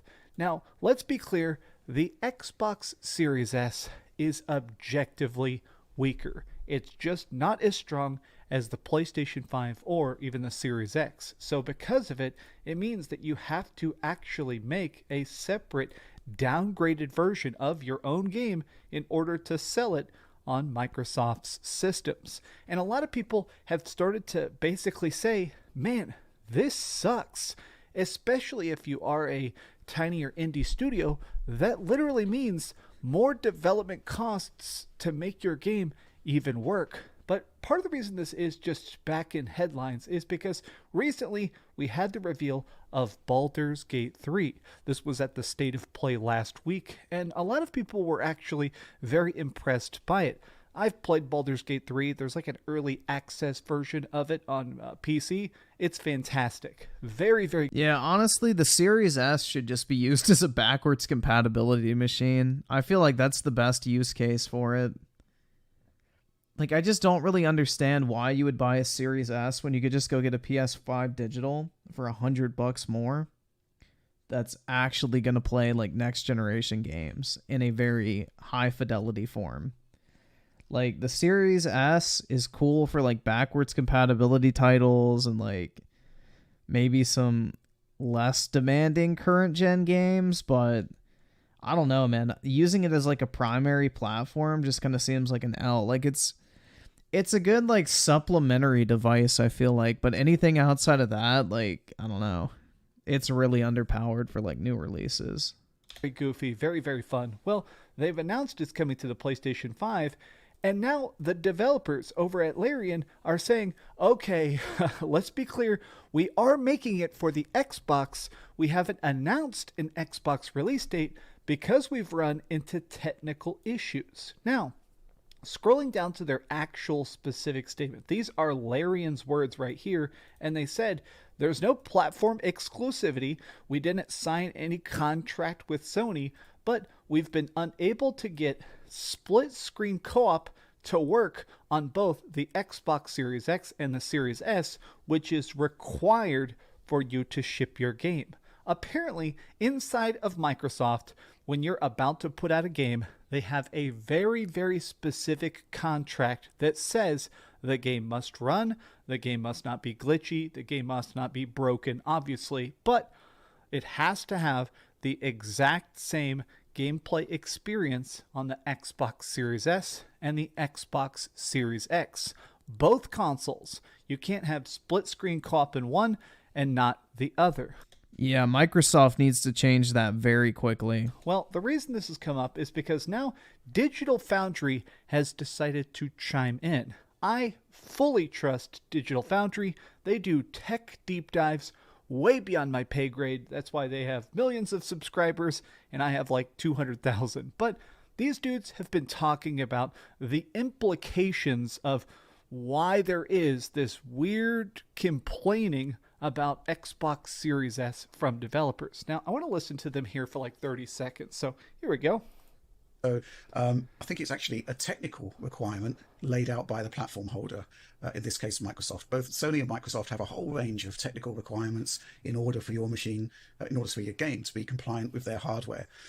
So yeah, typically both Microsoft and Sony, when the enhanced consoles came along, there was a directive that yes, you could have different visual features on both machines, but the gameplay features, there had to be parity between those two machines. One could not have an advantage over the other in that regard. So yeah, on Series S versus Series X, basically what he's talking about is that when we first saw, obviously, the PlayStation 4 Pro, there's been rumors of like a Nintendo Switch Pro and stuff. Apparently, inside these console makers, their rule is, okay. Yeah, Brit puts the Brit in British. There we go. Okay, you can make better graphics, but we can't exactly sell a gameplay. Yeah, I think Microsoft needs to change that shit because it's completely unreasonable to expect a game to run in fucking split screen that runs on an Xbox Series X. Like, I'm sorry, like the power differential there is insane.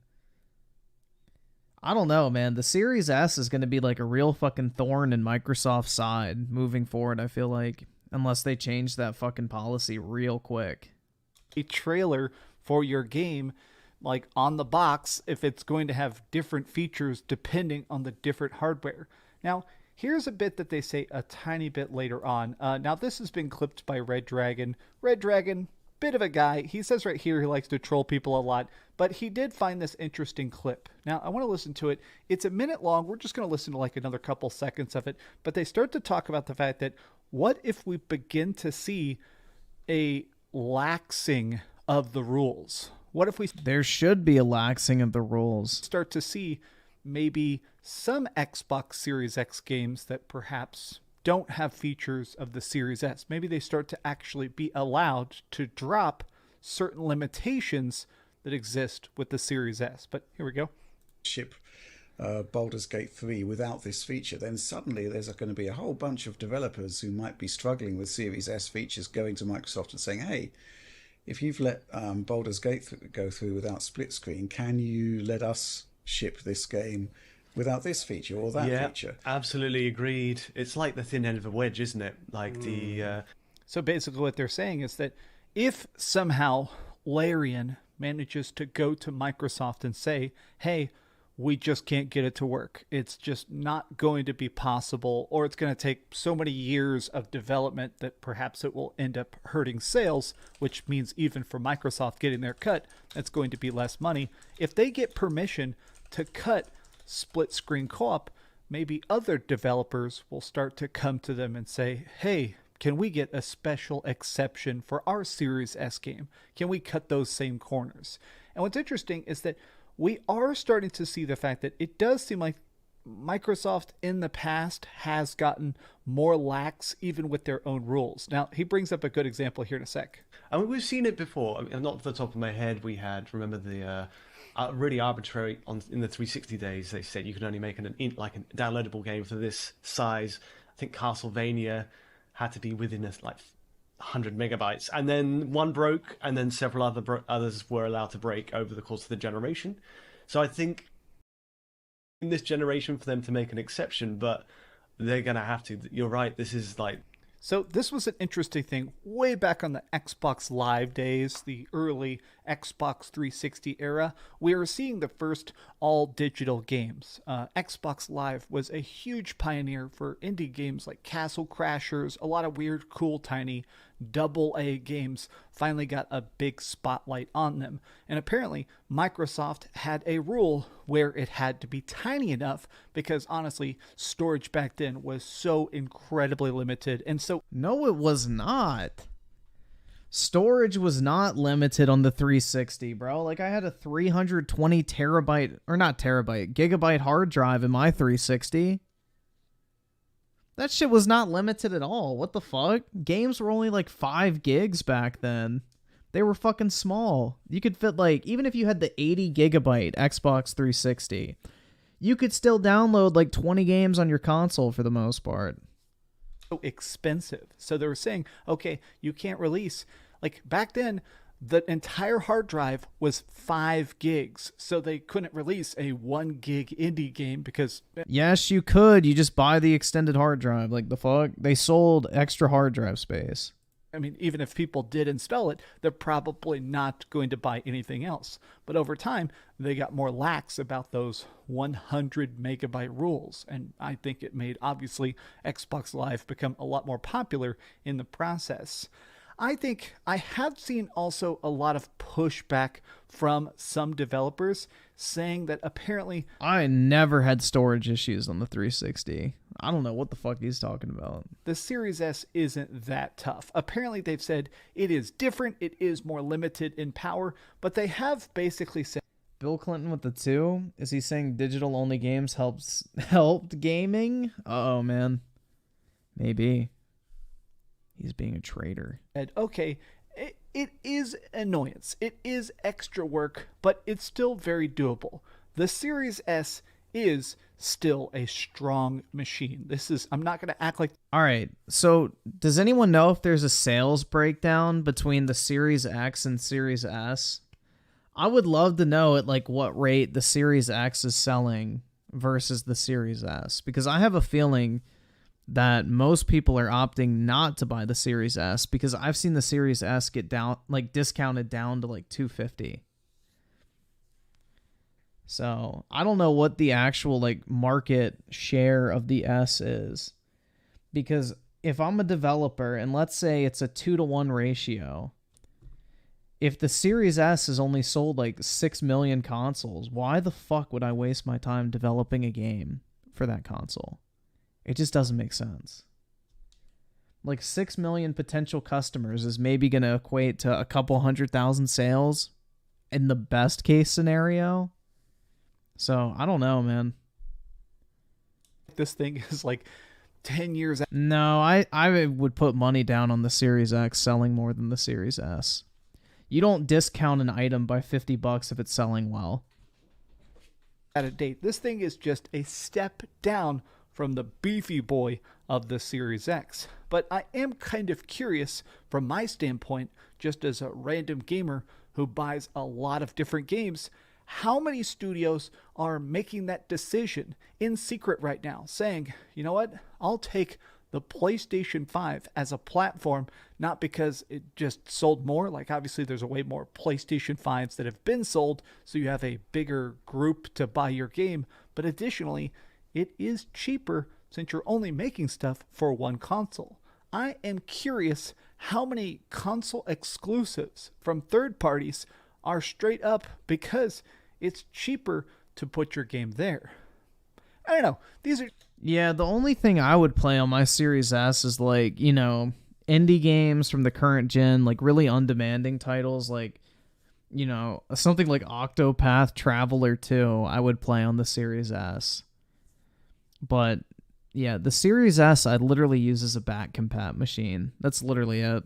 Aside from that, there's not, I don't know, man. I would not want to play video games on it because they do not run very well, especially current gen shit. Just some off-the-cuff thoughts. What do you think about this? Are you at all eating up these rumors of a low-cost problem with the PlayStation 5 versus Xbox Series S versus the Series X?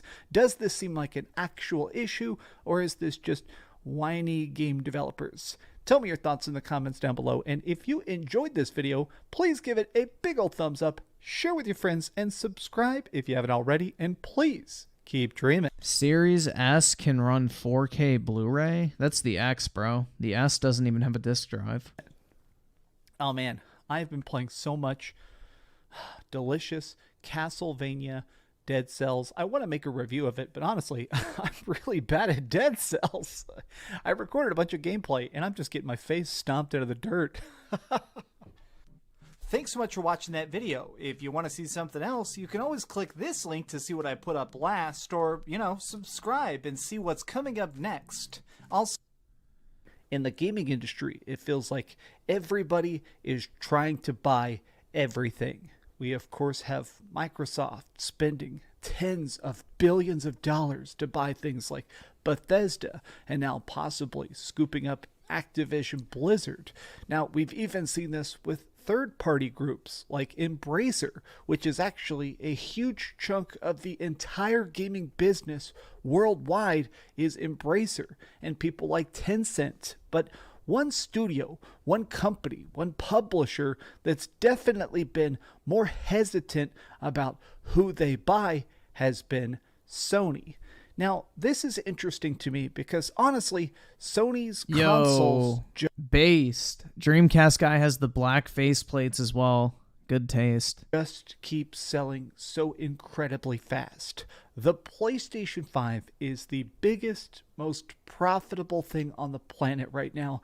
But what's interesting to me is that as much as they're piling up their cash, they still seem hesitant to spend it.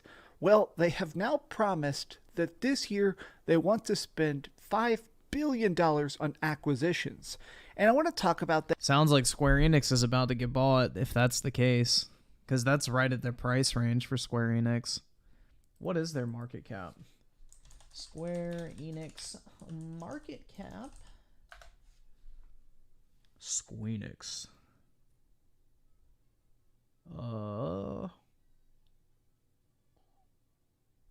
So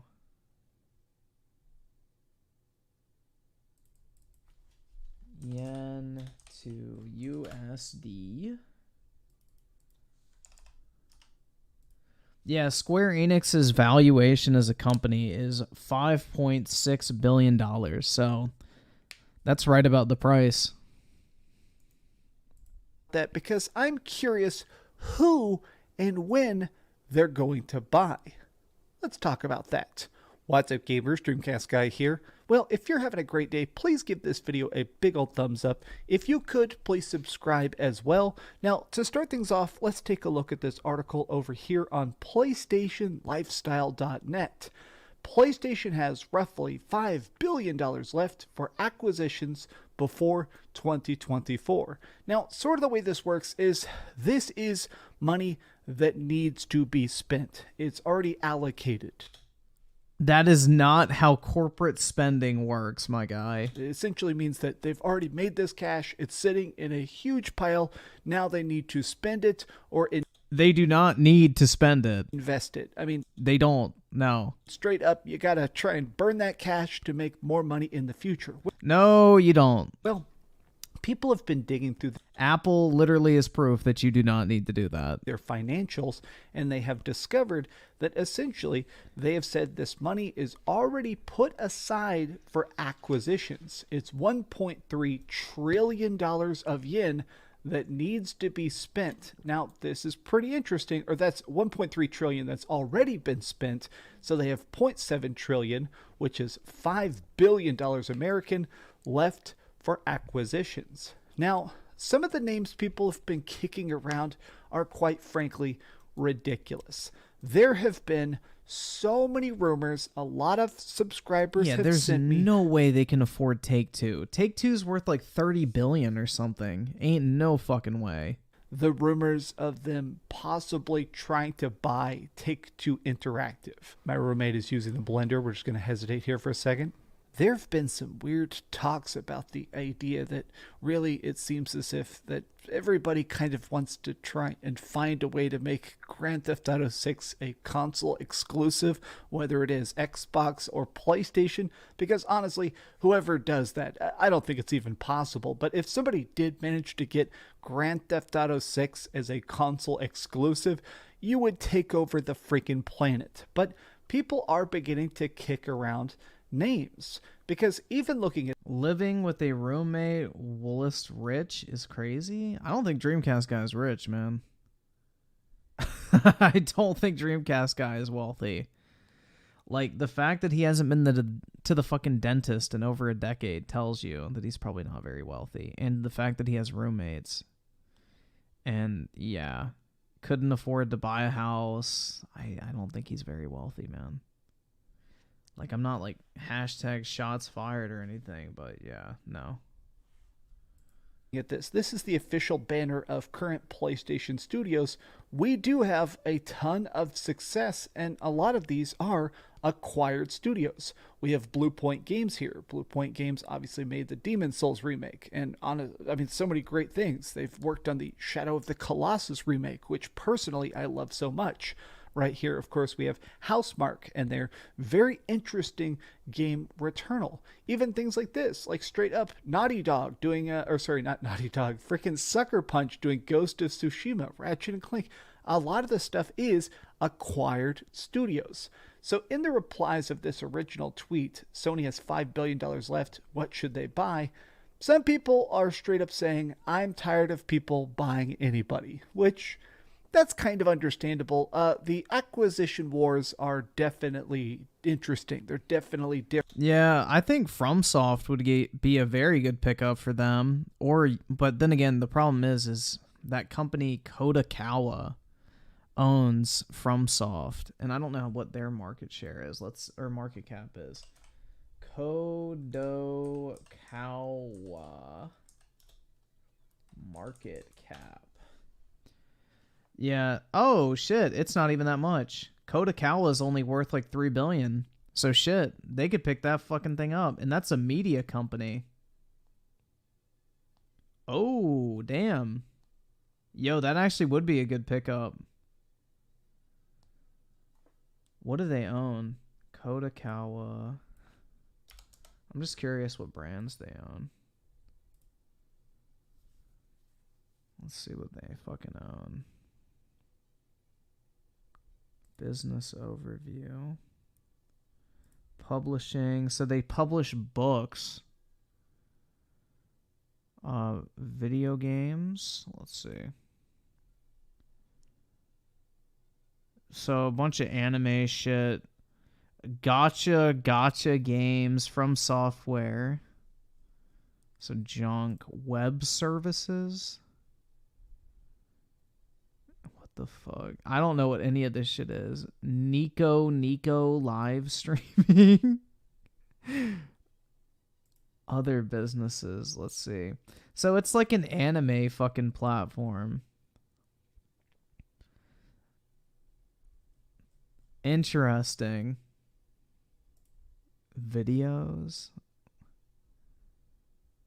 Yeah, so they make movies, animes,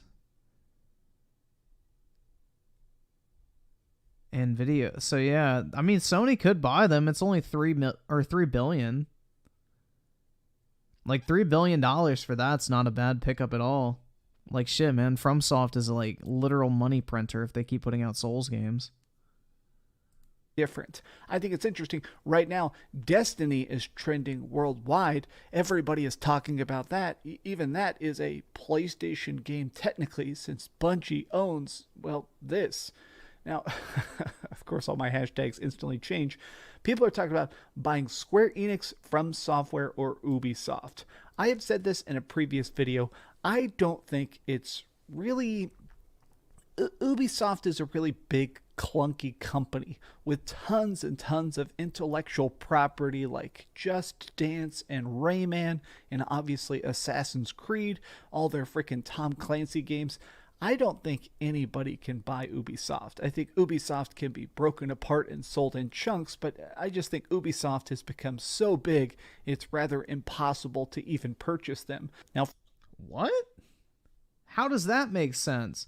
The biggest thing is getting rid of employees will be tough because they're all a bunch of fucking, you know, Frenchies. What is Ubisoft's market cap at? Yeah, only $2 billion, man. That ain't shit. $2.5 billion. They could easily scoop that shit up. From Software is an idea that I think is interesting and certainly at least possible. I mean, on paper, what's weird about From Software is that technically they're owned by like an anime company. So if they get bought, I think they'll either have to buy the entire... Well, Sony's been buying up anime companies. They bought Crunchyroll, Funimation, a couple others as well. They own... They own a lot of anime companies. So that would fit in Sony's portfolio perfectly, in my opinion. Anime company and get them included, or maybe find a way to purchase, that so that we get Elden Ring 2 as a PlayStation 5 exclusive, which is kind of bonkers to even think about. Some of this stuff, though, Konami, I think, is a good guess. We could finally get that remake of Metal Gear Solid and Silent Hill with the possibility of Kojima being involved. I do think there is a good chance. There is a bunch of rumors that we're actually going to see a Metal Gear Solid 3 remake being revealed at E3 this year. There is a bunch of talks that apparently Konami is really gearing up for a crazy year at E3, and it does sound like what they're working on is already going to be a PlayStation exclusive, so maybe they will take that Sony paycheck. I think Konami's worth quite a bit of money. Let's see. Konami market cap. Yeah, $7 billion. I was about to say, Konami's really valuable. Konami's a very valuable company because they're not just a gaming company. They have a ton of money in the casino market. They have a shit ton of money in the Yu-Gi-Oh card game. Like, Yu-Gi-Oh prints money for Konami. Like, let me see. Yu-Gi-Oh annual revenue. Yeah, so let's see. How much money does Yu-Gi-Oh make?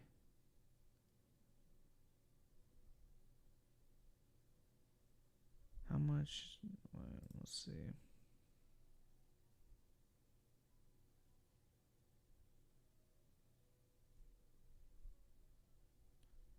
Yeah, so May 12th, 2022, revenue was reported $300 billion, up 9.9% year on year. Business profits rose. Yu-Gi-Oh! Drives record year for Konami. Yeah, Konami's most profitable year ever comes courtesy of Yu-Gi-Oh! That's what I was about to say. Like, Yu-Gi-Oh! Makes them a fuckload of money. I think Yu-Gi-Oh! Is the best-selling card game in the world.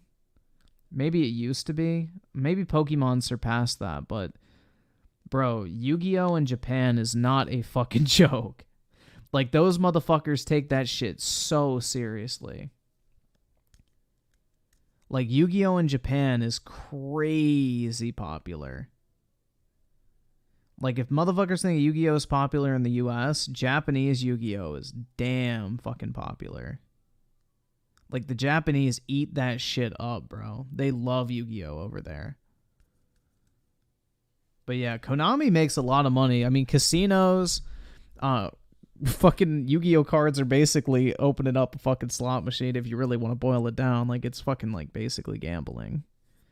You know, it's addictive hobbies, basically, is what Konami makes all their money from. So, they're printing that shit. This stuff is just crazy. I mean, a lot of these things that people are pitching, Capcom, this is another one I do think is possible. This, though, this is an interesting thing I have seen people put up a lot. Start to go back and use your old IP. Invest in the studios they already own. Double their size. Bring in more talent. Do new IP. I think a lot of this stuff is interesting because there is a lot of old school, incredibly beloved franchises that Sony has already made that they've pretty much just stopped using. Like, where the heck is SOCOM? Where is Medieval? Where is just so much? Bro, SOCOM is trash. That old school charm and grit and weird random wacky. I never liked SOCOM. Yes. I love a lot of the older stuff that Sony has made, and it is weird sometimes, even as a PlayStation gamer, how much they are just so laser focused on big narrative experiences. I mean, think about it. That's what works. Last of Us. That's their niche. They do it better than everybody else, so they're going to stick to the shit that works. Part 2, huge seller, big profit builder, and then now we have The Last of Us TV show. Freaking God of War Ragnarok, one of the biggest games of last year, and now also being turned into a television show. Even things like, obviously, first we had Horizon Zero Dawn, and then Forbidden West. Now we're about to get the Forbidden West DLC this year called Burning Shores. A lot of that stuff is very story heavy, very freaking fun, but I'm kind of curious if we ever will see Sony decide to go back to sort of their more eccentric, arcadey style roots, or if this heavy push towards the future is just about these big narrative experiences. I think the idea of Capcom or Square Enix does still make the most sense to me financially. Capcom, honestly, people don't talk enough about this. Capcom is actually one of the most profitable game studios on the planet right now. Capcom is fucking goated, bro. Capcom, for the most part, puts out banger after fucking banger. Like, Devil May Cry 5, the Monster Hunter series is in a great place. Everybody seems pretty happy with Resident Evil. You know, there's a lot of hype surrounding Street Fighter 6. What's the other game they make, too? I don't know, bro, but, like, Capcom's been on a fucking roll recently. Like, they really are kind of underappreciated, I feel like. There are crazy amount. Their games, Monster Hunter Rise, is selling record-breaking numbers. They've actually already said that they think that this is going to be their most profitable year ever, with stuff like, honestly, the Resident Evil 4 remake coming out in 17 days. It seems like if you're going to try and buy Capcom, it's probably going to cost you more than a measly $5 billion. Let's see. I think Sony is in an interesting spot because, honestly, they're already so popular. The PlayStation 5... Capcom market cap. Yeah, it's worth $10 billion. So, yeah, I don't think they're going anywhere.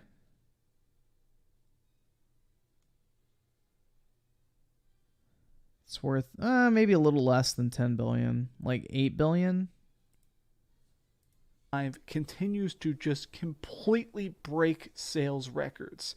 I mean, 300% rise in profits, 300% rise in sales is, I mean, these are numbers that are so big we've probably never seen these before. These are, I mean, truly once in a lifetime amounts of sales jumps, especially 2 years into the console generation. At this point, I think Sony is buying stuff for the PlayStation 6. With how long development cycles take, I do believe that they're probably going to try and keep acquiring studios that are already experienced, that are already on very good timelines. That way they can keep getting good sequels for the games they've already created, and additionally, kind of future... Well, it doesn't matter if they want to sell or not, because if a company is publicly traded on the open market, Sony could literally just buy up enough shares to, you know, get a seat at the board and then push for a vote for acquisition. And most likely, if they make a tender offer where they offer a premium on the current price of the share, then almost every single shareholder will vote in favor of Sony acquiring them. So that's how takeovers work. Proof themselves for whatever the hell the next console is, probably in 4 years, right? That seems kind of accurate. Well, these have just been some off-the-cuff thoughts.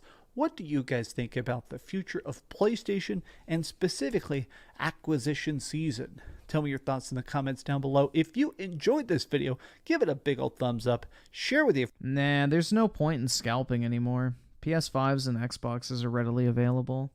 The only thing you can really scalp now is Nintendo products. That's about it. Kind of sad, man. It was nice making $400 doing nothing. Your friends, and subscribe if you haven't already, and please keep dreaming. I have a big review going out tomorrow morning. Be ready for it. And then I get this off topic. I get to go to a Final Fantasy concert tomorrow night. Words cannot express my excitement. Dude, that shit's gonna be fun. I should have gone. Dude, I think there was one in my area in fucking January and I forgot about it. I actually wanted to go to that. That shit would be cool. The Final Fantasy music is fucking goated, man. I forgot about that shit. I think it was back in January. It was in DC, I'm pretty sure. I think at the Kennedy Center. Let's see. Final Fantasy concert dates.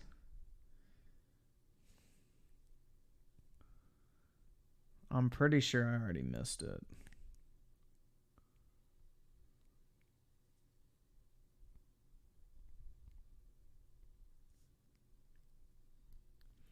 March 10th in Orlando.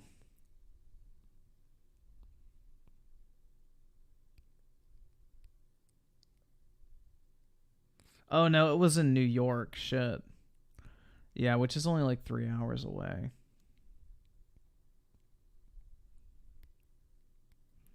It's in St. Louis, Missouri. That's an interesting place to have a concert. Damn, so I guess Dreamcast guy's going to the Orlando one.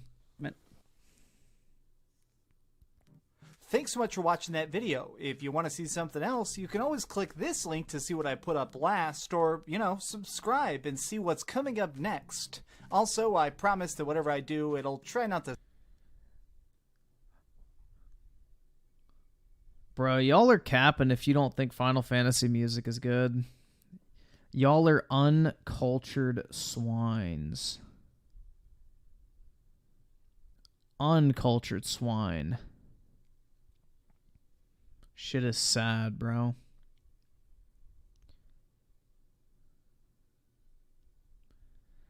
It's very disappointing, that's all I can say.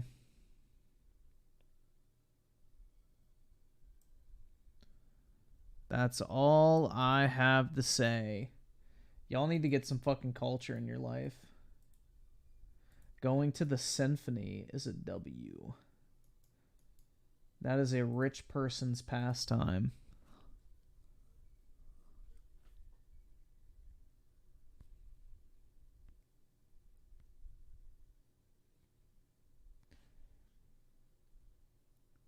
All right, so Timothy Marco, we will watch your recommended video real quick.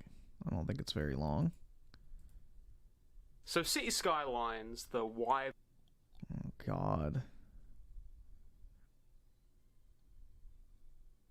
He is European. acclaimed city building simulator has just had as an announcement trailer released for the sequel game City Skylines 2, and I just want to take a moment to read you the transcript for that announcement trailer. It's time to start from the beginning, yet evolve into something new. This city has a story. Envision a world created by you. Your chance to shape the future, to create and inspire. New worlds to explore and pursue. Here, you are the visionary. So now I'm going to show you some footage from that announcement trailer. Trailer.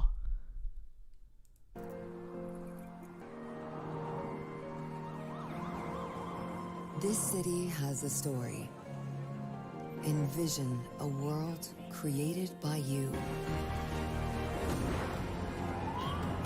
New worlds. Here, you are the visionary. Can you tell me what's wrong with this picture? I have dumped many hundreds of likely ill-advised hours into the original City Skylines. I love that game. It captured my heart in a way that that type of game never had before. With the modding community and then with the DLCs, there was this very clear sense that there was a lot of versatility in terms of the kinds of communities you could build, the kind of cities you could put together. With that said, I think any fan of the game could probably admit that at a certain point, no matter what you're trying to do, the game kind of ends up becoming a traffic management simulator. Move the mouse here, and I wanted to talk about some tips and tricks for managing traffic without mods in City Skylines. In today's video, I'll give you 6 amazing vanilla tips on how to avoid... I mean, it's almost like traffic is like the defining feature of 90% of cities, because people who live in cities have to be able to get around. Traffic congestion in City Skylines. We are going to look at my top 6 ways to solve your traffic problems yourself. This is not madness. This is so fucking clever. It's a great game, but I always felt there was this fundamental design flaw in that everything always ends up kind of branching out of the roads. The roads are like the basic unit of the game. You literally start... Yeah... with a highway connection, and that's it. You know, later DLCs added more emphasis on like non-car based infrastructure, but that was always kind of what the game ended up being built around. Yes, because if people can't get in and out of the city, it's not going to be there for very long. There is something so dystopian about this trailer talking about being a visionary, creating this new future, and then this new future is more fucking car seats, more highways, more traffic to deal with. I have this visionary concept of a city designed for human beings to live in. Maybe even with some public transport that wasn't really featured in the trailer. Why? Are they broke? It's like a pre-rendered trailer that doesn't necessarily indicate too much about what the game really is. Man wants motherfuckers to take the bus, dude. But I just felt the need to point this out because it's like just so on the nose that this game is like advertising itself as like you being this visionary, and then the way they want to excite you is by showing you how trucks can drive through your cities. Look at these nice new roads we have for you. I need to escape this hell. And I won't, because no matter what, I'm probably going to put at least 800 hours into this game. What a worthwhile video, man. Thank God that video was made.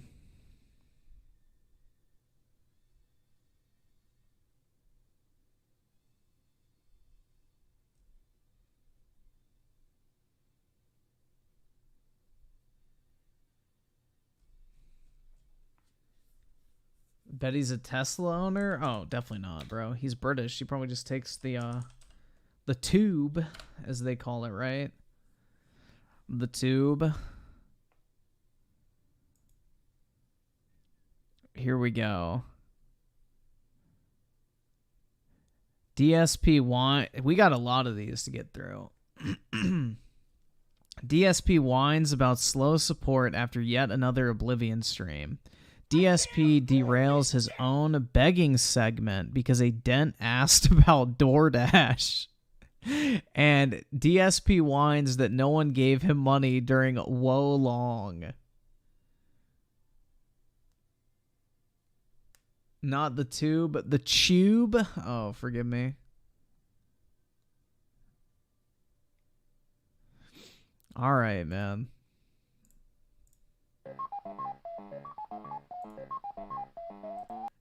DJ Aftershock with the 2. Lol, he wants to walk and ride a bike everywhere. That's right, because it's eco-friendly. So, a couple things, guys. Oh, shit. U Generation with the 2. Griffin Gaming, you can take Brett with you in NY. Oh, shit. Damn. You already trying to pawn her off on me? Maybe I'm key dodged a bullet. Excuse me. I want to say I think so far this is working. This has actually been doing pretty well, meaning every day just looking for a little bit of growth rather than having a monthly goal. So far people have been supportive of that, and I'm very happy that it is kind of, you know, working out in that regard. So thank you for that. DSP Reacts is working well. We got 7 new members over there today, which I thought we would get a couple, and we got 7. That's a lot. If we can get like 5 a week over there, that'd be stupendous, right? Slowly growing that channel, and so far that's happening. So I'm happy for that. Thank you for that. I'm not gonna freak out about today having low tips. My detractors will. My detractors will likely have videos to. Then why are you even mentioning low tips? Like, he's literally just giving them fucking bait. About it, because that's how they are. They're idiots. Okay, but if it's an ongoing thing, yeah, it'll become concerning. You know, this week I've got this. This is my stupid. I hate this week. I really hate the end of the first week of every month, because here's why. I got these 2 big stupid bills that always are due. Okay, and at this point, I basically used any funds that I got from YouTube for the last month to pay off all the other bills. So at this time of the month, any tips that I get, that I raise, have to go towards those direct bills and my week off. And it sucks. This 1 week is the tightest week of the month for me. The first week. After this week. Wait, his week off? Damn, bro. Things usually alleviate a little bit. And then, of course, when I actually do get paid by YouTube, around the 3rd week of the month, things get a little bit better for a week or 2. So that's why, you know, I'm on these streams and I'm like, hey, the best way to support is tipping. That's why I'm doing that. I hope you don't feel like I'm being pushy or anything. All right? It's concerning. It's nagging. That's right, guys. You need to go to work so DSP doesn't have to. Me in the back of my head, hey, Phil, you had a slow day, a slow tips day Thursday. You had a slow. Yeah, I don't understand why he takes a day off, man. If he's really this, like, financially in dire straits, I would be working every single fucking day without a... Well, I already...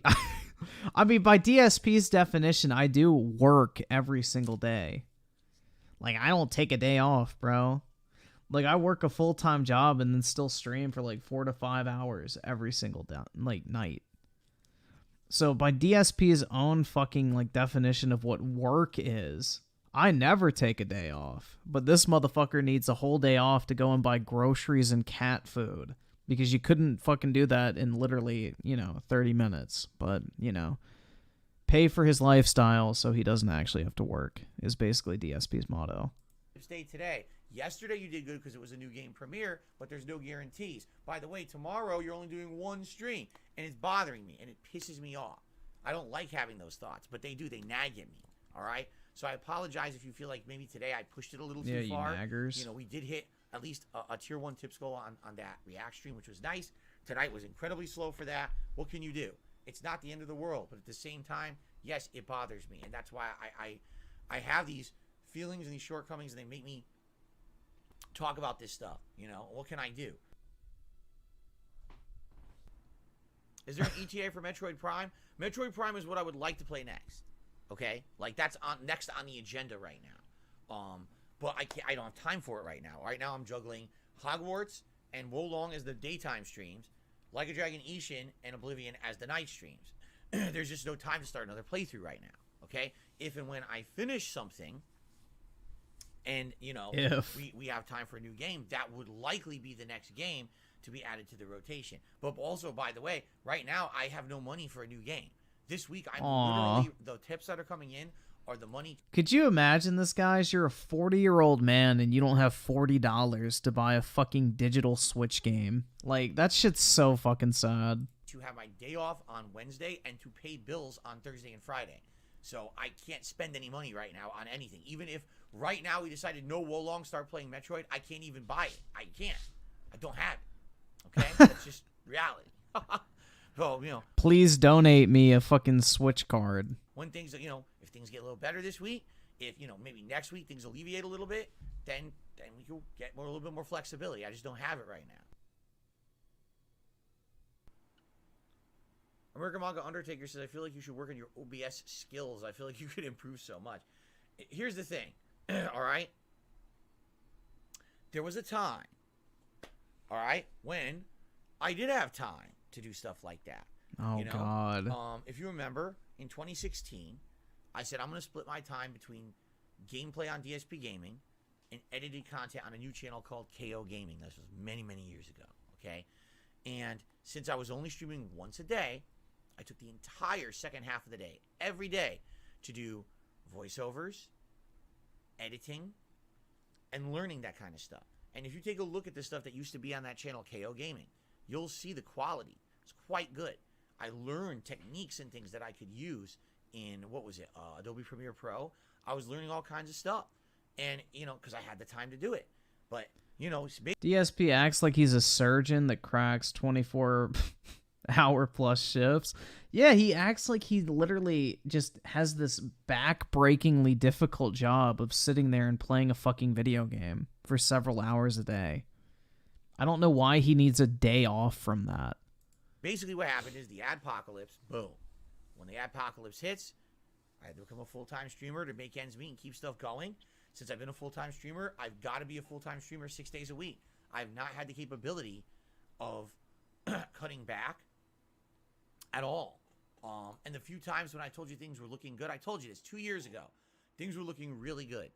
I had a lot of profitability streaming on Twitch and all that. And what happened? My detractors destroyed that for me. They got me kicked out of the Twitch Partner Program despite not violating any of its rules. And then they systematically... I did nothing wrong. Identity theft and other things costing me thousands of dollars. And it all happened all within a few months. And it sent me back so bad that now it erased all that progress. It really did. I'm kind of like back to square one again. And I'm really trying hard, man. Again, I know you guys say, oh, you're e-begging and stuff. Like, guys, I'm being real with you. I'm not trying to... I'm just trying to exist, guys. Ask for something that's above and beyond what I need. You know what I'm saying? Like, the goals that I've set, these tips goals, were set 2 years ago. In a way to say... Dude, he didn't even get a donation from 1 Minute Man on this stream. If I can hit these goals, that's I make wild. up for the lost revenue that I had on Twitch. And if you haven't noticed, in the last couple of weeks, for some reason, tips have gone down. And it makes me scared. It does. It makes me scared about shit. You know? Yeah, because you don't have a real job, dumbass. This is not a job. It's a fucking hobby that you made money from for a very long time. And now it's time to move the fuck on, bro. You know, like, I just don't understand why people think YouTube is a sustainable fucking job. You have to make fuck you money in the time that you're on YouTube for this to be like a sustainable job. Because then you can retire when you like start going, or when your channel starts falling out of relevance. I don't know. It's just like, it's pitiful, man. He put all of his fucking eggs in one basket and he's completely fucked. You know? The thing is, you guys are really supporting things in other ways. Like, for example, members. We had a lot of new members this last week. And I appreciate that. Members here, members on DSP Reacts. That's cool. All right? But yeah, it just sucks. Like, I wish that I could not have to do dumb shit like talk about this. I hate it. I really hate it, you know? I wish I had time. Like America Mondo Undertaker says, if you had time, you could become good at OBS. You could improve your stuff. You're right. I don't have time. I have to be here 6 days a week, full time, pumping out a stream to Use your have enough to make ends meet, right? Use your fucking day off, dumbass. That's literally what you could use your day off for. Instead of sitting around the house playing with your cat and watching fucking YouTube live streams. Like, bro, he literally sits on his ass on his day off and watches people play video games on YouTube playthroughs with his wife. Use that time to learn OBS and shit like that. What the fuck? Right now, at this rate, the rate that things have been going this week, I don't even know come Wednesday if I'm going to have enough money to pay everything this week. In which case, I don't even know what to do about it because I just don't have it. I don't know. I have to think about it. I don't even know. Use your wife's paycheck. Backup plans and stuff. It sucks. For many months there, things were going quite well. But basically, for February kind of stagnated everything. When there was no new games coming out or whatever, you know? There was a shit ton of new games in February. What the fuck are you talking about? We played so many, like, bro, I even played a bunch of different games in February. What is he talking about, man? Or just Hogwarts, that was really it. And it said, that was it? What? No, that was not it. me back. You know, what can you do? You know? Sucks. That's life, though. We'll see. Gotta hope for the best. Gotta hope that tomorrow, even only being a one-stream day, it's a good stream. Gotta hope that Monday and Tuesday are good days. I hope so. You know? There's not much I can do about it. Right now... Yeah, Dead Space is irrelevant. Atomic Shart is irrelevant. Forwoken came out in January. I don't know if he played that or not. He should have.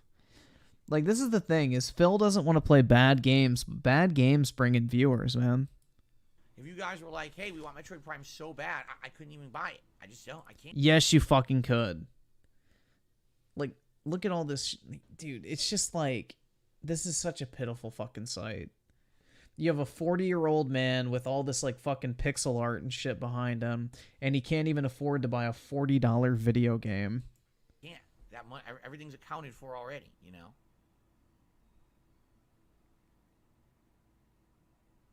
I don't want you guys to worry about it. I don't.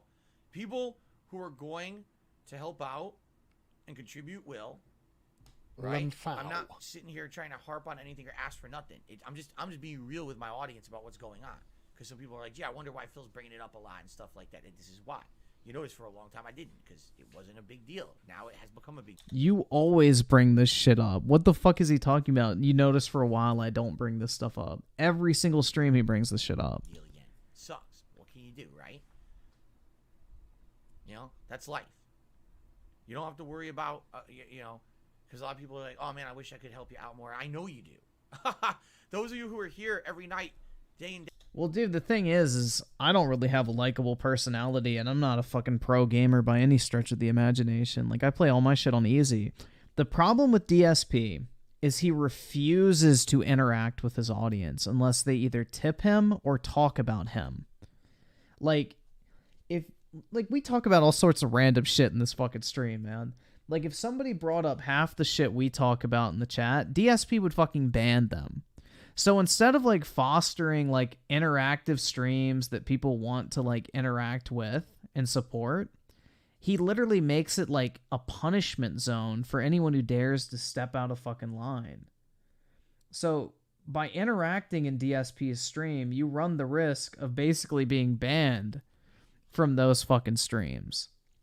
So it's like he fosters this environment of people just sitting back and leaving it on as background noise, and then gets mad when people aren't actively engaging with him in a financial manner. And it's like, well, dude, if they fucking say anything that you don't like, they're immediately banned. So why would they risk giving you money when you literally are going to fuck with them? I don't know, man. Day out, those who are here for Oblivion in particular, I know you're here because you like the stuff I do. I know that. All right? I really do. Thank you. Thank you, thank you, thank you for that. But you don't like it enough to give me monies. Tonight, was Elder Scrolls 4 Oblivion here on DSP Gaming. Right out of the gates, we got a few new members to the channel, which was great. And it was a nice stream of us doing the Thieves Guild stuff. And we had some fun conversation. I ended it a little early. You want to know why? Because people were getting a little bored, I could tell. I think that maybe the Brotherhood stuff's a little bit more interesting than the Thieves Guild. I think the Thieves Guild is a little bit more on the boring side because it's just sneaking and stealing rather than combat. There's no combat at all to be had. I do feel like the Dark Brotherhood is one of the better plot lines of the game. So I ended a little early, and we actually did a little bit of like maybe 20 minutes, 25 minutes of just talking. I didn't even record it only because it wasn't that much to talk about. But, of course, undoubtedly, you know, my detractors and haters will have recorded it and put it all over the internet and say it's secret content that Phil doesn't want you to hear. Well, it's bullshit.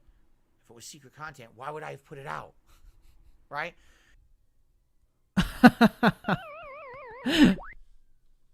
Bruh. Alright, so here we go. Here's about DoorDash. Anyway, welcome to the show, everyone. Today is Sunday. Now, so here's something I need to remind all of you, all right? This is my only stream of the day. It's going to be one podcast, and then it's going to be a gameplay stream of Wolong Fallen Dynasty. But that is it for today.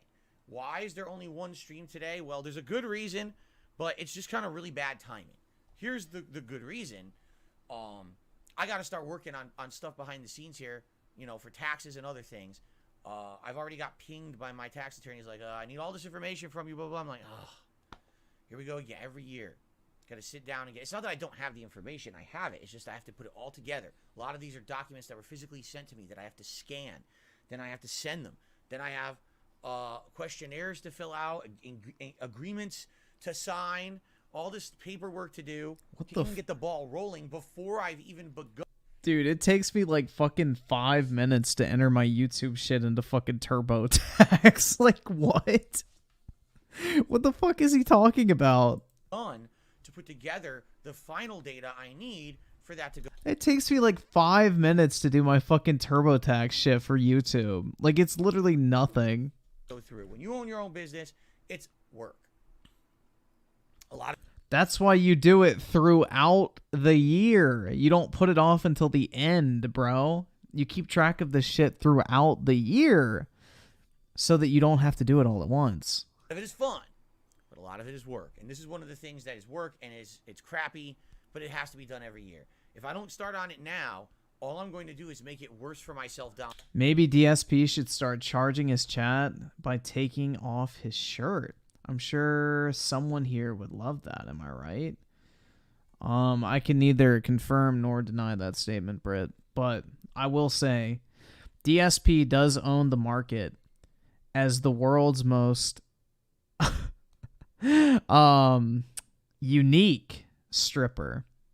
Because DSP is the only person that you pay to put clothes on versus taking them off. Down the road, where I'll have to, you know, have a crunch time and more stress. So why not? He already got pinged for it. Let me do it tonight. So no late stream tonight. Okay? But why is this bad timing? I'll tell you why. Because I said this last night on the Daily Wrap. This time of the month, this whole first week of the month. Oh, it's like this time of the month? Is the tightest time of the month for me personally, financially behind the scenes, because I have multiple big bills that are due.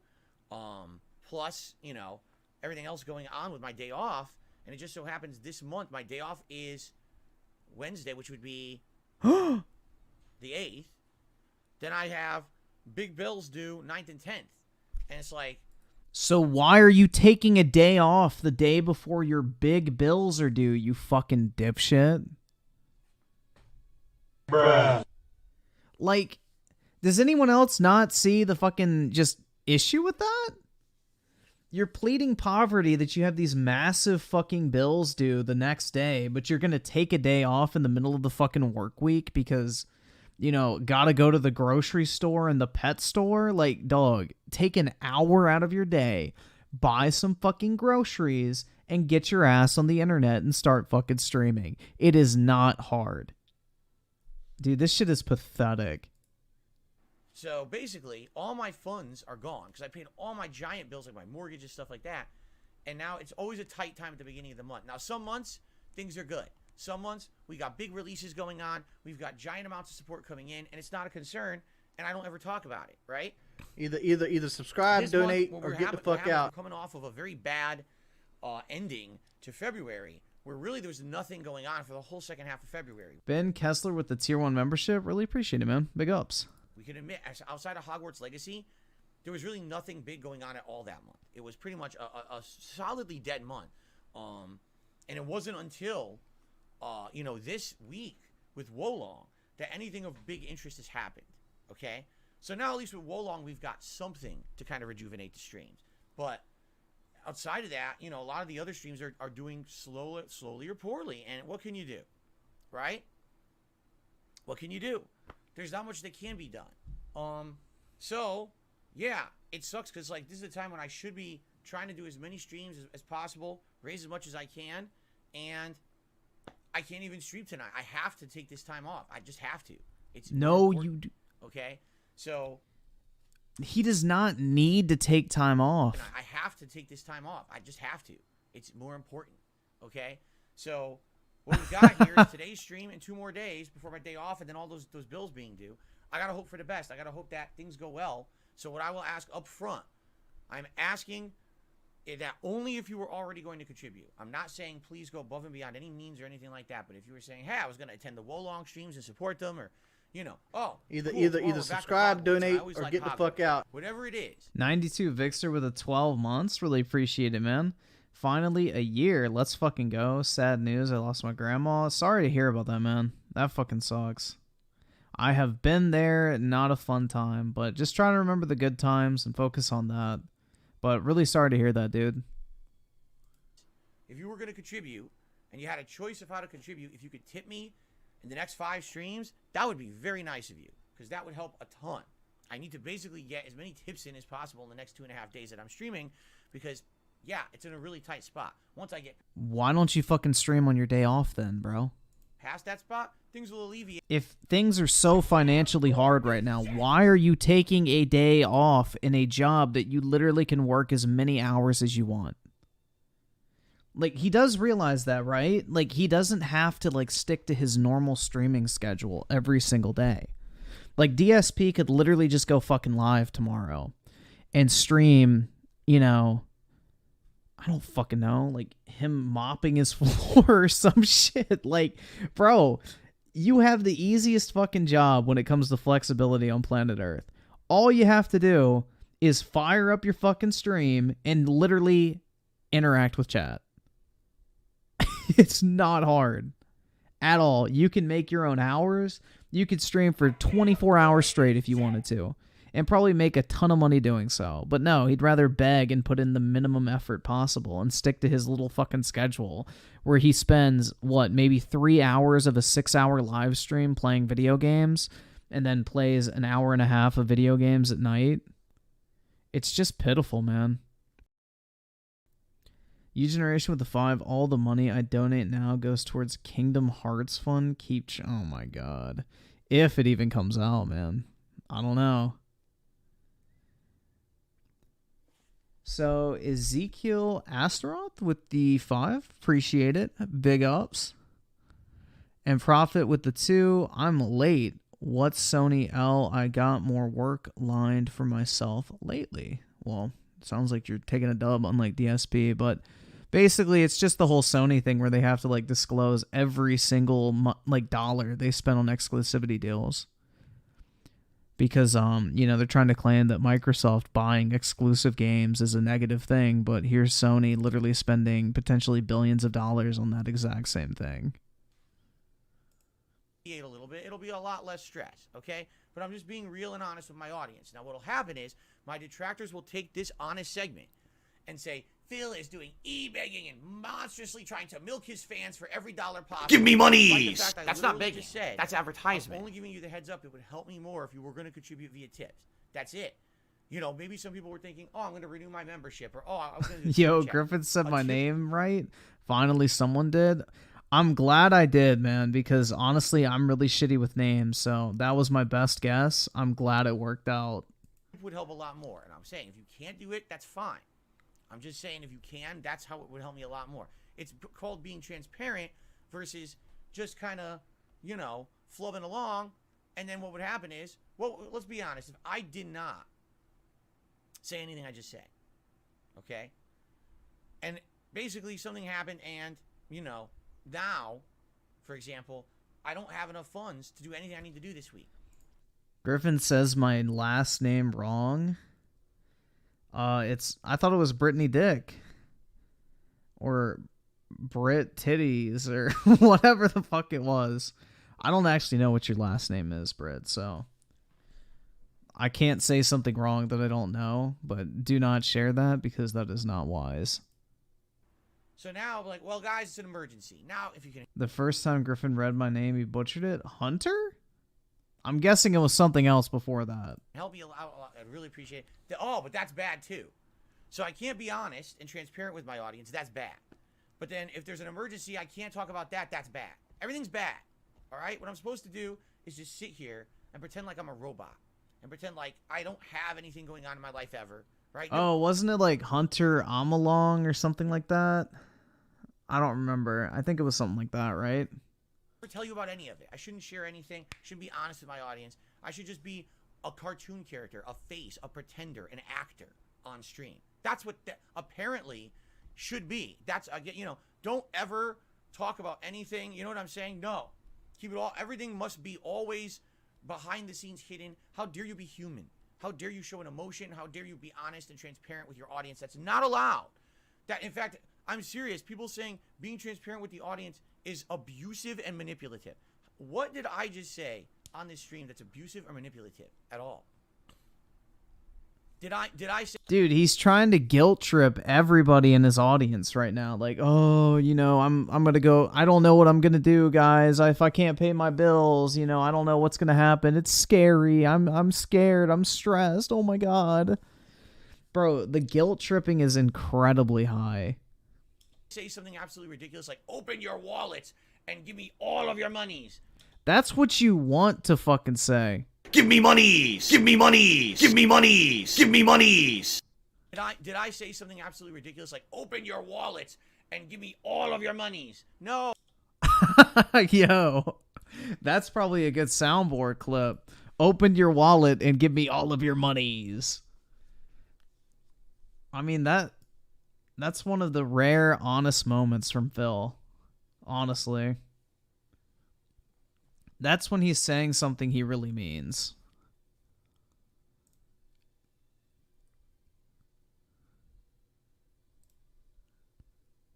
He's saying exactly what he means right there.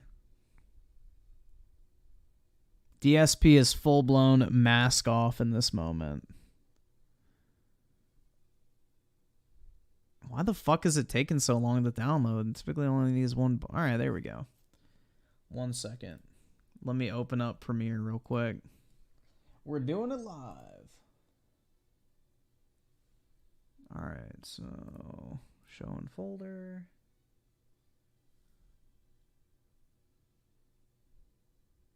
There we go.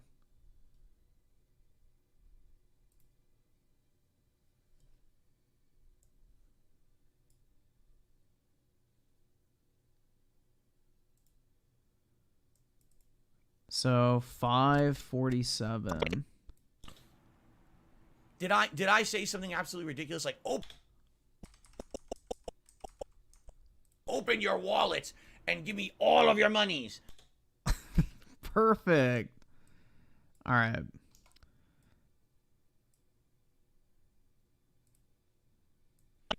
Open your wallets and give me all of your monies. Yo, that's perfect. So we need to boost the audio some. Open your wallets and give me all of your monies. All right, that's perfect. Let me render it real quick. And I'll slap this bitch on the soundboard. DSP wallet. We'll call it that. Export. Okay. Stream Deck. Okay. So, Let me go here, DSP wallet, open file location.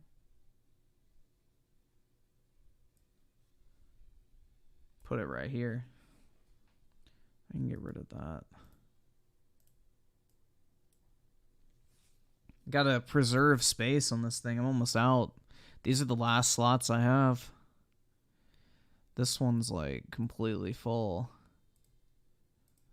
I need to buy another one at some point, man. These things are expensive as shit. Alright, so let's test out the volume. Open your wallets and give me all of your monies.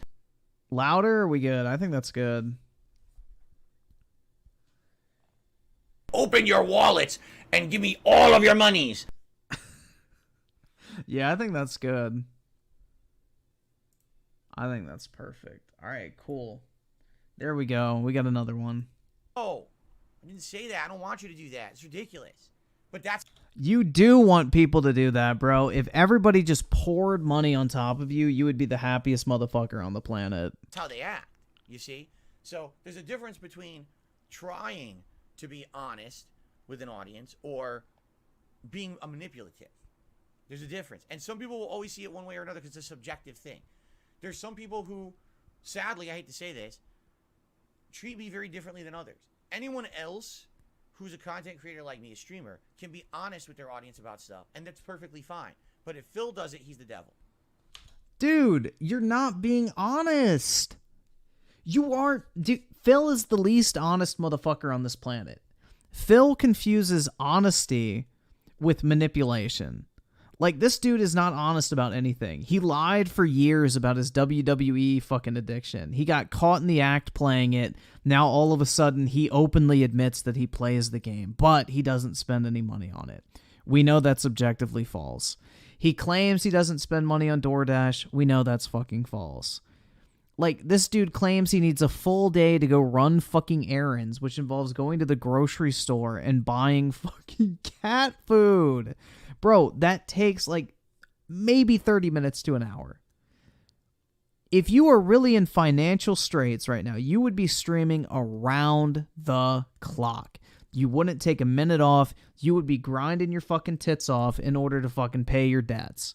Because if you really were in that hard of a financial position, you would not be able to fucking sleep at night. Your ass would be on your computer doing what you need to do to make fucking money to keep your fucking house, pay your bills, pay your taxes, whatever the fuck that is. This dude does not do any of that shit. Instead, he passes on the responsibility to his audience and guilt trips them into like supporting his fucking lifestyle that he can no longer afford on his own and refuses to actually get a fucking job. Like, DSP could work at a remote job from his computer, have zero interaction with anyone, so trolls wouldn't even be a fucking problem, but he refuses to even do that shit. It's just fucking sad. Like, it's absolutely fucking pathetic. So, you know, it gets to a point where you don't care anymore. They're going to say what they're going to say, right? So, I'm just being honest about the week, all right? I don't really want to talk about this stuff. I don't like talking about this stuff. I don't. Bullshit. Like, in the last couple of weeks, yeah, support via tips has been a lot slower than it usually is. If you haven't noticed, there's been multiple streams where I'm raising like $15. Now, dude, DSP could go throw boxes for UPS and make more money doing that than he probably would streaming at this rate. Like, honestly. If DSP would go and throw boxes in the morning for UPS, come back and stream from like 12 p.m. to like 6 p.m. every day, he would be making a fucking killing. But he won't do that because he's lazy as shit. Remember, the tips goals are like 50, 100, 150. This business... Yep, he still uses Windows 8. This operates on the assumption that I'm going to make some tips every stream. And when I'm making like $10 a stream, that's not good. That's the problem. And it's, again, it's one thing if it's 1 or 2 streams, that's fine. When it's a series that keeps persisting, that's when there's trouble. And that's the situation right now. And if you don't take in the last couple of weeks, that's what's been happening. All right? And it's no one's to blame. It's not me sitting here and saying I'm so ungrateful and I'm complaining. I'm just letting you know the situation. All right? So, See, here you go. And here's the idiotic stuff. When you're eating $200 DoorDash one week, you ask money for next, it's a problem. Who the hell is eating $200 DoorDash? How would you even know if I was eating $200 of DoorDash? Where do you get that information? You're an idiot. It doesn't exist. No, I'm not eating $200 of fucking DoorDash a week. You are a moron. For even saying that in my stream chat, you're a moron. So here... The bait was taken. The bait was fucking taken, man. Here's the problem. You come in with incorrect information because you listen to detractors and haters and people who make shit up, and then you make assumptions. You're the moron here. You come in here and say dumb shit, shut up. It's just absolutely ridiculous. It is, exactly. It's a misinformation campaign that continues, and these people are so gullible. They believe. Yeah, dude, he only spent $180 last week on DoorDash. Get it right, you fucking morons. Because they're just so stupid. There's too many stupid, gullible people on this planet. Okay? Now. I mean, that's how you make your money, Phil, is those stupid, gullible people, so I wouldn't be calling them out too hard. Thank you in advance to anyone who heeds my message. Begging.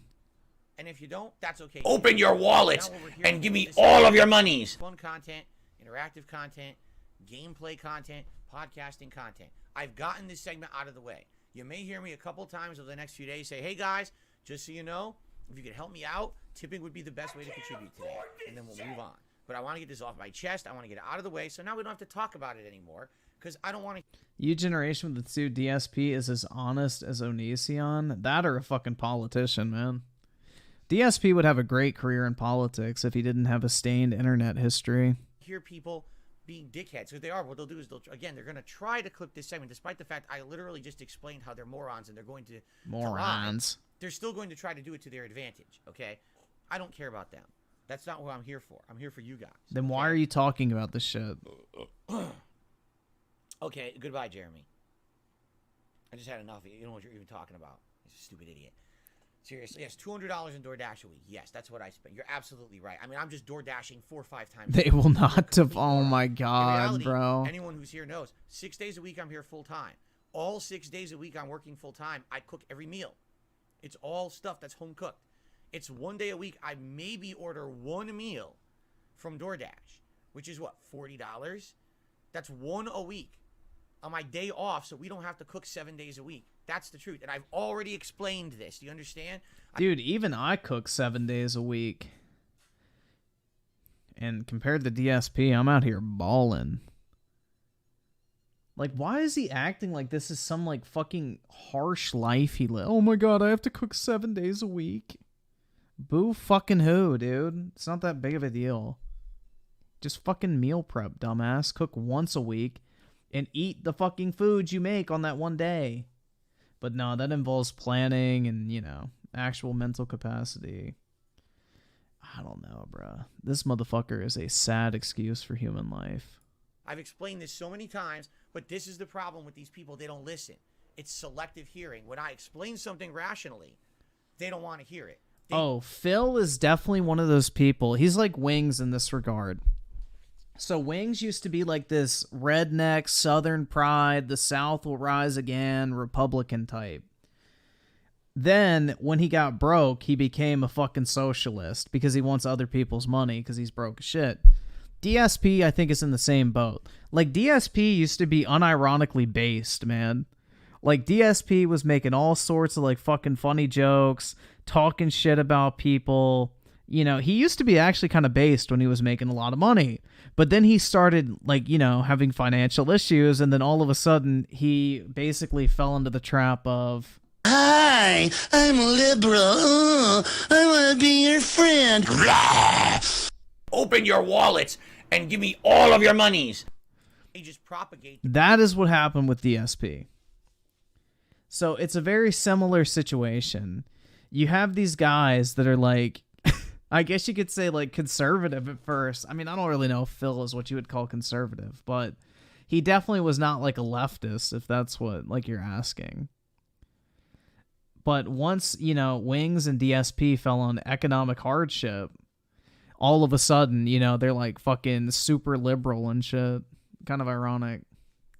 The rumor, the nonsense, the hearsay, the drama. They don't listen to the actual rational explanation. So I'm done entertaining fools. Seriously, I'm done entertaining fools. They're out of here. Okay? Okay. Anyway, thanks in advance to anyone who supports this stream. If you could tip, that would be splendid. That would help me tremendously. That's the support I need right now. If literally everyone today, tomorrow, and Tuesday said, all right, we'll tip rather than super chat, super sticker, membership, gifted membership, that would help more than anything else. So if you could do that, thank you. All right?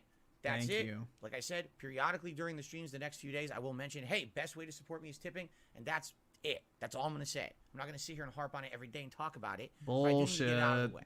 All right? I hope you respect that. I hope you understand that. I hope you know where I'm coming from. I'm trying to be as honest and as transparent with my audience as I can without seeming like I'm sitting here begging for every dollar out of your pocket, which is not what I'm doing. It's a little different if you actually watch it in context. But they won't put this up in context. Those shitheads out there, they'll lie and they'll show little clips, right? Rip. That's the thing, is like he always says like the clips are out of context, but they're really not. The full context is fucking there. Alright, here we go. Wo Long. No one gave him money during Wo Long. Uh-oh. He's not going to be able to pay those bills, guys, or enjoy his day off. Okay. I'm out of time, guys. As much as I would love to keep trying this boss, because it is Lu Bu, it is the legendary guy from Dynasty Warriors. I'm totally out of time. I went extra and everything. So, all right. Well, the way I see it is the playthrough's in the hands of the viewers. I don't know. I really don't like the game. I'm just being honest with you. I don't like it. It's inferior to FromSoft. And it's got a lot of annoying things about it that just don't feel polished, refined, or worth a full playthrough. I also definitely noticed today, despite viewership, right, which is going to be great. Why do you think it's going to be great? Because people are here to see me die a million times to a hard game. I noticed engagement and support were both lower, right? Which is what I told you I was afraid would happen with a game like this. I said probably around the third stream. And exactly like clockwork, as I had predicted on the third stream, we had a big dip. So, oh my God. It is what it is. Thank you to my ruin who re-upped his membership. Okay. Until next time, if there is a next time, I'll have to think about it. All right. Oh my God. Okay, guys. If there is a next time. Jesus Christ, dude. Yeah, no, here's the thing, guys, and here's what I mean. Like, games like this, you're going to bring in a certain kind of an audience, right? You're going to bring in the audience that wants to see me die 5,000 times. That's who's here. But that audience, I hate to say number one, it's just not the most positive audience. Let's be honest here. Half of you here are very positive, and I'm really appreciative of that. But there's just half of people who are just here to see me die. And they want to hear me rage, and they're not here for positive reasons, and that's not cool. Just being honest. That's number one. Number two, that half of the audience doesn't support the streams. They don't. How did I just do a stream with over 400 viewers the entire time? The entire time. No members. Right?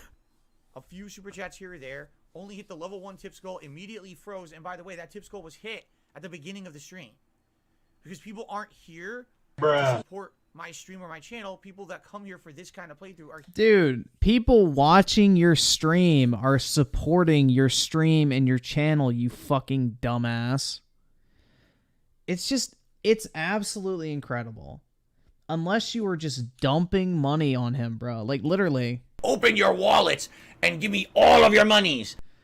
Like, you do realize people just watching your content is supporting you, right? Like, just anyone sitting here in a stream is supporting your content. You complaining about people showing up to your streams is why no one wants to fucking support you. Because do you know what happens when people show up to your streams and they get this type of fucking attitude? They don't come back. Or maybe you don't convert new people into people that might support you. Like, I sure as fuck don't show up at a random fucking stream that I've never watched before and start dumping money on the streamer. I want to get to know the person. I want to know if I like their content. I want to know if this is somebody I actually want to give money to. But what he's basically doing is shaming everyone for coming to his stream and watching his live stream. It's like fucking insane. It's absolutely fucking insane, bro. The first time I ever donated to Griffin, I was a viewer for about 6 months. Yeah, I mean, it's just like, imagine if I would have, like, shamed you for not immediately giving me money, like, 6 months before that. Would you have given me the money 6 months later? Probably fucking not. But, you know, DSP be like, open your wallets and give me all of your monies. That's not begging. That's advertisement. The thing is, too, is DSP can run ads on streams. I can run ads on streams. But it's just dumb. People actively watching your channel is supporting your stream, whether they give you a single penny or not. Somebody sitting on their fucking ass watching your live stream out of all the fucking content that's available on the internet is showing support. I'm sorry. Like, you do not need money from someone in order for them to be an actual, like, supporter, if that makes sense. I don't fucking know. Shit's wild, man. I love Griffin because he actually reads our comments. I mean, you know, it's a novel idea, right? Like, actually interacting with your chat, which DSP refuses to fucking do. It's just crazy, man. I don't know. Phil is just a walking L. We're here to see me rage. That's it. That's the problem, you know? So, you know, if people had come and said, listen, we understand you really don't like this game. We get that. But we really want to see you keep doing it, and here's why. There was no here's why. It was, here we are to laugh at you dying a million times at a game you don't like. I guarantee you if I play another game, like Metroid Prime, or even going back to Elden Ring, I almost guarantee you I'm going to enjoy it way more, and we're going to get at least that level of engagement and support on that streams, if not more. So there you go, okay? Just being honest. So, like, the thing is, now I got to this Lu Bu, and everyone's saying this is the hardest boss in the game. Some people actually are literally saying that in the chat, right? Lu Bu. So, maybe I would do another stream of it just to fight Lu Bu. Because the horse is easy. I got right off the horse right away. I was like, oh shit, that's like piss easy. But then it's the actual fight. If he ever does that unblockable attack is ridiculous, right? Like, he does it, I have to parry it. If I don't parry it, it's a 100% damage. So, you know, no, Swaggins, here's the difference. He says, but Elden Ring will have viewers just to see rage, but I'll enjoy it. I like Elden Ring. I know Elden Ring will be fun. You know, I went through the game once. It was fun. And even though there were parts I didn't love, it was still fun. And now the second run would end up being, you guys helping me with a new build and everything, which is going to be, in my opinion, even more fun. That's the difference. So, all right, exactly. See, Nim Duos is not worth the anger. I know. The game pisses me off. It's not good. It's frustrating game. Why the hell is there a summon during a required mini boss? Like, a summon during a required mini boss. Okay. All right, guys. Well, that's it for now. I'm going to upload the gameplay and have dinner with my wife. Tonight, I'm going to come back at 6:45 p.m. Pacific time. Oblivion. 2 hours of Elder Scrolls Oblivion chill fun. I need that. I really do need the 2 hours of chill after a frustrating game like that. I hope you will come back. I hope you will relax with me. I hope you will engage and support like you always do. And, you know, basically I have to give me monies if I want to play this again or not. Because we got, you know, I got tonight, already Thursday, we're not doing it. Okay? So I got till Friday to think about it. Okay? Okay. All right. This guys, game is doomed. Thank you. I will hopefully see you tonight for Oblivion. 6:45 p.m. Pacific time. All right? Thank you. See you then. Yeah, this is like, what, the third game he's dropped recently? Hold on, I just want to see DSP Gaming. I just want to see. So Hello, everyone. Look at this shit. He doesn't even upload his playthroughs in order. Part 38 and then part 37 after it. Okay, guys, I'm back from break, ready to go for another hour. I have need of your service. Did he hit the tip skull? A little bit later this week here on DSP. $1 away from the tip skull, man. Bruh. That's weak as fuck. The gunner glasses never got put on. Unfortunate. Have a couple more hours of Thieves Guild progress and fun. All right. Thank you all. If you are watching this on demand after the fact, please remember likes, comments help a ton. Maybe consider a super thanks or a tip on the video. Oh yeah, dude. He 100% was pissed. He's begging. Listen to this. Comments help a ton. Maybe consider a super thanks or a tip on the video. And thank you Please leave a super thanks or a tip on the video. all for watching. 2 more hours. Bro, that's just depressing. 65 views in 1 hour. Oh my god. Why does he even bother chopping up his streams? He should literally just leave the fucking stream playthrough up and then that's it. It is not worth like his time to chop up these videos. Like, how many views did he get today? What? 400, 700, 1,000, 1,700, 1,800 views. It's like maybe $5. If even that, man. It's like $5 that he gets from chopping it up. I guarantee you he would probably get more ad revenue from just people replaying the one fucking stream than 85 fucking videos. Yeah, it's just disorganized crap. Like, look at this. He doesn't upload things in order. Part 35, part 36, part 34. These are in order, but the level 1 podcast, like, part 36 first, part 35 second. Part 2 first, part 1, part 3, part 4. 32, 31, 33, 34, 33, 29, 28, 30. 7, 6, 8. 27, 26, 25. At least that one's in reverse order. It's just like insane, and I don't think he even like really makes playlist. Does he put the playlist in order at least? Let's see. Part 1, part 2. Okay, these are in order. That is a shock. One video is unavailable. It's hidden. Uh-oh. I am shocked those are in order. All right, everyone, here we go. Whoa, long. All right, well, at least he puts his playlists in order. I'm shocked. I wouldn't even expect that much. Oh my god, man. But anyway, guys, I gotta hop off. It's 3:40 for me. I need to go to sleep because I gotta get up for work tomorrow, bro. Unlike DSP. So, hopefully you all have a wonderful Wednesday. And, yeah, I will see you all tomorrow. Hope y'all have a wonderful night, morning, evening, whenever you're watching this shit. And peace out, everybody.